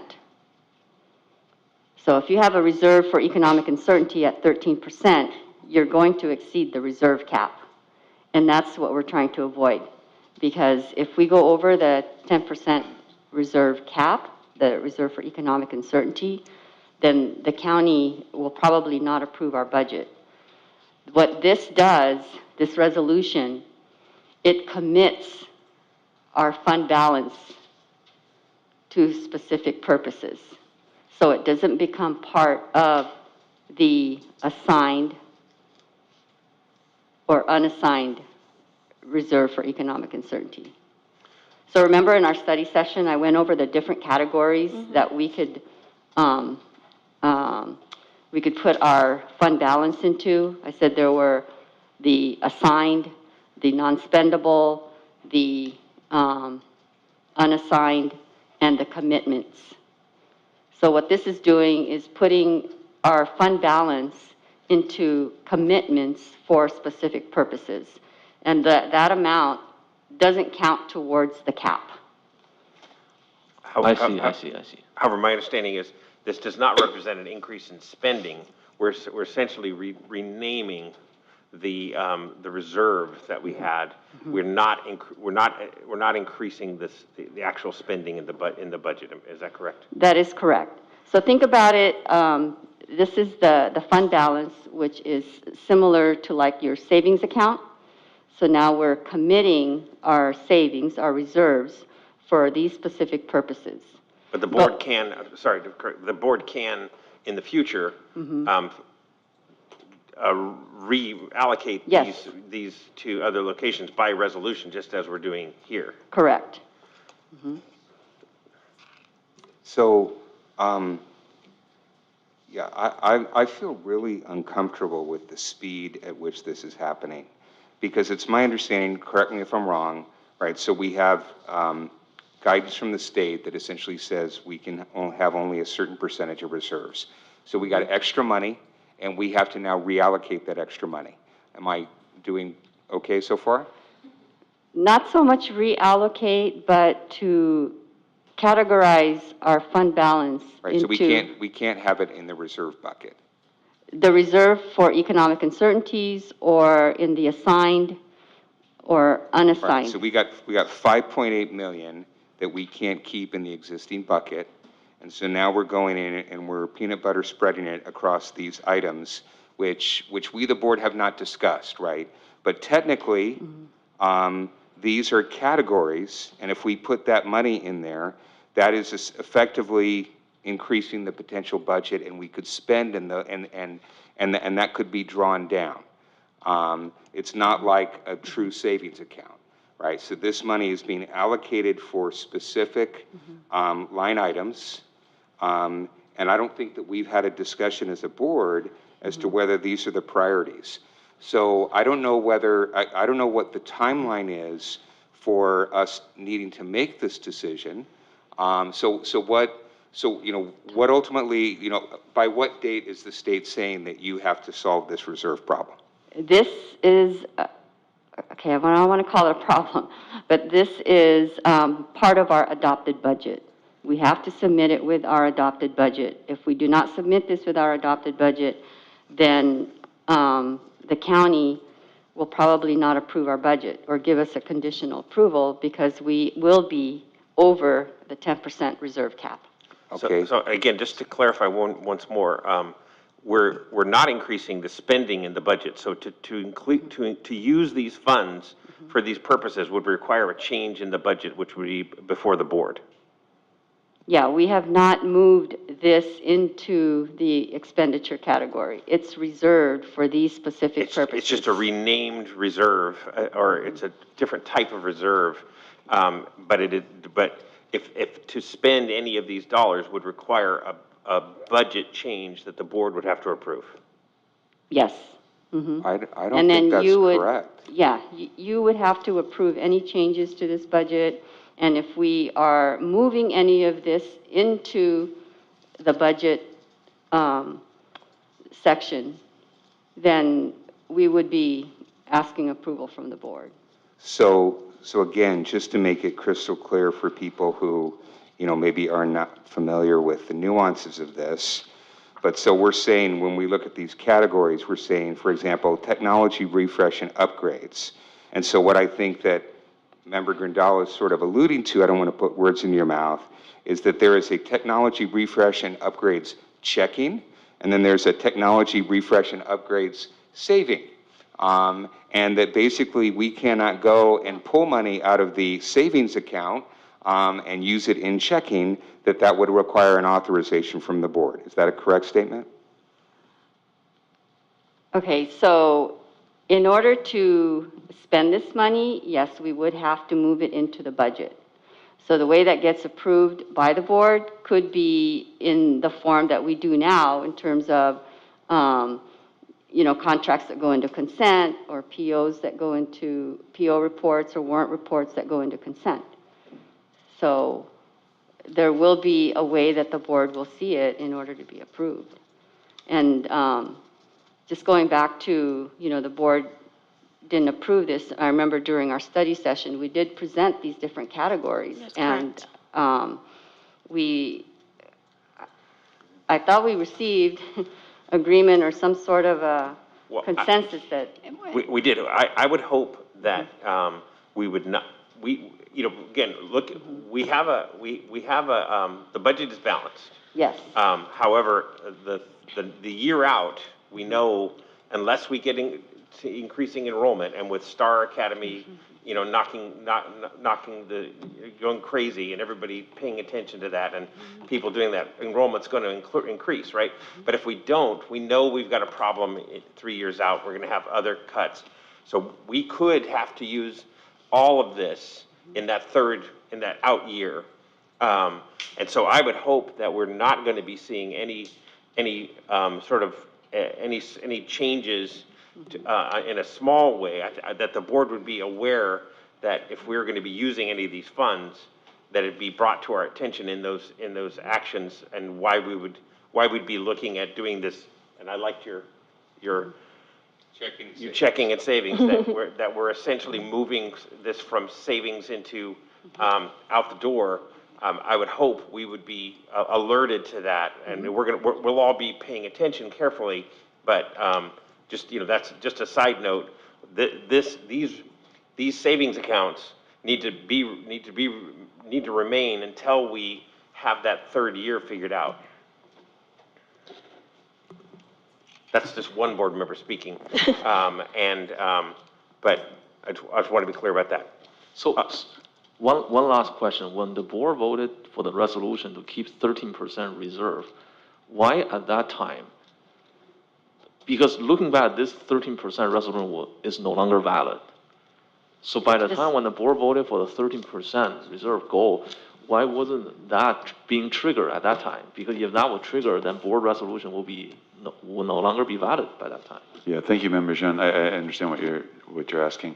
What happened was, and maybe we didn't make this completely clear just now, but is the state budget went into a surplus. Mm-hmm. And so because of the state surplus, and correct me if I'm wrong, Ms. Del Cruz, that's what triggered this. So it's not something that the district did, but it's rather the larger state budget triggers this rule that suddenly then all districts have to I don't want to say allocate, but Comply. have to comply with this reserve cap. Does that make sense? Okay. Yes. Okay. Yes. So several years ago, Governor Brown, I believe, was the one who implemented this new ed code.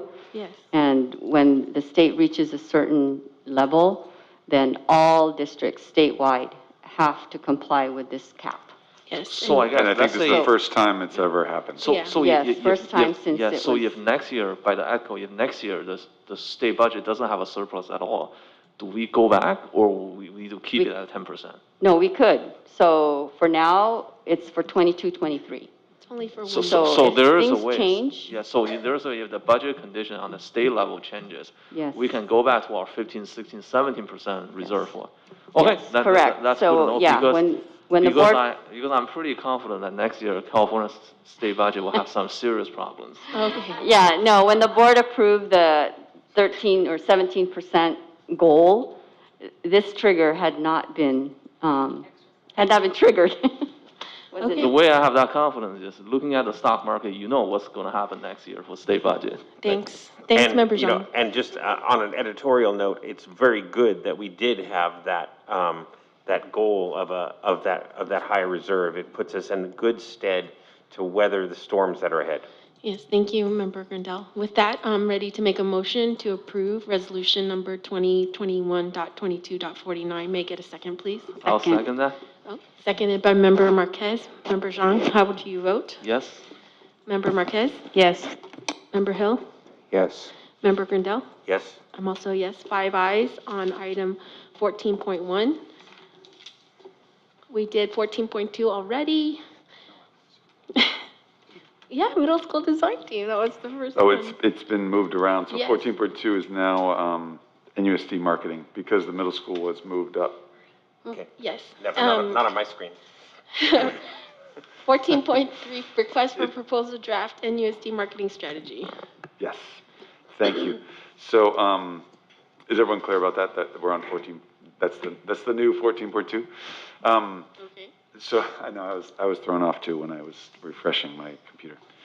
So, the board will recall, one of our goals for this year is around marketing, and part of the direction from the board was to bring forth a request for proposals for the upcoming school year for a marketing firm to support with a marketing strategy. And so part of that request was that the board wanted the district to bring forth a draft of that RFP before being put out for proposals. And so the purpose of this is really to get input from the board that we can use to modify this draft if the board sees fit. And then our goal is to get this out within the next month and hopefully have some proposals and be ready to move forward with a firm that really is meeting the needs based on our RFP. So I think just opening it up to the board and hearing suggestions would be great. There's no specific action on this item, just, there is an action. Let's see. To approve the commitments, sorry, I'm looking at the wrong. Yeah. Sorry. There's public discussion information. Thank you. Yeah, I seem to have a Wi-Fi lag here tonight. Yeah, so no specific action, just input from the board. All right. Thank you, Dr. Triplett. Member Zhang, do you have any comments? Just a minor comment that, proposal, in many ways, Newark is no longer a 5,500 student enrollment district. So we're probably approximately 5,000. And our city has 49,000 population instead of 55,000. Thank you. Member Marquez? I just had one ad with regards to the project goals. The fact that with the housing, right, that we have in Newark and the new families is we have increased enrollment and we have retention of current students, but how can we add a goal in this project where we are somehow obtaining commitment from the families that have the younger children, right, that aren't in our school? They live, or they reside within Newark, right, but they're students or they haven't, right, committed to, let's say, to our preschools or to prepare themselves towards TK versus going to one of the private schools in the area. So if you look at something like Statistic Atlas, right, and you look at the information, it actually breaks it down and it tells us, for in this area, how many families actually are in private schools compared to our public school sector. So if somehow we could integrate adding a goal that refers to that with gaining. So with the families are already here, it's just a matter of getting that commitment somehow for the enrollment. So, sorry, I just want to make sure I understand, Member Marquez. So what would you suggest in terms of adjusting the goals? Because we have increased enrollment, but it sounds like you wanted to add to that in some way. I do, and maybe if I can put more thought to it and come back to me. Sure. The key is somehow grasping the families that exist who aren't enrolling their kids in our school district. Okay. Maybe increase enrollment, including families who have not chosen NUSD? It may be in the deliverables rather than in the goal, because the goal is to increase enrollment. It may be in there. Thank you for the feedback, sir. Member Hill? Yeah, thank you. And so I shared this with the board earlier, but just wanted to expand on it a little bit. So everybody knows, I've been in business. I teach business at Cupertino High School. Marketing is one of the areas that we teach.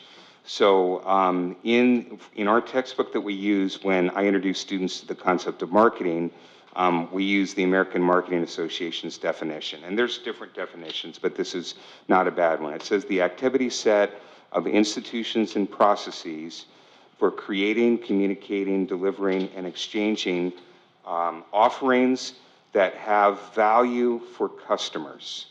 So that's the definition of marketing. If you talk to the average person on the street, oftentimes they think marketing is advertising, it's running ads in the newspaper, it's TikTok videos, it's whatever. But in reality, it's much broader than that, and I think that this is what we need to think about if we're going to be successful in this area. And so what basically marketing experts say, and this builds on what Member Marquez was indicating, is that you have to identify your target market.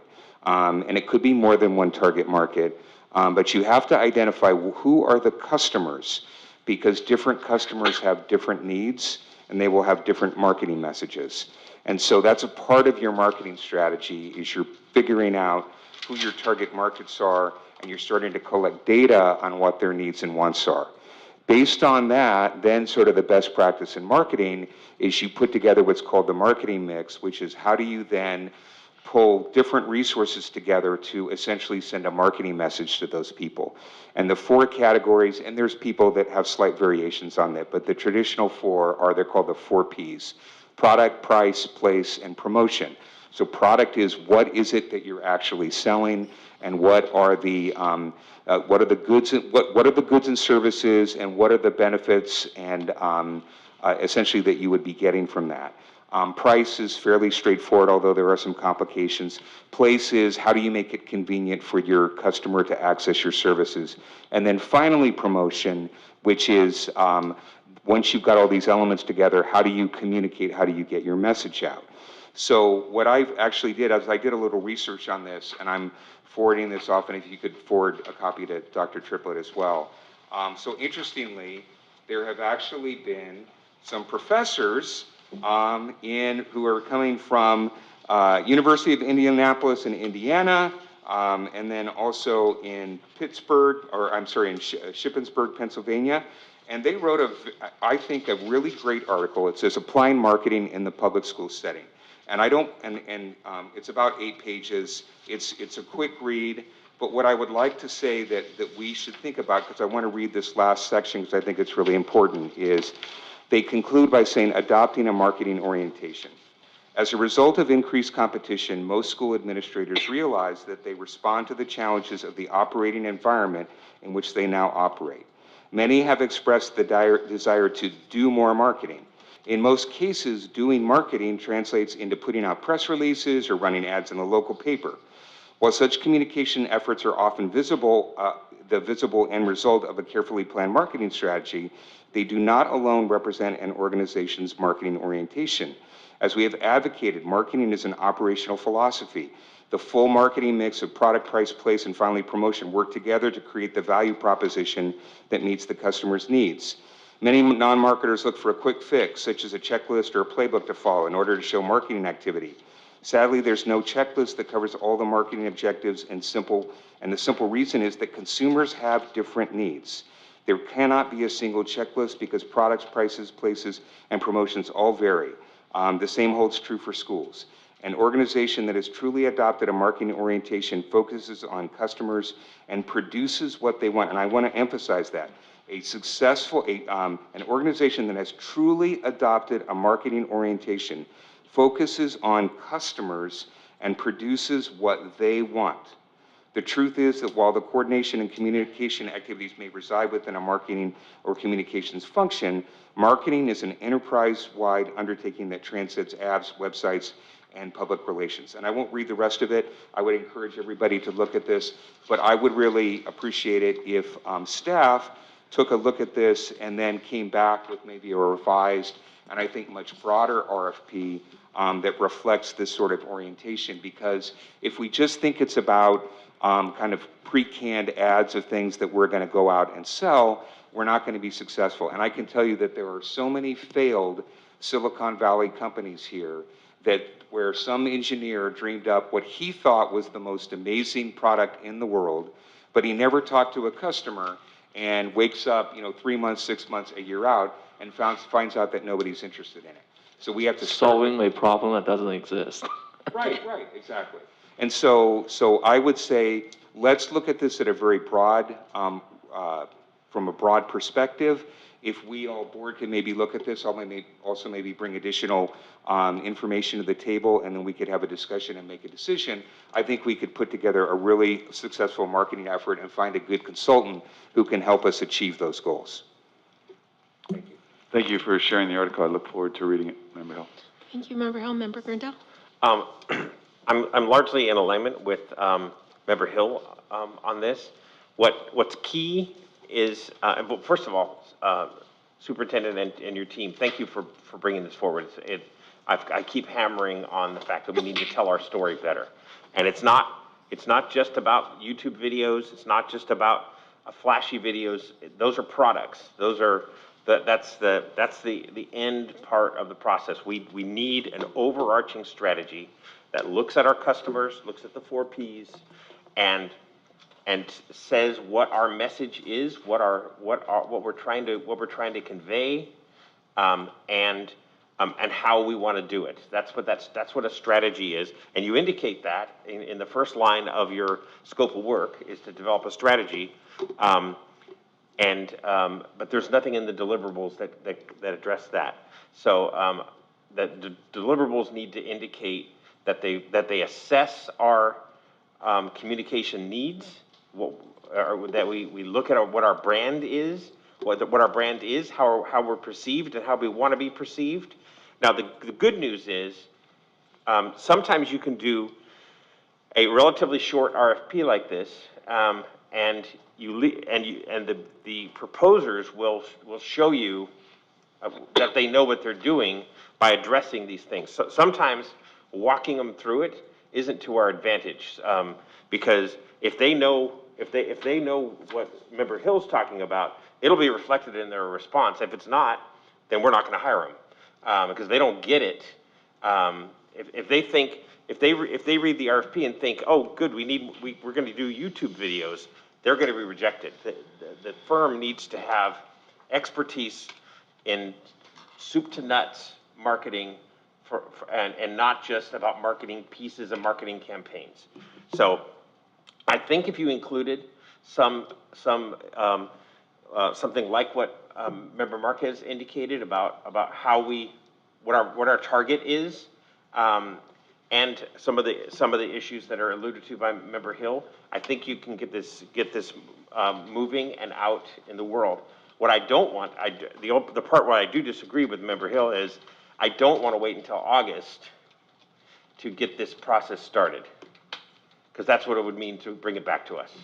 So I'd like you to take our comments and get the RFP out there, and the proposers will tell us that they understand what needs to be done. If they give us something else, then we can reject all bids. Thank you, Member Grindel. Member Hill? Just to add on to Member Grindel's comments, I just think that one of the things that we want to make sure of, and we're alluding to this in the goals for this year, we called it like sort of the root cause analysis, but we have to start with the customer. And so I don't think that we want to have any preconceived ideas. And a part of the effort that the marketing firm will do is will actually help us identify different segments, help us identify what their needs and wants are, and then start to figure out what's the marketing mix that we can use, or different marketing mixes. But we want to keep it open. We don't want to start pigeonholing them. Otherwise, we may be missing a big part of the equation. Thank you. So my biggest thing is that I really believe in storytelling and how we can convey what all the positive things that the district has been doing. Tonight and the last couple of months of board meetings, we have brought up so many wonderful initiatives that we're working on and that we have been progressing at. And all of that, if we're able to somehow wrap that up in part of this RFP, to be able to tell the district story and where we're headed, and include marketing materials that really do have family stories, successful stories in the district. I think that, and students, their achievements, and teachers, and interweave all of those ideas, being able to capture what we're able to do in the classroom, how the students are interacting with the teachers and how they're learning, and the capacity that we have for improvement in the district. I think that all those things matter. And I know that there's been, in years past and even in current years, there's been this negative narrative around our district, and in terms of academics, in terms of, safety, in terms of a lot of things. But I think that if we get the positives out, and stories from families who have amazing students that are doing wonderful jobs, overcoming adversity, building all of that, and how our teachers have helped them through and inspired them, empowered them. I think that's a powerful message that we need to get across. Because I feel strongly that in the last 2 years, our district has been doing that. And with your leadership, Dr. Triplett, and our executive district office team, and the changes that we've been making, I just want to build on that positivity. Thank you. Thank you for that input. I've been frantically taking notes, and I'll also review the tape, so I appreciate it. So I guess, are we bringing this back in August, or what? Or this can be part of our goal setting for next year? It's my understanding that the current directive from the board is to bring forth the draft, which I did tonight, get board input, and then revise the RFP draft, and then put it out so that firms could submit proposals. If the board wants to change that direction, because the goal was by July 1st, if the board wants to change that direction, please, by all means, let me know. But I feel the urgency of getting this out and getting this going. I think if we wait and drag it out and continue talking about it in August, I think we're already dead in the water. So that's just my suggestion. I have neighbors that are struggling with whether to send their children to Newark schools as we speak. Mm-hmm. And I think and I tell them the story, being a one-man marketing band, but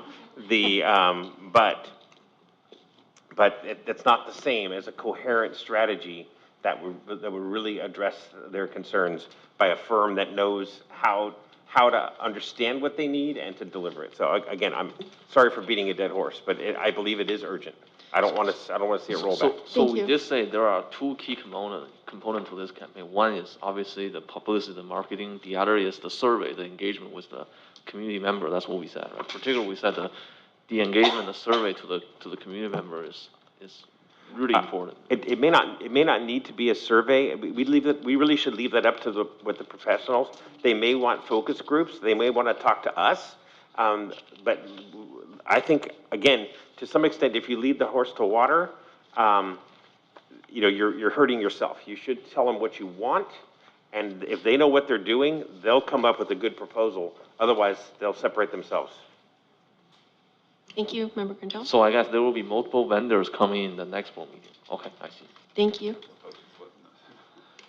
It's not my understanding that there'll be multiple vendors coming to the next board meeting. So if that's the intention of the board, please let me know. It's my understanding that we're putting this RFP out after revising it, and we're collecting proposals and making a decision and bringing that to the board for approval.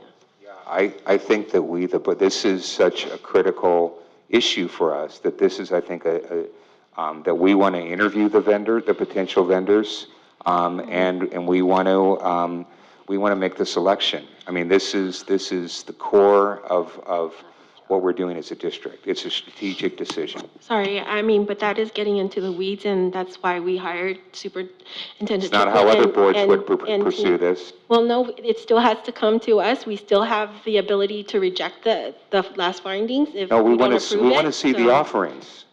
They will see the offerings, and they will review the offerings, and they will bring the offerings. Well, to I have a us. different Thank you. opinion. And that's what I'm asking for. Okay, thank you. Okay, we had prior direction, as indicated by the superintendent, to do as proposed. Present it to us, gather input, and then do the process.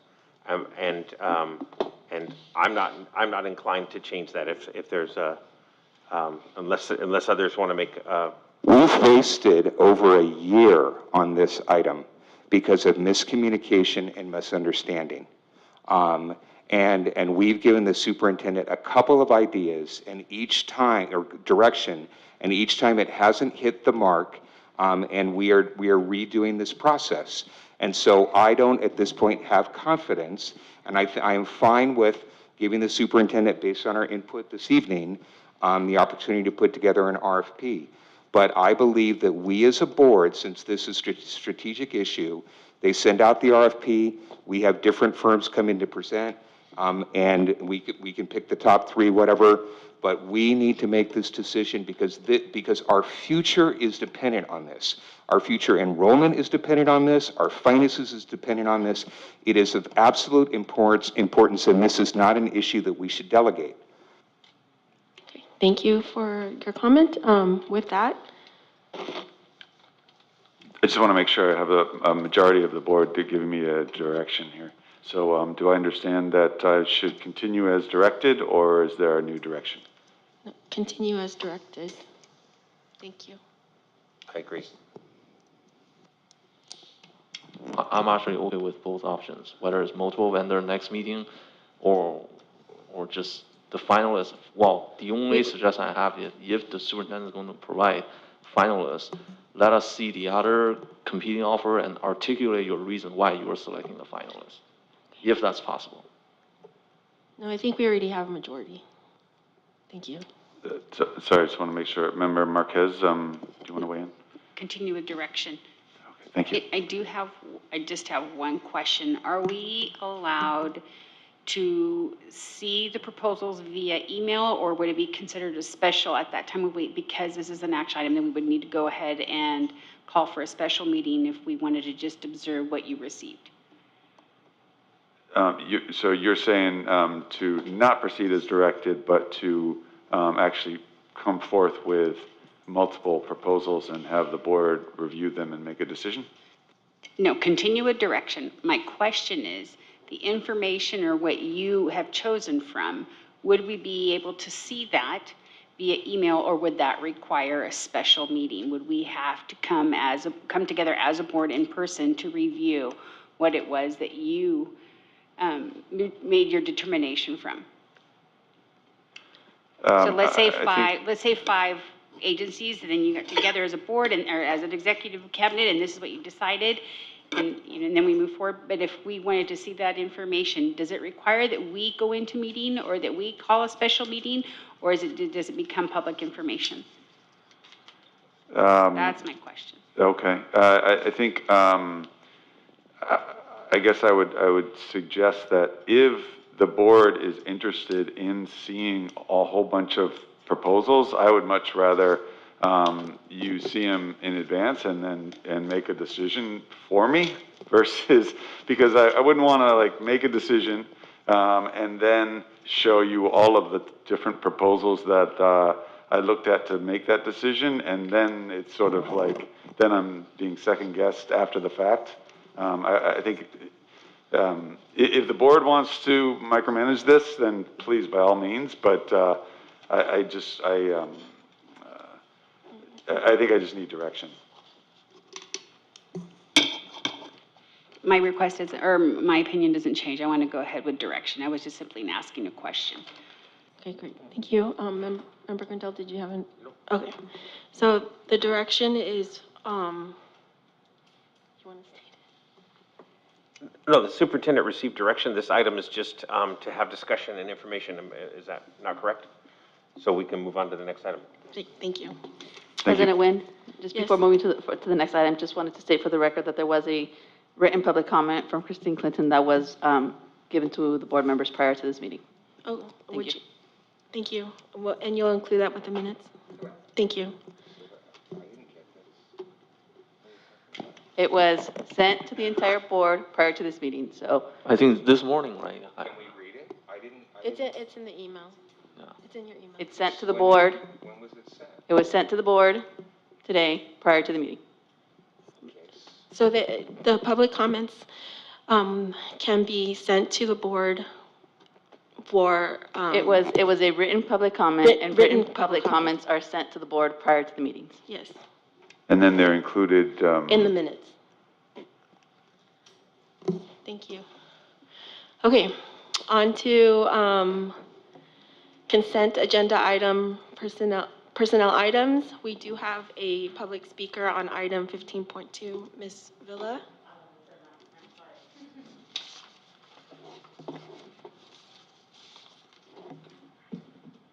So, let's see here. Where's Sean when we need him, huh? Excuse me.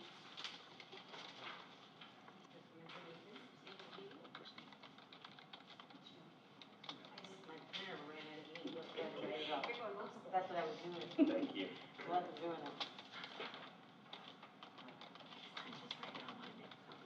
You don't have to, where you go? You don't have to go looking for any information. Oh, thank you. I'm sure you guys know this already.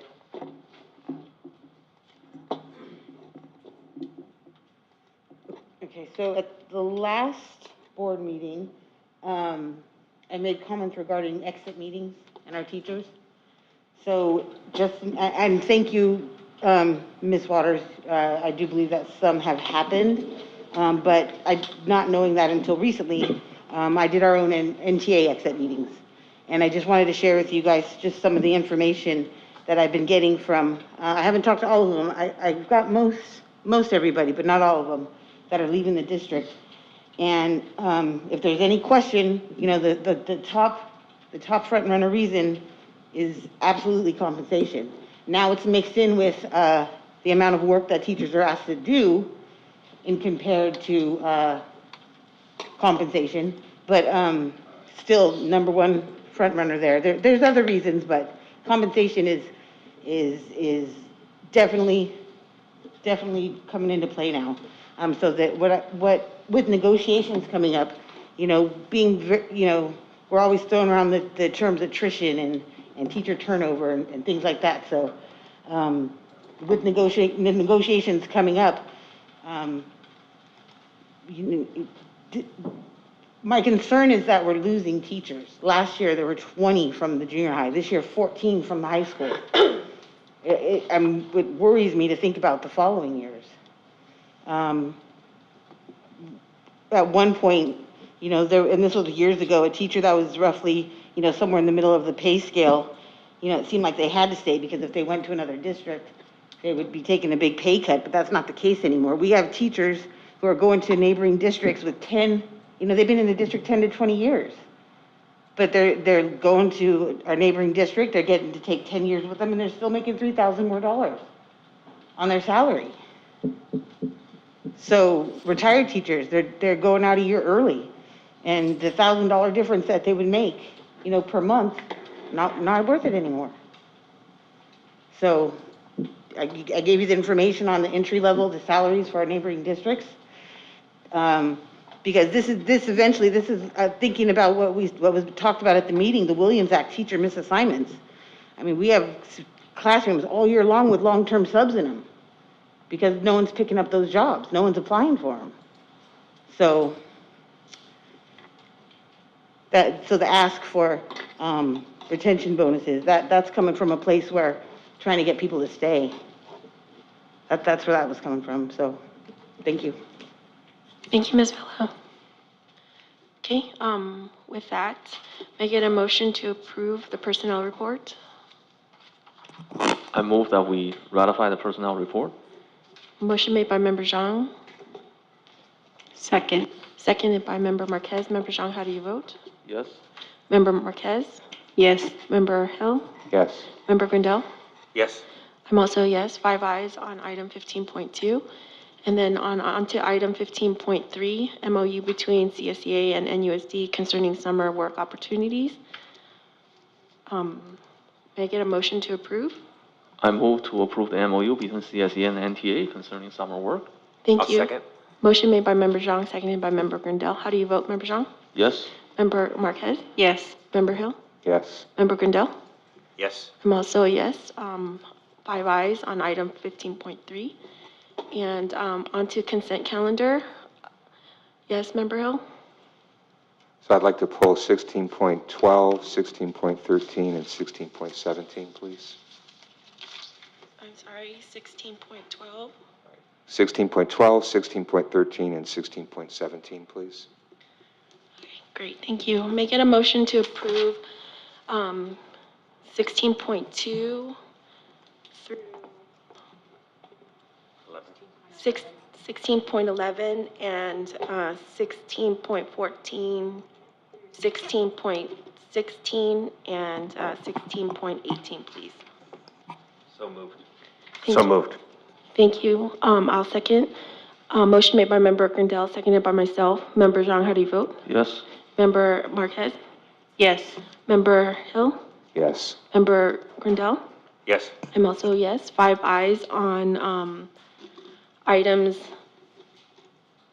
all the items except for 16.12, 16.13, and 16.17. Thank you. Okay, hold on 1 second. I'd like to read the donation report first, and then we'll go ahead with the pulled items. Dr. Triplett, would you mind reading our donation summary? I would love to, thank you. Thank you, Ms. Gutierrez. So for donations, we have some amazing donations that just, I'm humbled by the amount of support for our programs that the community is expressing. First, 3 bookshelves for Newark Junior High School from Sakura of America, specified purpose for the book room. $10,000 for Coyote Hills Elementary from O'Sullivan Sport Bar for the science camp buses. $3,360 for Lincoln Elementary from Newark Education Foundation for science camp. $3,360 for Schilling Elementary from Newark Educational Foundation for science camp. $7,840 for Birch Grove Intermediate from Newark Educational Foundation Science Camp, $4,480 for Kennedy Elementary from Newark Educational Foundation Science Camp, and $6,720 for Coyote Hills Elementary from Newark Educational Foundations for Science Camp. And I'll just say that I know this has been a longstanding tradition of the Newark Educational Foundation to support this program, and we just continue to be so grateful. And I think that, just to be clear with the public and the board, that you see the differences in donations by school. They have a formula that's based on the number of cohorts of students, so they really want to make sure that they have a fair way of allocating these funds. So again, huge appreciation to all of our donors. There's a second page. There's a second page. The gratitude does not stop. From Yamaha digital drum set, electric guitar and amplifier with stand and case for Newark Junior High. Oh, sorry, that's the brand, Yamaha digital drum set. From Diane Hohen, to the music program, $10,000 for Newark Junior High from UC Berkeley for the Puente program, and $64.41 for Newark Memorial High School, an anonymous individual from PG&E employee donation to the principal's donation fund. Thank you so much. Thank you. Madam, So, Member Grandal, are you the president of Newark School Foundation? I am not. I am the past president for almost a decade. If it's okay, President Nguyen, I just want to indicate the major sponsor of the foundation process is Cargill Salt Corporation, which has been a long-standing community member, and they've traditionally provided most of these funds going forward. So even though it's not on the list, I wanted to really call out that organization for continuing to support our community.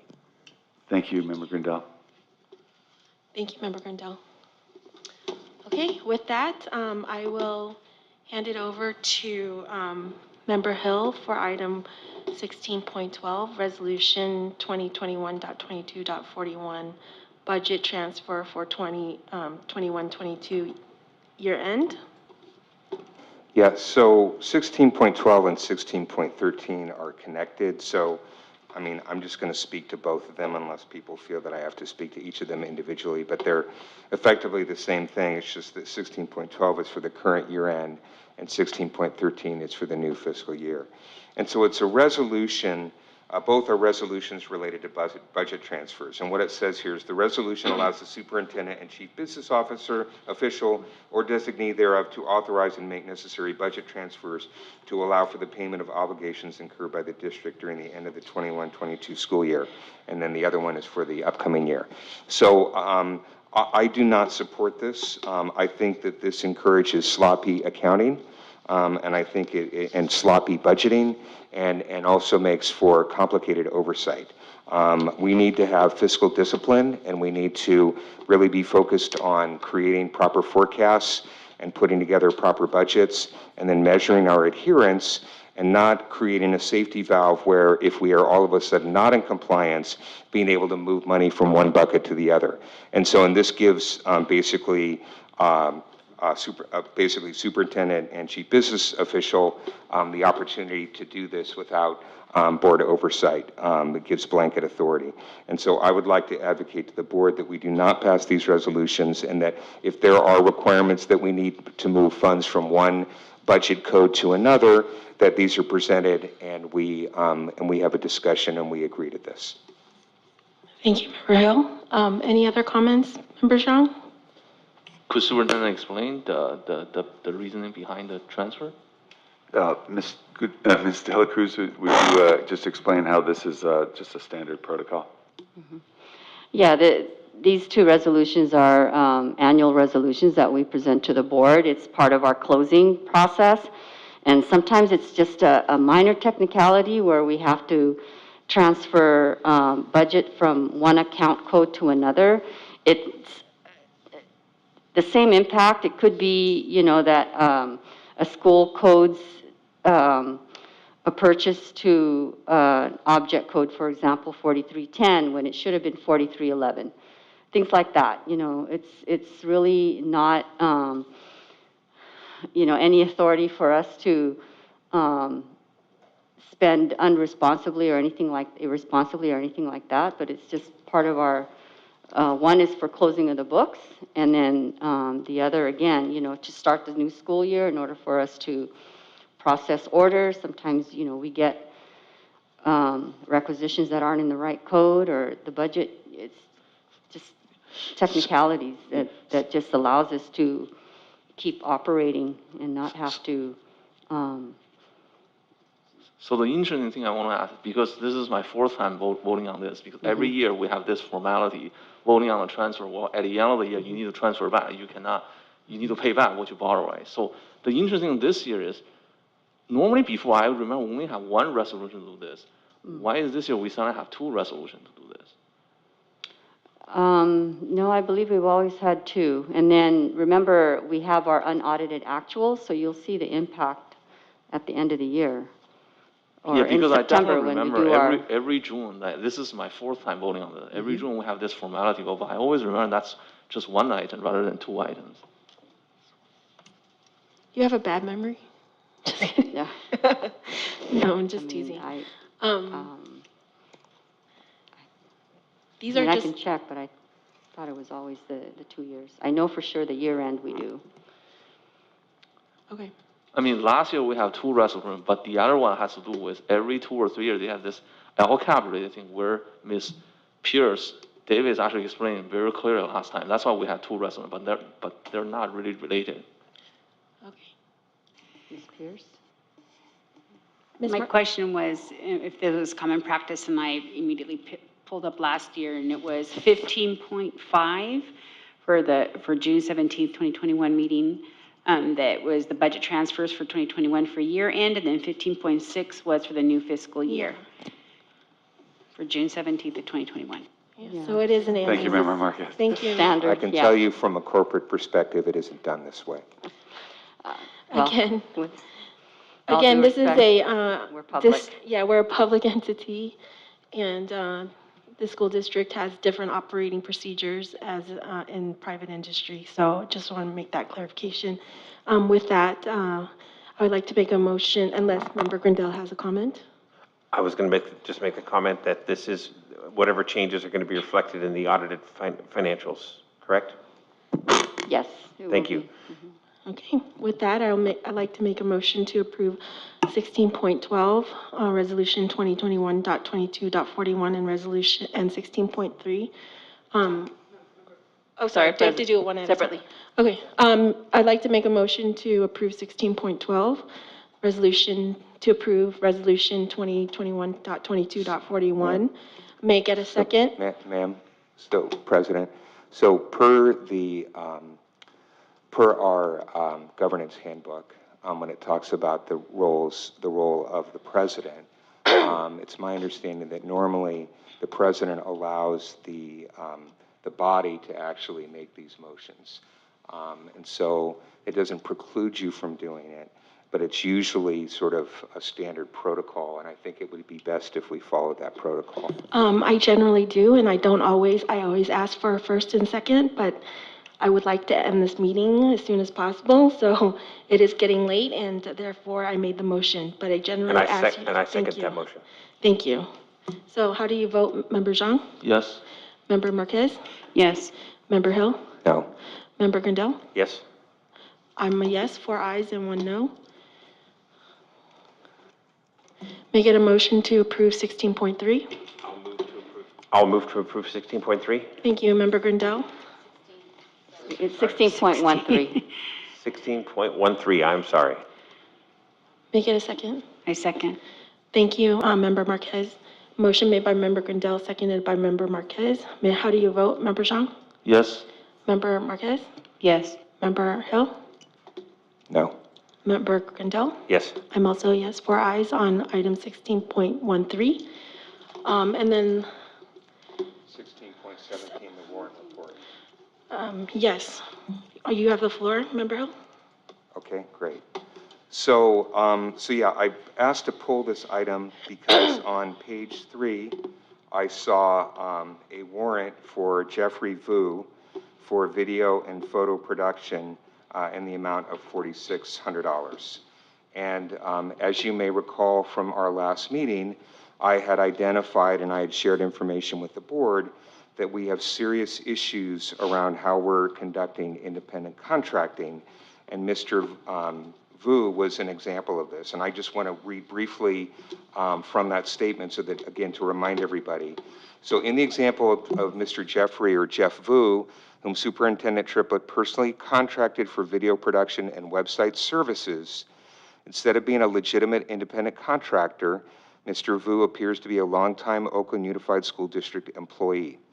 Per Transparent California, he is currently a publications manager there with a regular pay of $110,000 in 2020. But he's also served in various other OUSD roles, middle school principal, TOSA teacher, et cetera, since 2012. Based on internet searches, Mr. Vu does not have a business license either in Oakland where he resides or here in Newark in violation of our agreement. And because of that, he most likely doesn't have the $1 million in district-mandated general liability insurance, because it's basically impossible to get general liability insurance unless you can prove you're a business, and you usually have to provide a business license to do this. And there also seems to be no record of him ever being, and this is where our literally the ed code that we're citing and contract code that we're citing in our document states, he is not customarily engaged in an independently established trade, occupation, or business of the same nature as that involved in the work performed. And although we have a $20,000 contract for Mr. Vu dated July 1st, 2021, even though this contract was not disclosed to the board until 6 months after the fact, in violation of Education Code 17604, as well as our board bylaws, we also have no such contract for an additional $9,900 warrant we paid to Mr. Vu on July 9th, 2021. And this is a serious breakdown of internal controls designed to prevent fraud. You do not issue warrants, you do not issue payments unless you actually have a contract in place that has been approved by the board. There is no such contract that is connected to that warrant. One wonders why this NUSD bid why NUSD did not bid this work out to a legitimate video production business, of which Yelp confirms there are over 24 in the South Bay, and send the resulting business contract, not independent contractor agreement, to the board for review approval. Might it have to do with the fact that Superintendent Triplett is Facebook friends with Mr. Vu, and there may be an undisclosed relationship between them? So there appears to be not only violations of our independent contractor agreement, but also potential conflicts of interest. And for that reason, I think that an investigation into this matter needs to be conducted, and we cannot approve the warrant for this gentleman until we assure that he is a legitimate vendor. So that's my request, that we can go ahead and approve the entire warrant report with the exception of payment for Mr. Vu. Thank you, Member Hill.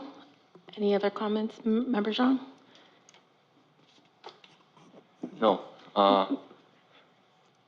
Particular incident on that, I want to make 2 points. Number one, Facebook friend, as you know, is not real friends. Number two, I have roughly close to between 500 to 1,000 Facebook friends. And Some of them even attack me online for what I do as a school board member. I don't consider them as my friends. Number two, maybe there's an undisclosed relationship. I don't operate on uncertainty. I don't operate on maybe. Thank you for that. Member Marquez? I'm ready to approve the entire warrant report. Thank you so much. Motion made by Member Marquez. May I get a second, please? I second it. Thank you, Member Zhang. Seconded by Member Zhang. Member Zhang, how do you vote? Yes. Member Marquez? Yes. Member Hill? No. Member Grindel? Yes. I'm also a yes. 4 ayes for item 16.17. Thank you. Okay, on to Board of Education, item 17.1, Board of Education recognitions and announcements. Member Zhang?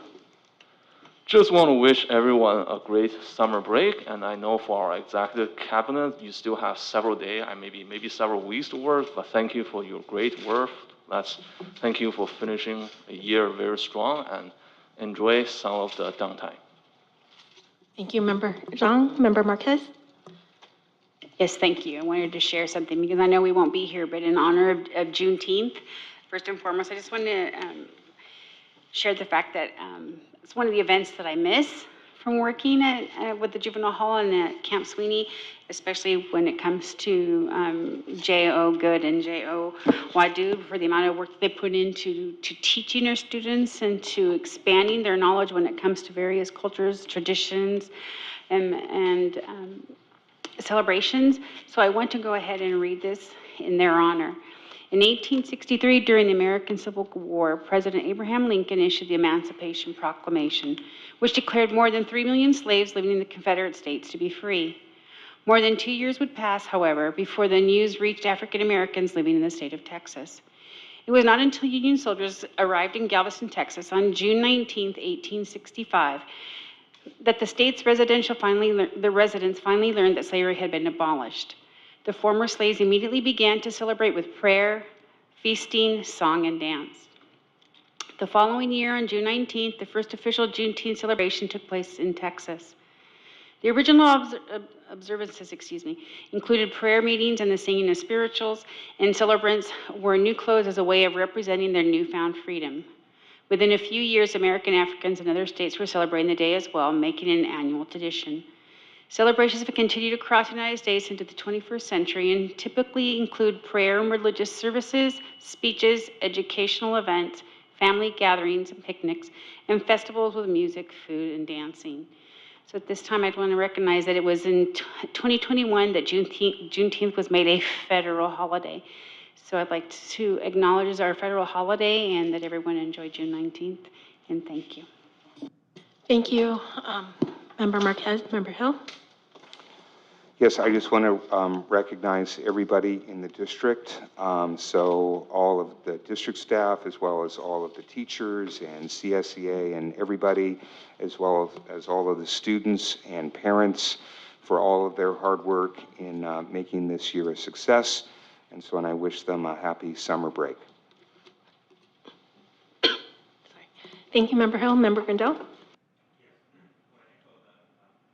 I want to echo the comments of other board members, to really all the teachers, the other staff, the administrators. It's really a fantastic year, and particularly to the graduating seniors. It was an honor to be able to be at their graduation. Even though I wasn't supposed to shake their hands or give them a fist bump, I broke protocol and did so anyway. So, yeah. And it was a great experience, and you know, the world is in good hands with those children moving forward, and we're excited to be a part of their education. This year, you know, the things that we did they're rolling off my tongue. You know, the Star Academy, the Masters in Code, the dual language immersion program, maker spaces in elementary schools, the Wheel of Electives, fiscal responsibility, school consolidation, facility improvements, the middle school implementation, and weathering the COVID storm. It's really impressive. The students, the teachers, the administrators, all of our staff, and my fellow board members, really a congratulations is in order. Thanks. Thank you, Member Grindel.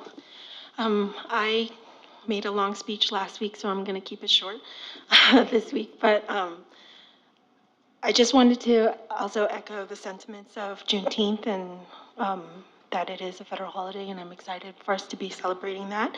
And then also this is Pride Month, and we are sending love to those who are scared to come out, lost close ones by coming out, can't come out due to safety concerns, are unsure of their sexuality, gender, don't have a support system, and those who are out and proud. So I just wanted to make that, noted that, and then also want to really make a point that it's not how we start the year, but it's definitely how we end the year. And we ended the year, I think, with flying colors. There was such a tremendous amount of work that went throughout the district, from the district office, team members, to our teachers, to our staff members, NTA, CSEA, and and our students and our families.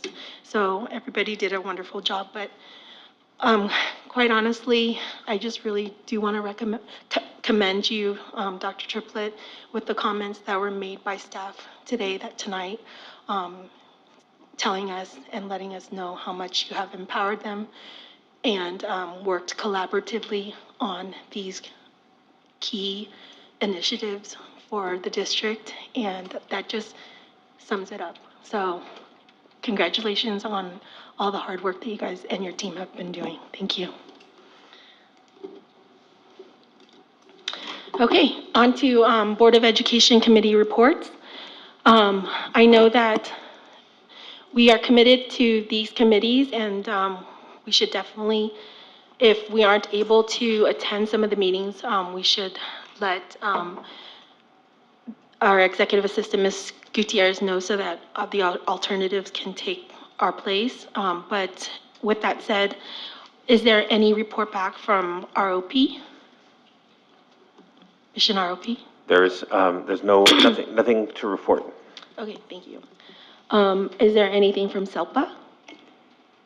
I was able to attend SELPA. Oh, awesome. Yeah, I missed the meeting. No worries. I was able to attend SELPA. I appreciate the learning experience as well as the vast amount of information that was delivered in such a short period of time. I looked at the agenda and I was like, wow, and we were able to get through it and very productive. It was exciting to see that Newark Unified School District will be hosting one of the events next year I'm at a blank. It's okay. Sorry, nope, Special Olympics, thank you. And so that in itself says something. So when it comes back to the statement that I made earlier tonight about the importance of making sure that our facilities are up to date or presentable is key in this particular situation. So I thank everyone for the opportunity of being able to represent for the SELPA this time, and I look forward to meetings to come. Thank you. Okay, on to EVIC. None at this time. Thank you. And the Audit Committee? So the audit, the external auditor is gearing up their audit process at this point. Obviously it takes time. It's probably going to take a couple of months. But we are going to be meeting as an audit committee this Tuesday at, I'm not sure the exact time. It's sometime between 5 and 6. It's going to be posted on our website tomorrow. So I would encourage anybody in the community that's interested in attending to please join. Thank you. Thank you, Member Hill. On to the Bond and Parcel Tax Committee. We don't have anything to report out. We had the bond results, survey results that was presented to us in the last board meeting. So nothing else to report out. In terms of the City of Newark Liaison Committee. We have a meeting on this Monday. Although, if I may say, we are in communication with the city. There may need to be an adjustment there. Just a Okay, heads up. thank you. All right, on to item 17.3, Board of Education requests. Member Jean? No request. Member Marquez? No request. Member Hill? So I have one request. In a prior meeting, I can't remember if it was the last meeting or the meeting before, there was discussion basically encouraging that the board, participate in continuing education as it relates to board matters. And one of the areas that was cited was CSBA and some of their various programs, including the Masters in Governance program. I've actually gone out to their website, and one of the challenges that CSBA has is that they're not always holding all of these trainings on a regular basis. And Masters of Government has like a few different categories, and it doesn't seem like you want to go into the middle of one. I mean, maybe you could. But what I did notice is that there is an alternative. They have online trainings that we as a board could sign up for. And I did check to see whether we were already signed up, and it wouldn't give me access. But, and I don't have the pricing in front of me, but my recollection is that for a board of 5, I think like on an annual basis, maybe it's $10,000 or something. I think it's less than that. And then you can do trainings at will. And I did notice that they have a number of different trainings, but one that caught my eye because it was right in the beginning was ethics in public service, and that's not something that everybody gets trained in, but I think it's a very important concept. And so I'd like to request that we, the board, approve a subscription to the CSBA online learning platform so that we can, conduct training on an ad hoc and as needed basis. Member Grantel? Just a point of clarification. Can the superintendent tell us whether we are already members of that organization and whether and how perhaps Member Hill would modify his request to a report on how we can access that information? I logged into CSBA. So I logged into CSBA through the password that they gave me, and I tried to access these online trainings, and it indicated that I didn't have access. And so maybe that's just because maybe we're subscribing, but somehow the dots weren't connected. But I was logging in through my CSB allocated email and password. So if we are already subscribing, great, and then, you know, we can just get people access, or if we aren't, I would say let's put the money in so that we can actually have access to this, this training. Yeah, I think, Ms. Gutierrez, you can speak more to this, but essentially, I know board members who have been interested in a particular training through CSBA, we do have an account or membership with CSBA, and then we pay for the trainings that board members have been interested in. I know Member Marquez is going through the entire Masters of Governance program. I know Member Jean and President Nguyen have done so as well, and that Member Grandal has gone to a number of CSBA trainings, including the new member orientation as well as the president training. Right, so what I'm speaking so if, about... Ms. Gutierrez, if you could speak a little bit about the membership that we have? That is correct. As a district, we do have a membership with CSBA. Each individual board member, as well as e-cabinet, does have individual member access as well. And in regards to all the classes and all the trainings, usually they all have a fee. However, I'm not necessarily sure specifically the trainings Member Hill is talking about. I could look into those to inquire as to why there isn't access, but there is a membership, paid membership for the entire district, individual access for each member, and all the trainings that most trainings that CSBA offers do have a fee, which the district in past has covered for each member that demonstrates interest. Right. And again, just let me provide more detail, because I understand that CSBA provides, you know, different training opportunities, either in person or through Zoom. But this is an online learning platform that has essentially pre-recorded trainings. And so, and based on the login that I had, it was telling me that we're not subscribing. And so it would be great, and it seems like we get a package deal if we subscribe. And I think that if we're trying to encourage members to get training, this would be a way to facilitate that. Again, we're doing board requests at this time. I would support having staff give us an update on what CSPA trainings are available and how we can access them. Yeah, I will support that as well. And I will even go further. If Member Hill wants to access any CSBA sponsored whatever training, like he can request himself, and hopefully the district pay for him, because I'm actually quite happy. I'm in the process of Master in Governance training. I went to San Diego for the orientation, and then I did 2 courses in the Master in Governance with the superintendent together. We have additional courses to go through, I think, and so far, I think the training is the right course for me. Okay. I think that there needs to be clarification, because just like any online training platforms, there is just with same thing at my work, when we subscribe to a training platform, it gives us full access, but I think the direction should be to Ms. Gutierrez is to look into what's the difference between individually paid courses versus a district subscription. Would you be okay with that? President Nguyen, currently at this time, I did go to the CSBA website, and I went to CSBA's online learning center. If that is the same one that Mr. Hill's referring to, there is a fee to this learning, to have access to this learning center. So there is a subscription fee. So that may be, but again, I'm not necessarily sure if that's what he's talking about. Okay, so are you okay with revising your request to make a request for verification of the difference between paid online courses or paid courses versus online subscription training? Well, I mean, it just seems, I mean, we've been talking about sort of the sense of urgency around a lot of things recently. And so, and I don't have the website in front, hold on, excuse me, madam. And so I don't have the website in front of me, but it looks like Ms. Gutierrez is looking at it. And so as I looked at it, it indicated that the whole boards could subscribe to this, or you could do a smaller version, and it's a nominal amount of money.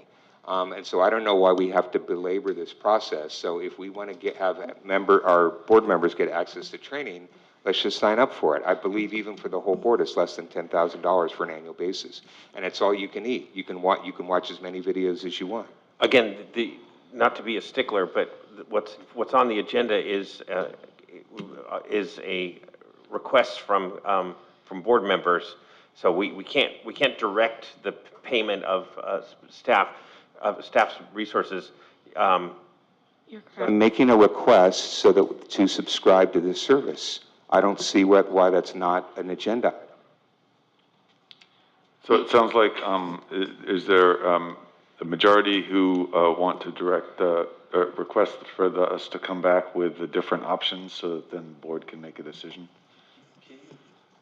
Come back to present what that really is and the options. How's that different from the Master in Governance training and the orientation I went through in San Diego?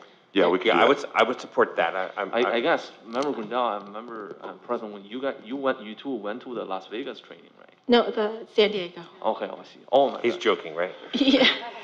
So I think there's a difference in training, what is offered and what is in the subscription. So I would like personally to have those two identified,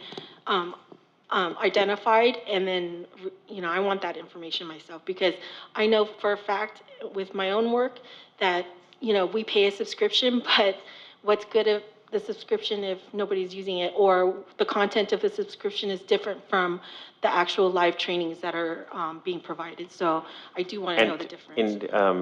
In danger of beating a dead horse, if staff determines that it's worth doing the online academy or whatever it's called, you don't need board action to enable that. Correct. Correct? So we, the board, decide what we need. Staff doesn't determine that. Okay. So right now on the table, there's a majority that would like us to bring back the different options and the prices and so that board members are aware. Yes. Yes. Thank you. Okay, Member Grantel? I only have 47 requests. No kidding, I don't have any. I'm looking forward to the requests that I made in the past coming forward, but I'm sure they're being worked on. So thank you. Thank you. I only have one request, and that staff really do take some time to be able to re-energize this summer and have fun and enjoy your families. Thank you.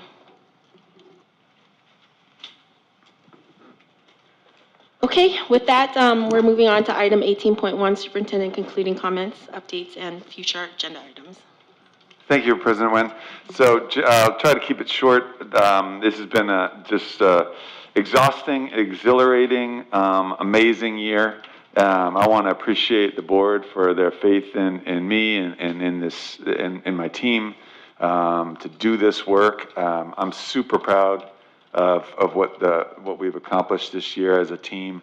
And I also want to just say what an honor it is to be on this governance team. We wouldn't be able to move forward if it wasn't for the board. And so I want to thank you for that. And then lastly, I was thinking about Member Marquez, and I wanted to congratulate you on finishing the first year.